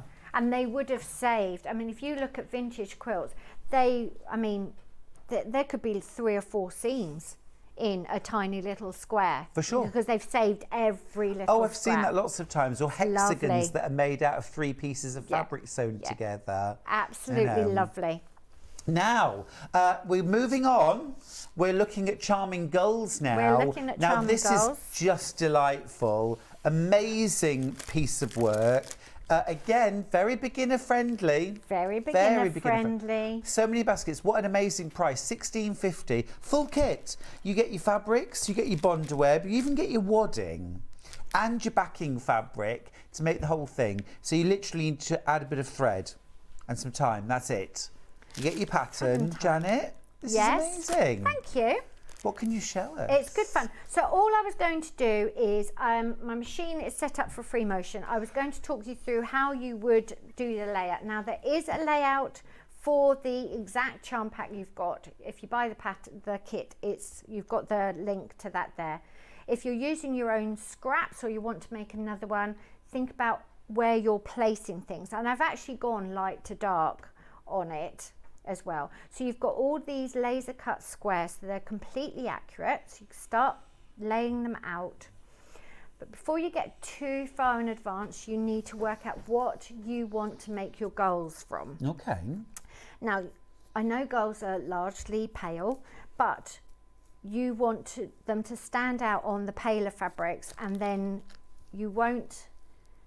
they don't all need to be the same colour. They can be coming in and out, like they're flying through shadows and things. So what you really need to do is find matching pairs or similar colours. And then what you would do is you will sew these squares together with a very small scant seam allowance, and then press them open, and that will give you enough fabric to make at least one gull. It'll cover a gull. You see? I see. Do you know, I can see now that there is a seam. There's seams in there. Templates are full size. I've given you a layout of where I've got them flowing. And again, that hand quilting that you can see there, it's all about that upward lift and movement. So that's the storytelling in there. So you've got some decisions to make. and then it's very, very quick. Put all the squares in a nice layout and then get those goals swooping up. That's all you've got to do. So you sew your squares together to make your background. Sew all your squares together, make your background, save your goals so you know what your goals are going to be, piece your background, do your fusible applique, and then you can hand quilt it and give it a lot of life and energy. Really, really simple, fun project. And you quilt yours and then you bag it out? Yes, because I would put the wadding behind it, and then I'm not worried about all my threads. I'm not worried about being particularly neat, and then you've got a nice, neat finish with the bagged out back. Got you. If I just turn this over a second so you can see. Yeah, and I will have left a seam, like a hole in the seam. Sometimes you make a hole in the backing fabric, can't you, and pull it all through like that. It's obviously not very neat, so I've done that properly, uncharacteristically. Uncharacteristically, I've done it properly. It's a method. It's a method that was used a lot, not used very often these days. Bagging out for a quilt. No, I think I'm going to start thinking about that again. How you bind the quilt, because I know it acts as a frame, and things like this and spoon drift I've actually hidden the frame by putting the same binding on, but actually you could bind out and it could just, all the drama could go right up into the edge. Or do you play with putting like an accent colour, you know, like a little bit of piping down there? Loads of things you I could think do, there's aren't there? lots you could do, because traditionally most old quilts don't have binding on at all. no. Don't have a binding, do No. they? It's a knife edge. Yeah, and lots of extra fabric in that binding, really. I mean, it gives you a lovely effect. But I think it might be fun to play with. And the other thing that's gone out of fashion is having a big sort of dramatic square in the centre of a quilt that would be on top of the bed, and the rest of it just being a beautiful fabric. That's gone out of fashion a bit as well, hasn't it? We need to bring it back, Janet. We do need to bring it back. Let's do it. Let's do it. We'll Reverse do it. trendsetters. Yes. I think We'll we could do bring it. that. You we could can definitely do bring it that totally. back. Yeah. And don't forget, you can put the reverse of this fabric around. If you think, well, actually, I don't really want a fish in the sky, you can reverse the print as well. And these little boards, do you use these as well, Stuart? While we're on tip day, get yourself a little piece of cardboard and cover it with some wadding. Literally, you can see where it's all glued. I think Tessa made this one. And really useful for laying out. That's keeping all your pieces of your blocks together, and you can stack them. So if you are just thinking, I really haven't got my sewing mojo today, but I don't want to be doing nothing. Yeah. You could be sat in front of the TV, little pile of these, get yourself some blocks all prepped, and then layer them up. And then they're not going to move too much if you've got a cat who likes to help you. Oh, don't they always? And they're all there ready to sit at the sewing machine for you. It's a lovely idea, and you can't kind of blow them away. Sue says, fun trivia, Jane Austen's sister wrote to her and told her about some of the fabric she'd found on her travels in Europe for the quilt that she was making. Because Jane Austen's quilt's really famous, isn't it? It is. It's at the museum, the house in Alton, isn't it? Chawton House, I think it's called. That's not that far from me, so I've been just recently. That's a lovely little day out, actually. Oh, that sounds nice. And there's a pub opposite. Little Janet, village I'm and a just- pub opposite. I'm planning a You can see weekend. another UFO. I'm planning a weekend. Can see another I'm UFO. thinking a day with you in your workshop, Yes. in your studio, Yes, sewing. that's a given, yeah. And then dinner, obviously, Soup cocktails. for lunch. Soup for lunch, crusty bread. Yeah. Mashed potato, in fact. Yes. And then... People know what we're talking about. There's probably everyone going, what are those two talking about? And then a trip to Jane Austen's house. Yes. To get inspired by the... Maybe we do that first and then have a day in the studio Then making have a what day in the inspired studio. us. Yes. Oh, that sounds nice. But you see, you'd have to work very hard on me to let go of my rulers and my measuring. Well, you can teach and me how to use mine. Because I'm like, yeah. The thing is, it's all about, sometimes you need a project, and this is where kits, I think, come into their own. and even if you do your own thing most of the time, it takes you out of your comfort zone. We all get into ruts. I'm in a rut, you're in a rut, everybody's in a rut. You do exactly the same thing all the time, and we're you in do our an lane. automatic pilot, and you don't have much time, you don't have much leisure time, and you just think, right, I just want to do something. You get busy, and here we go. Yeah, and something like Charming Gulls or Down Beside the Seaside. These are skills I know, this is skills I have, but this is an application which is very different to what I do. This would take me out of my comfort zone, still using the skills I have, but I don't normally do things like this, but what an absolute delight. What a delight. Just to be a little bit experimental. And not everything has to be a quilt, you know, so it's not always practical to have a big quilt on the go. No. Now I might switch to this mid blue halfway through here, and now I haven't saved my Gulls fabric, but you can have a play. What I love about this is that everyone will be completely unique, and I love that. And some quilt historian will be trying to date things and everything. Got a nice I love shell that. there. I love that. I love looking at vintage quilts and thinking about the thought process or the lack of. You know, or where did that fabric come from? What happened the day that patch was sewn into the quilt?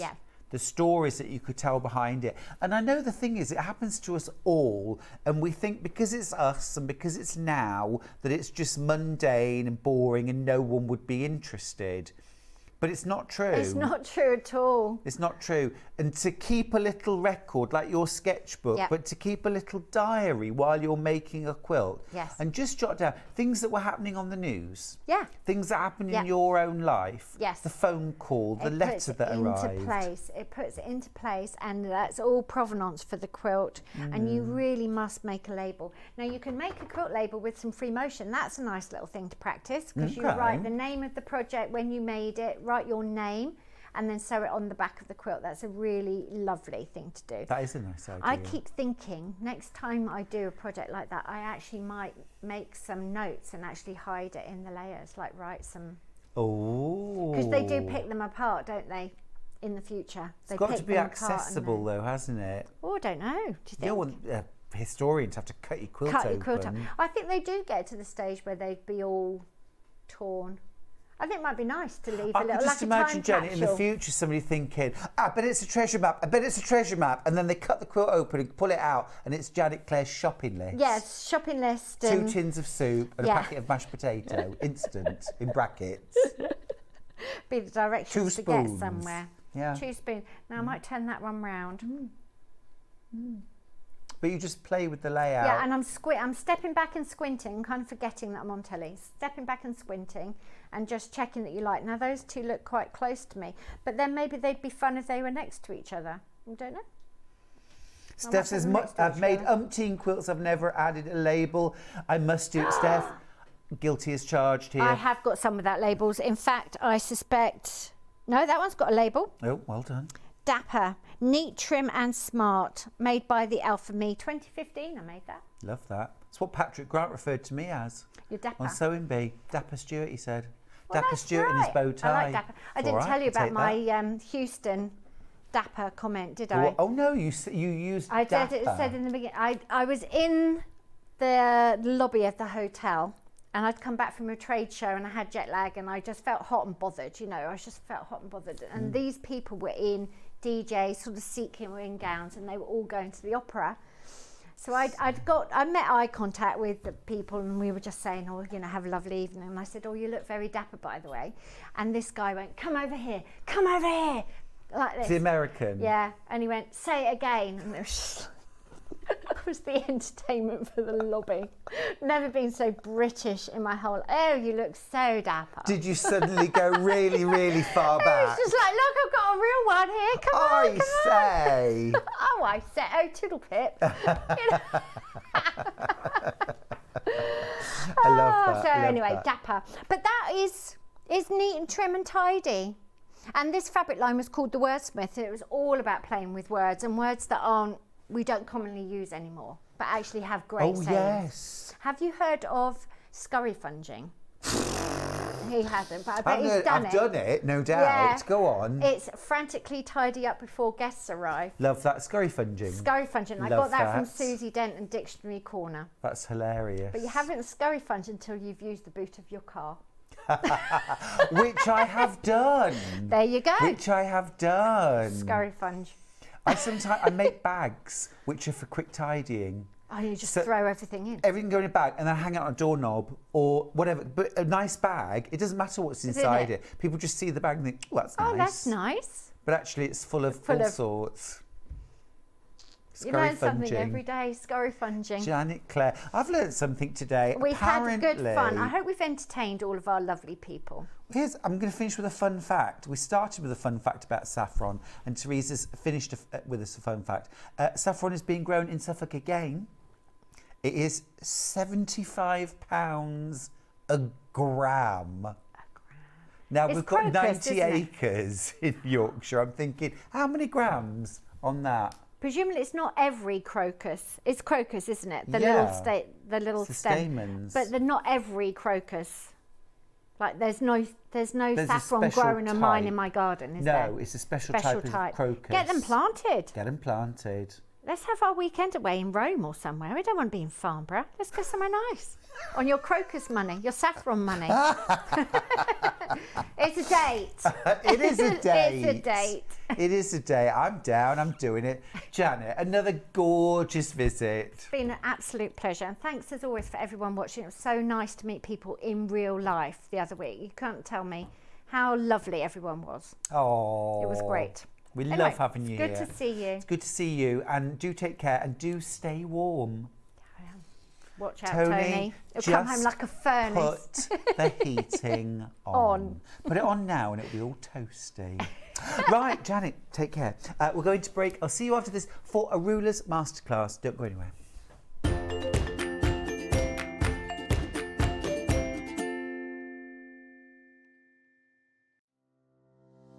Hi everyone, I'm Yvonne McAtamney. I'm a patchwork and quilter, and what do I do the rest of the time? The rest of the time I actually own and try and manage Village Fabrics in the town of Wallingford. How did I start my sewing and journey? Well, I've been sewing since as long as I can remember. I started out dressmaking with my mum and my big sisters. And since then, I've tried my hand at most things and have finally ended up with patchwork and quilting. And I think that's probably due to one of Eleanor Burns' Quilt in a Day books. Let me assure you, you don't make a quilt in a day. But it's been a passion of mine for the last 25 years, and I'm still at it, so there's hope for us all. So what do I enjoy sewing? Well, I like to do a bit of most things, to be honest, but my favourite thing is anything to do with my Japanese fabrics. So as you can see, we've moved to a different part of the shop, and here we are in another of my favourite corners. And I really enjoy combining the lovely Japanese fabrics with some hand stitching and hand quilting. So I've moved to the permanent Christmas room at my shop here, and as you hopefully can tell, this is quite a large shop here, so most of my time is involved in keeping this running successfully. So I don't really have a lot of time for claims to fame. So what I suppose I could say is that my claim to fame is actually managing to manage John Scott. I'm sure he'll take that the way it's meant, so love you lots, John. My top tip is that children's colouring in books are a really valuable resource whenever you're crafting. You've got nice, clear outlines that can become templates for your applique work, or you can transfer them and use them as quilting patterns. I can't draw, but I can create lots of things using bits and pieces from things like children's colouring in books. Give it a try.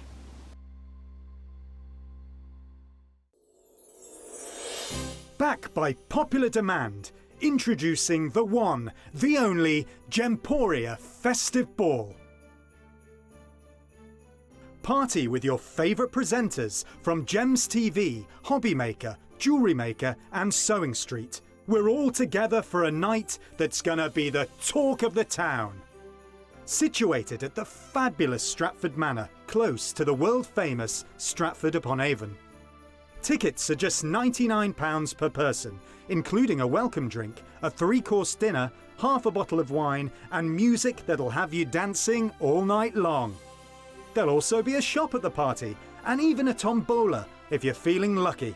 Numbers are limited, so order your tickets today to avoid disappointment. Let's make it a night to remember at the Gemporia Festive Ball on Saturday the 25th of November. See you there.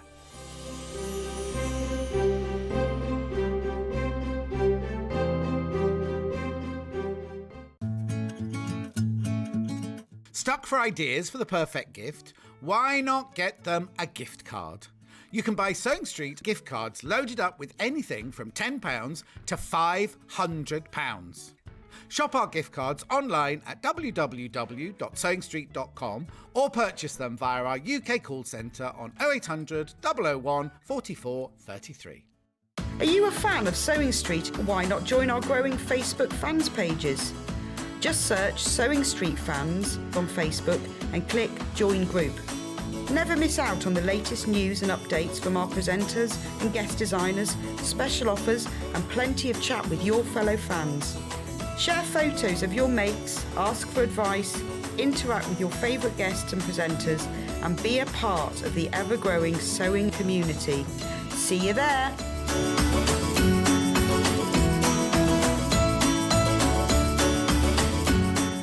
Here at Sewing Street, we're always looking at ways to make your shopping experience better. That's why on certain items, we have split pay.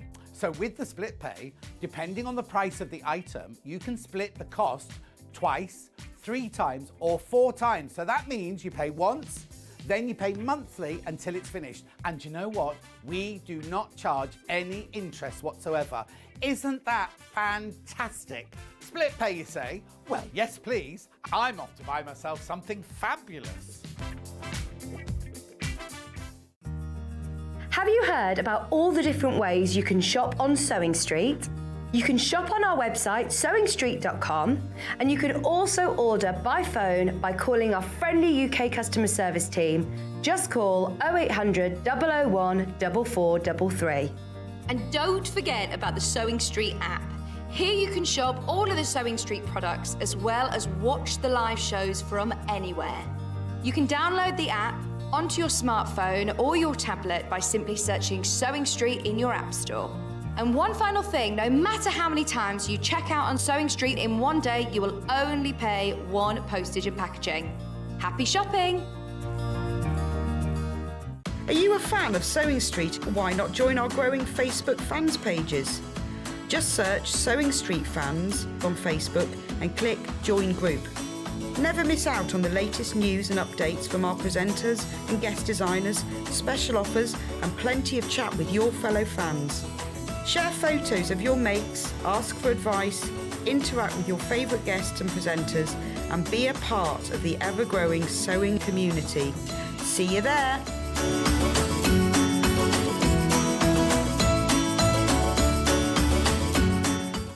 Keep up to date with what's on Sewing Street, as well as all the latest news and special offers by signing up to our email newsletters. Head on over to www.sewingstreet.com, scroll down to the bottom of the homepage, type in your email address, click the envelope, and you're done. Never miss out on the latest news and special offers ever again. Follow Sewing Street on Facebook and Instagram to keep up to date with what's coming up on the show, as well as being the first to know about our amazing offers. Get involved with our competitions that are exclusive to social media. And pick up some top tips from us too.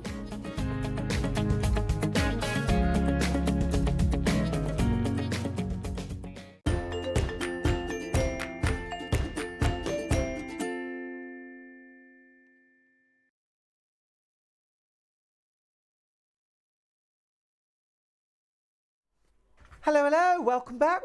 It's good to see you. Well, I can't see you, can I? But you can see me. I don't know if that's a good thing or a bad thing. Anyway, this hour I'm going to give you a bit of a ruler masterclass and some of my favourites and just a few tips and tricks and ideas for getting the best out of your rulers and some of my favourite products.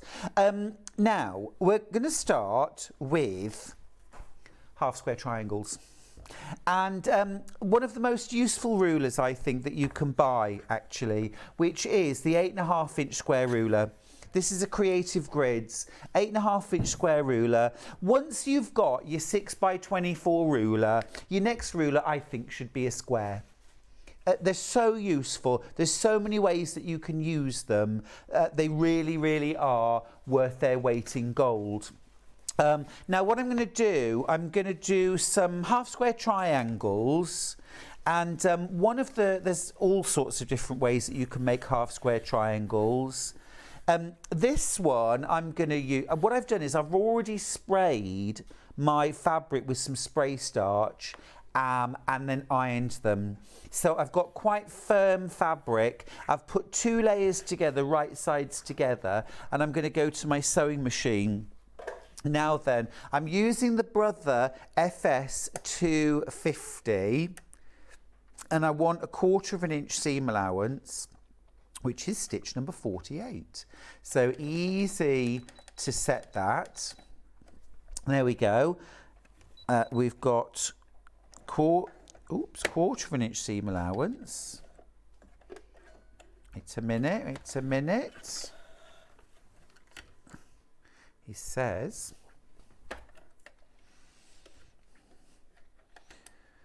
right,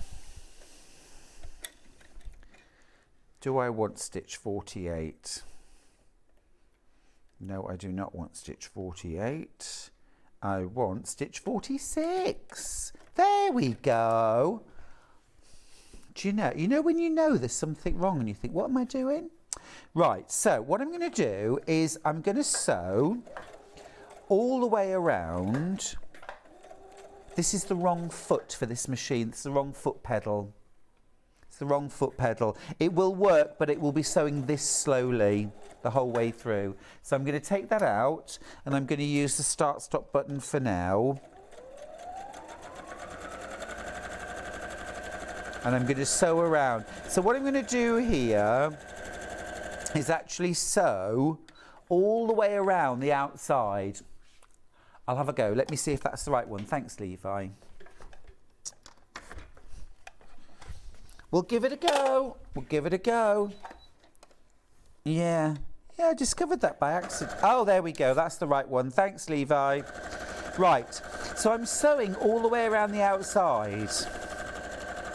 All the way around the outside. So this is a slightly quirky way of making half square triangles, but you can make 4 in one go. And I wrote a quilt pattern with this method years ago. You do need to spray starch your fabric, but it is a very accurate way to make half square triangles. And it's a great way of using pre-cuts. Right, so I've sewn all the way around the outside edge. Okay, and what I'm going to do now is I'm going to use my regular long ruler to cut through both diagonals. So this is my 6.5 by 24.5 inch ruler. So we'll slice through both diagonals. Keep everything together. We'll put graphics on screen. Now this is the most useful ruler you'll ever buy, of course. Your 6.5 by 24. Most of them are 6 by 24. This is 24.5, 6.5 wide. I wouldn't have a main ruler that had that ½ inch on now. I'm so used to using it. So what I've got now is I've got 4 half square triangles. Now the reason why I spray starch them is because these outside edges are on the bias, but that is nothing to be scared of. It's no reason to be concerned. As long as you're not pulling and tugging your fabrics around, you'll be absolutely fine. So ironing mat in place now. I'm going to carefully finger press and then iron. Okay, just to make sure that everything is nice and flat. If you want to speed up the process slightly, do one job multiple times. So instead of picking up and putting down the iron, I'm going to do that once. I'm going to finger press all of my half square triangles, and then once that's done, I can go in with my iron, press, and press, and press. Now, of course, doing it this way, you can cut larger squares than you need, sew your half square triangles, and then at the end you can trim them back, which is what I'm going to do now. So I've got my half square triangles. I'm going to use my 8.5 inch square ruler. Now, just to show you, this is really quite an accurate method. I've basically got a 6.5 inch square there. Okay, 4 6.5 inch finished or 6 inch finished half square triangles, but I do need to just give this a little trim up. So I'm going to use my rotating cutting mat and my square ruler for that. So let's unlock the rotating cutting mat. This is the 18 inch green cutting mat that I'm using. So absolutely brilliant if you're going to do some trimming. So when you come to trim, you want to put the diagonal line on your 8.5 inch square ruler through the centre. You're going to trim 2 sides, okay, and this really is just the smallest slither. I'm going to rotate the whole unit, slide this back down, line it up again to 6.5 inches. And then I'm going to do my final trim, and it really is just a slither. And there we go, perfect half square triangle. That's just one of the ways that I can use my 8.5 inch square ruler. They are superb, they're essentials really. So same thing again, I'll just give that a little trim. And you can either turn your work or turn the board. Same again, line up your half square, down the centre, trim your final 2 sides. You can see it's literally the tiniest little bit that I'm taking off. Your 8.5 inch ruler is obviously good to trim half square triangle units up to 8.5 inches. You can also use it for cutting background squares as well, for things like applique, for trimming finished blocks to the correct size. Also, I like to use it for fussy cutting because you can really see the exact unit that you're cutting. You can see where the motif sits on the fabric, and you really will get the most accurate fussy cutting. So I'm just going to take out those 2 sides, and on the final side we'll do that again. There we go. So I've got that all trimmed down, and you can see from my 2-layer cake squares, that's my waist, which I'm prepared to accept. And what I've now made out of those is 4 6-inch finished half square triangles, which will create a rather beautiful, should I choose it, 12-inch finished pinwheel block. Easy peasy, accurate. It's all about the ruler. It's really all about the ruler. Yeah, they're fab. They're absolutely fab. Another way that you can use them, I'm just going to grab some strips. I've got some, like jelly roll type strips. And I'm going to iron a few, because another thing, we often think, oh, what can I do with a jelly roll? We buy them, they're gorgeous, we admire them from afar, or we may have little bits left over, and we think, gosh, what can I do? So I'm just going to show you a couple of different things. So I'm just choosing a few different strips at random here.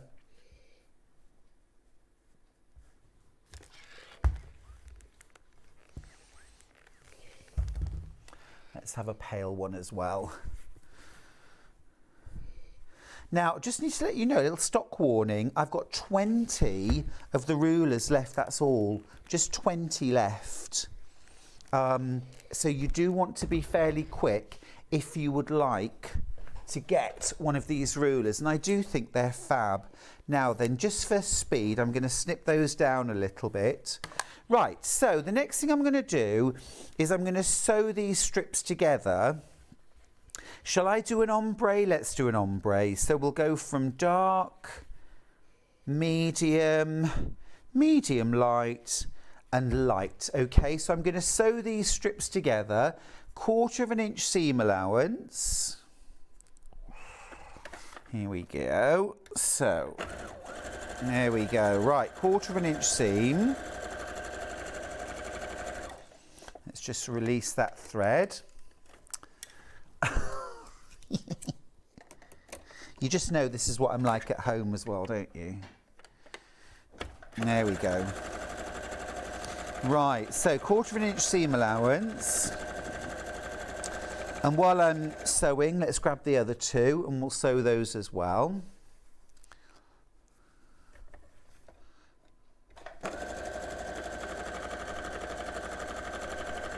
So what I'm going to do here is actually build up a piece of fabric from my strips. Okay, so I've done my two. Now I'm just going to open these out, give them a quick finger press, and then sew them together. Okay, so I've got two there, plus another two. Let's get these sewn together as well, and then I can give the whole thing a press. So often, you know, we don't have time to show you the different applications for one ruler, but your 6.5 by 24.5 and your 8.5 square are, I think, without doubt, the two rulers that you'll use more than any others. You'll use them again and again, and there are so many creative ways you can use them. Right, so I've given that a little finger press. I'm going to go in now and just iron everything nice and flat. Try and press in the direction of the seams that you've sewn to keep them nice and square. Okay, so that's done. Now we'll see whether I've been accurate or not. Not bad, not bad. So from that, I'm going to cut out an 8.5 inch square. Remember, if you can, use your rotating cutting mat and turn your work. Now I'm going to grab another square. Let's go. What colour shall I go? Choices, choices, choices. I'm going to go with a grey. So I'm just going to grab a grey.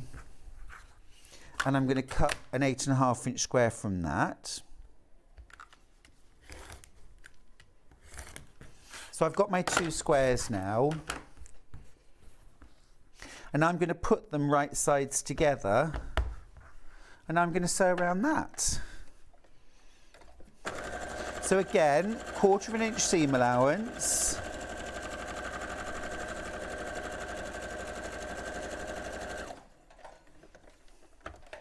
All the way around the outside. And because you're going to trim using this method, then you don't have to be that wildly accurate, which is always nice and forgiving. It's always a bit more relaxed, isn't it? If you're going to trim things to the correct size and shape, you can be slightly more slapdash, which, you know, some days you need to be. If your head isn't necessarily in the game, but you want to do a bit of sewing, well, have a go at this. Okay, so I've got that stitched now. I'm going to give it an iron, just to set my seams. Okay, and then there's various different ways I might cut this, but just for today I'm going to do the same cut as I did before, through the middle,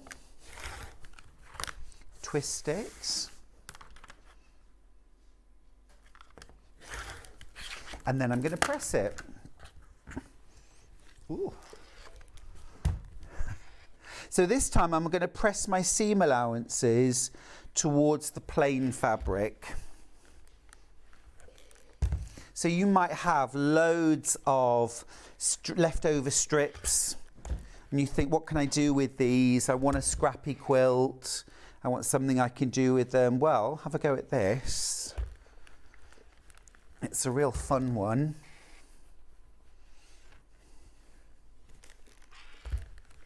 So again, you would then go in with your 8.5 inch square ruler and you would trim these down.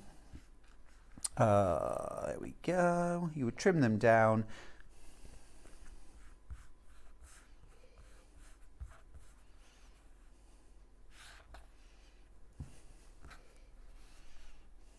Oops.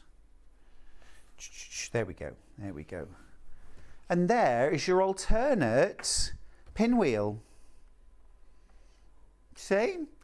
With strip piece sides. A little bit different. Okay, right, let's have a look at another of my favourite rulers, which is the Dresden. Right, so this is the non-slip 18-degree Dresden ruler. Okay, so on your ruler, you actually get markings. This was created by Lynn Edwards, and this creates loads of different sizes of Dresden plate, fan. You can do quarters, halves, 3/4 and full. You've also got your template for the centre circle. Okay, so while I cut a few of these, I don't know if you can show us maybe a Pinterest of a Dresden plate quilt. Would be quite useful. So what I'm going to do here, I'm just going to do a couple of these just so I can show you how they look. So let's fold and press a few fabrics together. Now obviously at home you're going to cut a strip of fabric.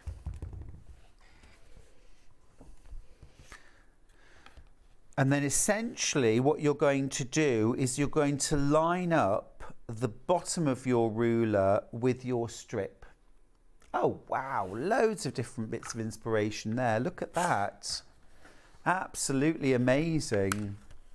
So many different options. So here, let's go 5 inches wide. Okay, right. So I've got my strip of fabric. All right.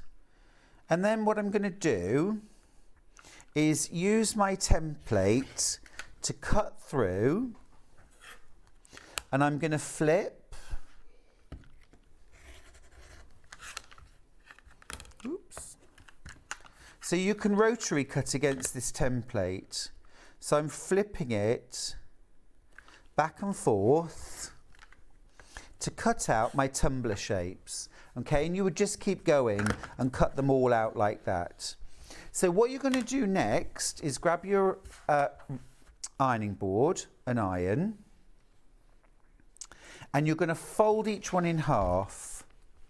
And you just need to press just the top, oh, I don't know, maybe inch, inch and a half. So you're folding it right sides together and pressing. And we'll just keep going. We'll do 4. There we go. Right. So next up, take these to your sewing machine and we're going to sew across that wide edge at the top, 1/4 inch seam allowance. So this is where you can chain piece. So here we go. And I'm just going to do a little reverse at the start. Okay, right. And then you can basically just feed them through. Make sure you keep the top nice and accurate. Oh, went a bit wild then, didn't it? There we go. So you're just sewing across the top, that widest folded edge with a 1/4 inch seam allowance. Okay. So next up, so at the moment I've made some kind of weird bunting. I'll snip these apart. And what you would do, I always recommend making just a few units or one block in its entirety first, get the idea of the method, and then you can go to town and you can, you know, kind of chain piece loads of them. So this folded edge here, this is the fold here, I'm going to snip across just to remove a little triangle. This is just to reduce the bulk at that folded corner. So you can go to within about 1/8 of an inch of your stitching line, just like that. So it's just a little slither. And then what you're going to do is pop that seam through to the back and then just use something slim and pointy. Okay, maybe something like a, oh, I don't know, a turning tool, or you could use the tip of a Japanese chopstick. Japanese chopsticks are pointed.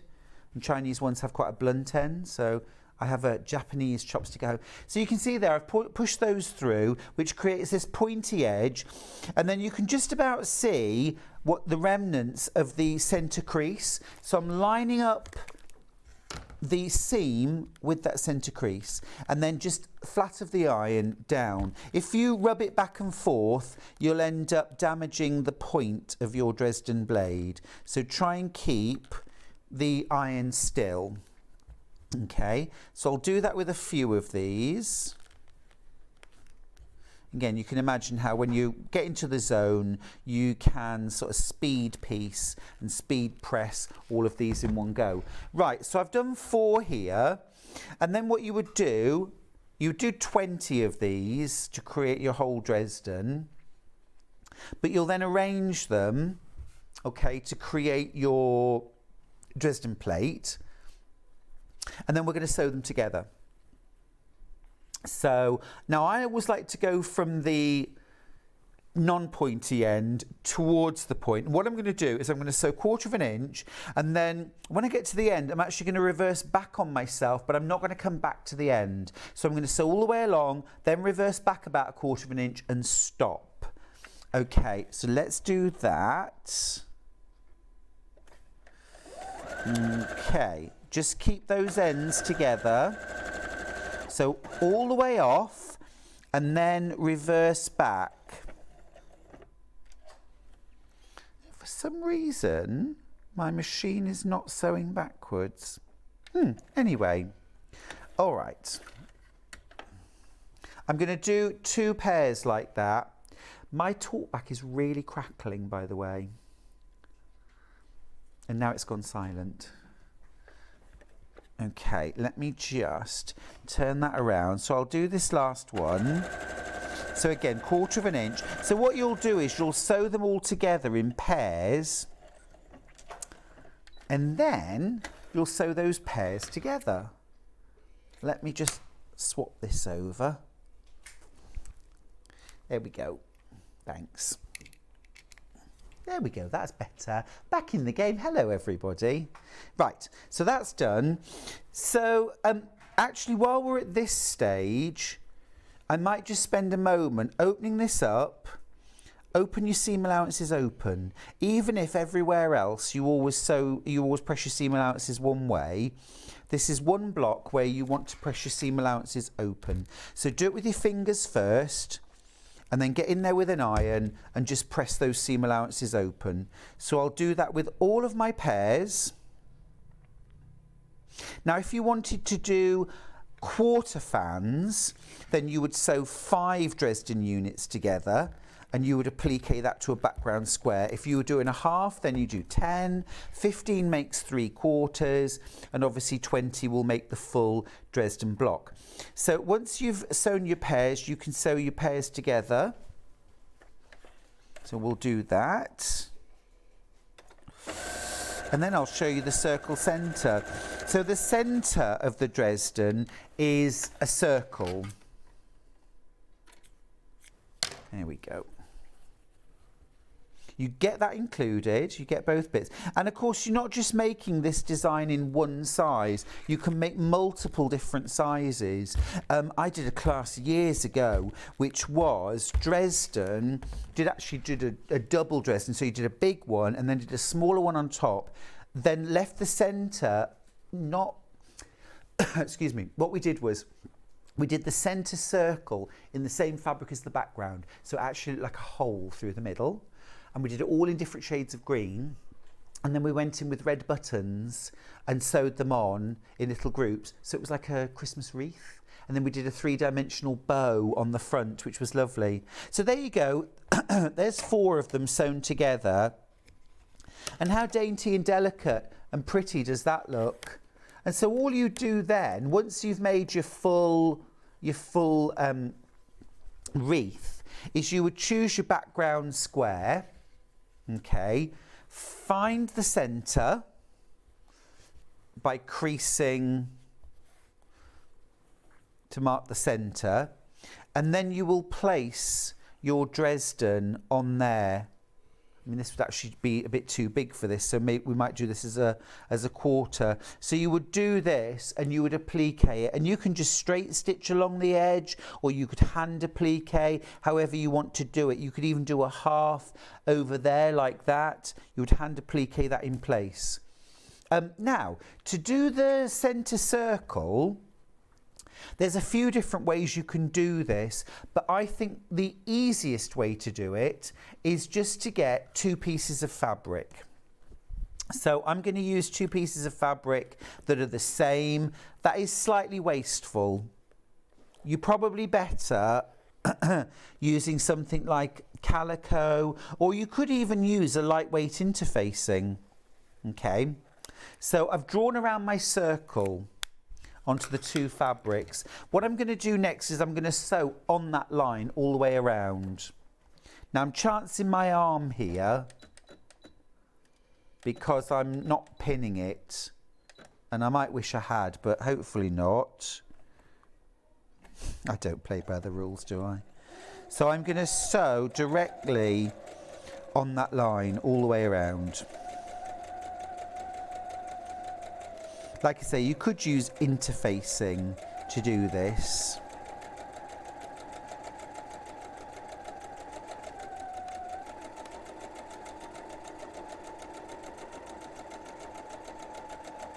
And try and stay on the line as much as you possibly can. Okay, once you've done that and sewn all the way around, I'll just give that a quick iron. I know it's a friction pen. So then what I'm going to do is cut. Now I've used quite a short stitch length, and I'm going to cut about 1/8 of an inch away from my stitching line, which obviously at home you can't see because I've ironed it away. So I'll cut all the way around that.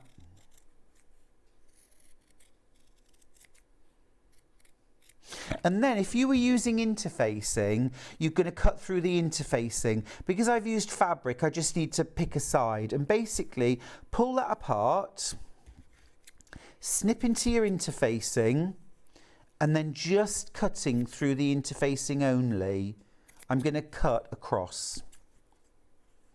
About a 1.5 inch cross through the centre like that. And I'm going to use that then to turn the whole circle through to the right side. Okay, smooth that out.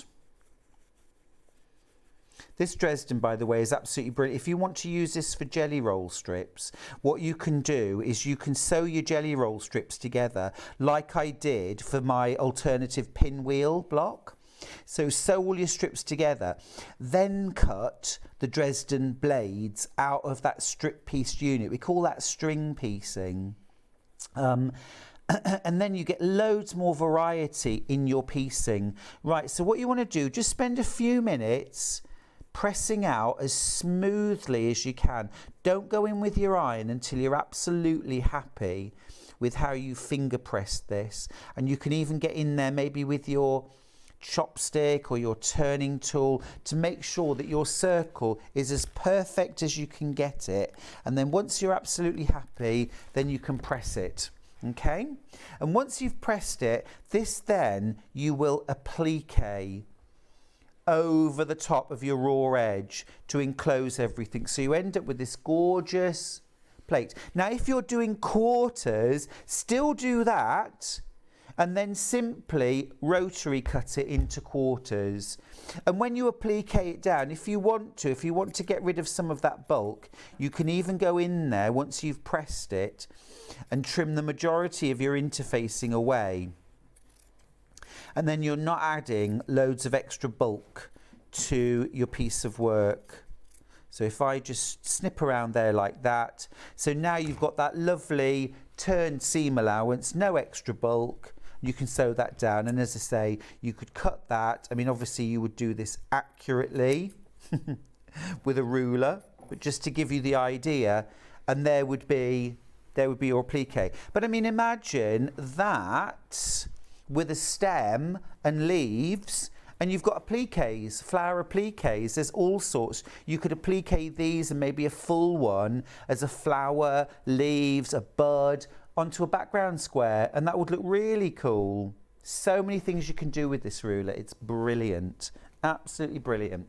Right, let's move on. Shall we do flying geese? Let's do flying geese.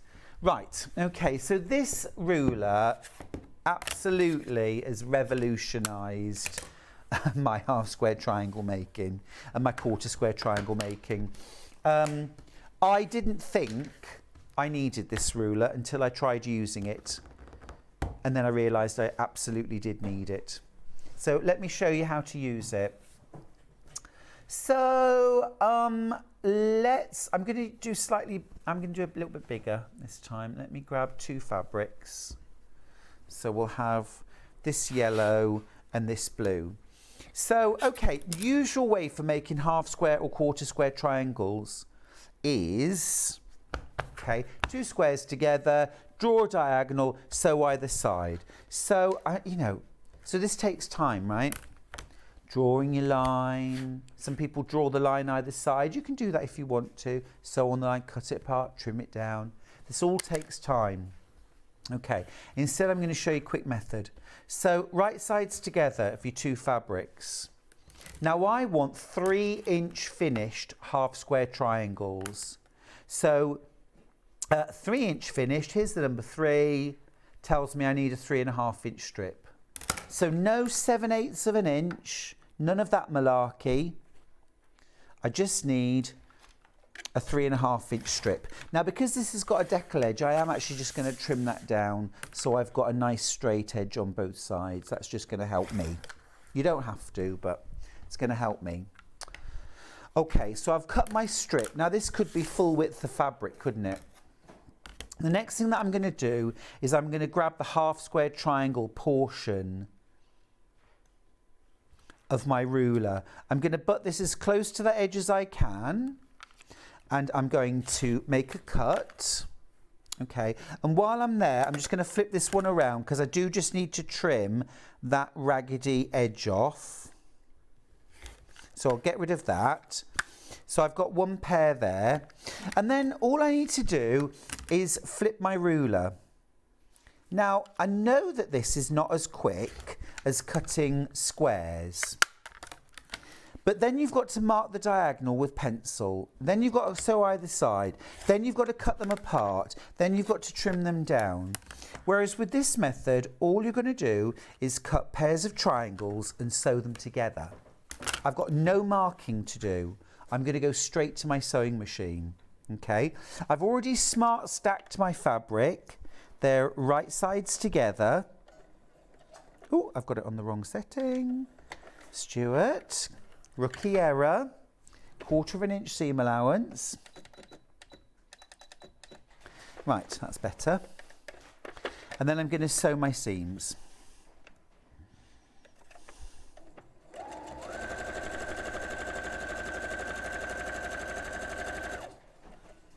So this is where it becomes much, much quicker.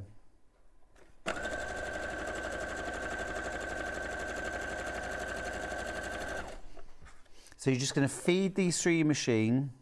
Now this makes half square triangles, quarter square triangles, hourglass units, it makes flying geese.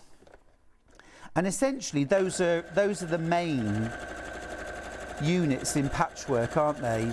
They're the ones we use, certainly I use, for about 90% of my quilt making. So now I'm going to snip them apart and I'm going to press them, and then I'm done. I'm done. Because I don't need to trim these because they cut really accurately, and as long as you sew accurately, you're absolutely in business. So let's get these pressed. So again, factory method, finger press all of your seams back. That's a nice combination of fabric, isn't it? I like that. Okay, so we're just going to press those. And you can see how nice and accurate they are.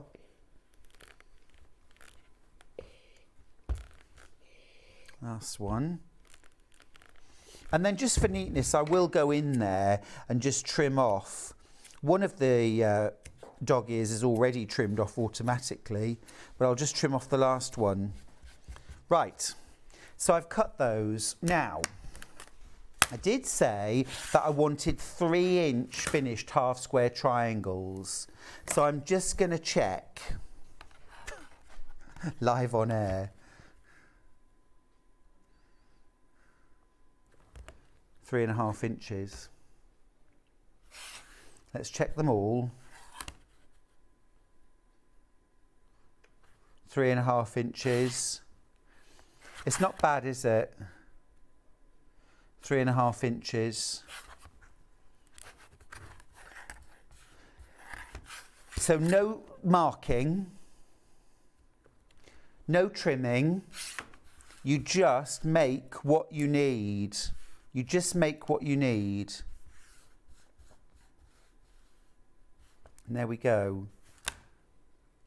So lots and lots of different ways to make the same unit, but this will also make quarter square triangles. So all you do is, you can see this part here you use for your half square triangle, and then this part here you use for your quarter square and also for your geese.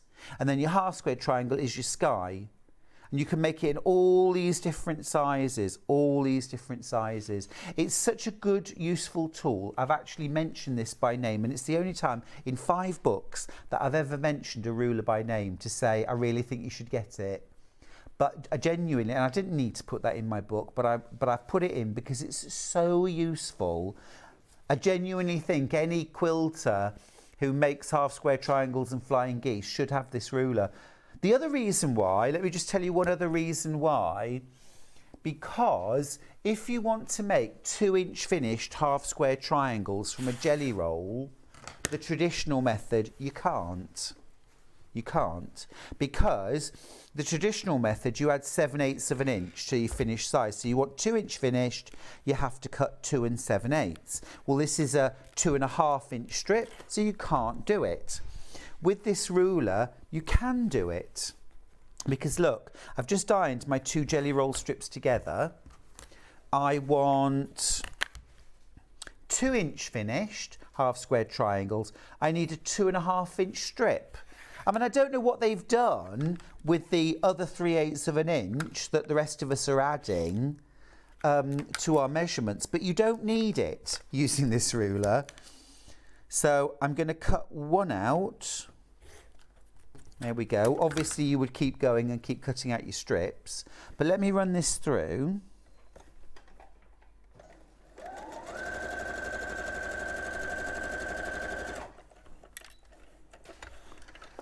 And we will just press this and we'll see. We'll see what we've got. These rulers are great. They're absolutely brilliant. Love it. So I'll press that open. Get rid of my dog ears. And then we'll measure it and make sure. There you go. 2.5 inches square. Diagonals on the diagonal. 2.5 inches square. So you can make 2-inch finished half square triangles from a 2.5-inch strip, but you need this ruler. Honestly, it's £29.99 well spent. Genuinely, I'm not a gadgety person. I don't have loads of different tools, lots of different rulers. I'm quite happy with my my 24-inch by 6-inch and my square rulers, really. But this is worth its weight in gold. I love that. I love that. That, absolutely. That's why I'm demoing them, you see. I've picked out my favourites. The Dresden, I wouldn't make it any other way than with a ruler. I've made loads of Dresden plate quilts over the years, but I can't, I don't want to make a template. I don't want to measure the angles. I want to use a rotary ruler that I can rotary cut safely. I want it in multiple sizes. I've got it in multiple sizes. They're fab. They're fab. I will just quickly mention the 6.5-inch Creative Grids ruler, because this is also, and I've got the 4.5-inch as well, and the 10.5 and the 12.5. If you can build up over a few years, I mean, if you look after them, they'll last you for years and years and years. But the different sizes, they're all useful. They're all cool. For example, if I wanted to trim half square triangles, the smaller the half square triangle, I'm going to use a smaller ruler, because I hope this makes sense, because it kind of makes sense in my brain. I can use my 8.5 or my 12.5, but it's bigger and more cumbersome to use and turn. A smaller ruler is quicker and easier to spin around for something small, So it's useful. It's really, really useful to have. And again, it's about what your budget is, isn't it? When I bought my Le Creuset saucepans, the smallest saucepan 30 years ago, I'm still using them, so they were money well spent. But I mean, I save for about 6 months at a time to buy each saucepan.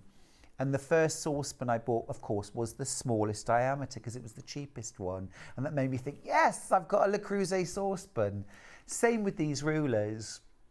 Your budget may run to the smallest square ruler this time. Next time your budget might be for one slightly bigger, but build up your collection. They're really, really useful. Now, 60-degree triangles. Again, I'm going to grab a few strips. Have I got time? 5 minutes? Yeah, I can do it in that time. Let's do it. Let's do it. It's nice to do a bit of demoing, isn't it? So with your 60-degree triangle, again, you can cut multiple widths of triangle. Now, what I'm going to do here, just for a bit of fun, is rather than sewing lots of strips together, what I'm going to do, is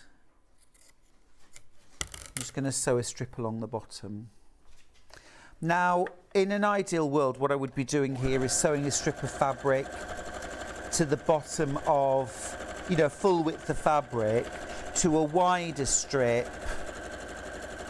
of full width fabric, So I'm going to do the same on the other side as well,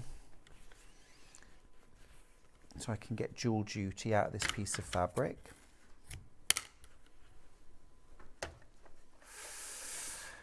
There we go.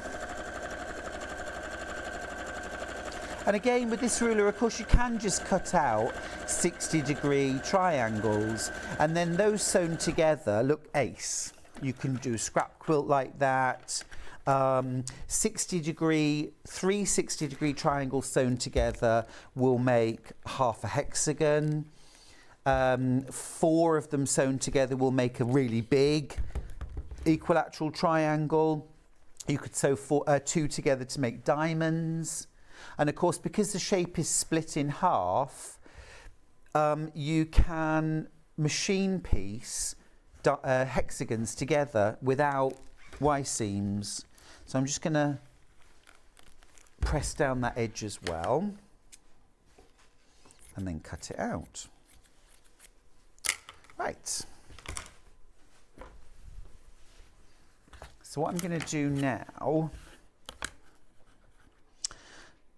is I'm going to cut out. Now I'm going to use the 5-inch here. Yeah, so I think I'm just going to trim this strip down to 5 inches. Let me just check. Yeah, so I'm going to trim this strip down. To 5 inches. Obviously, I'm doing this kind of on the hoof, so at home you wouldn't be cutting off strips like that. But it's just to show you how I would work this out. So we'll do the same here. There we go. Right, now I'll go in there with my ruler, line up the number 5. And I'm going to cut that out. And obviously on a long strip you'll get multiples out of this. So I'll do the same with this strip.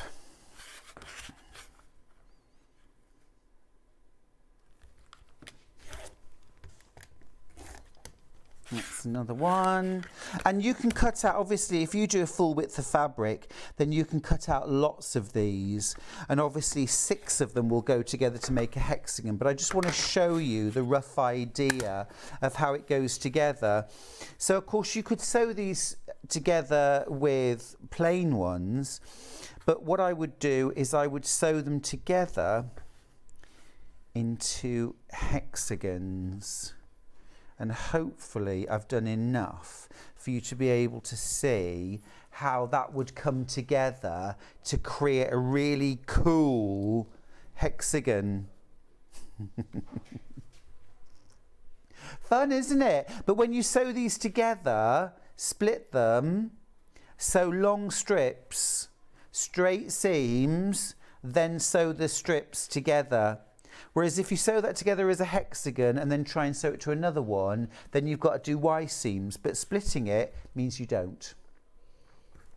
You can also, as I say, put these together and you can create diamonds. Hurrah! Right, there you go. A little tour of some of my favourite rulers. All right, let's do the menu for tomorrow. That's today.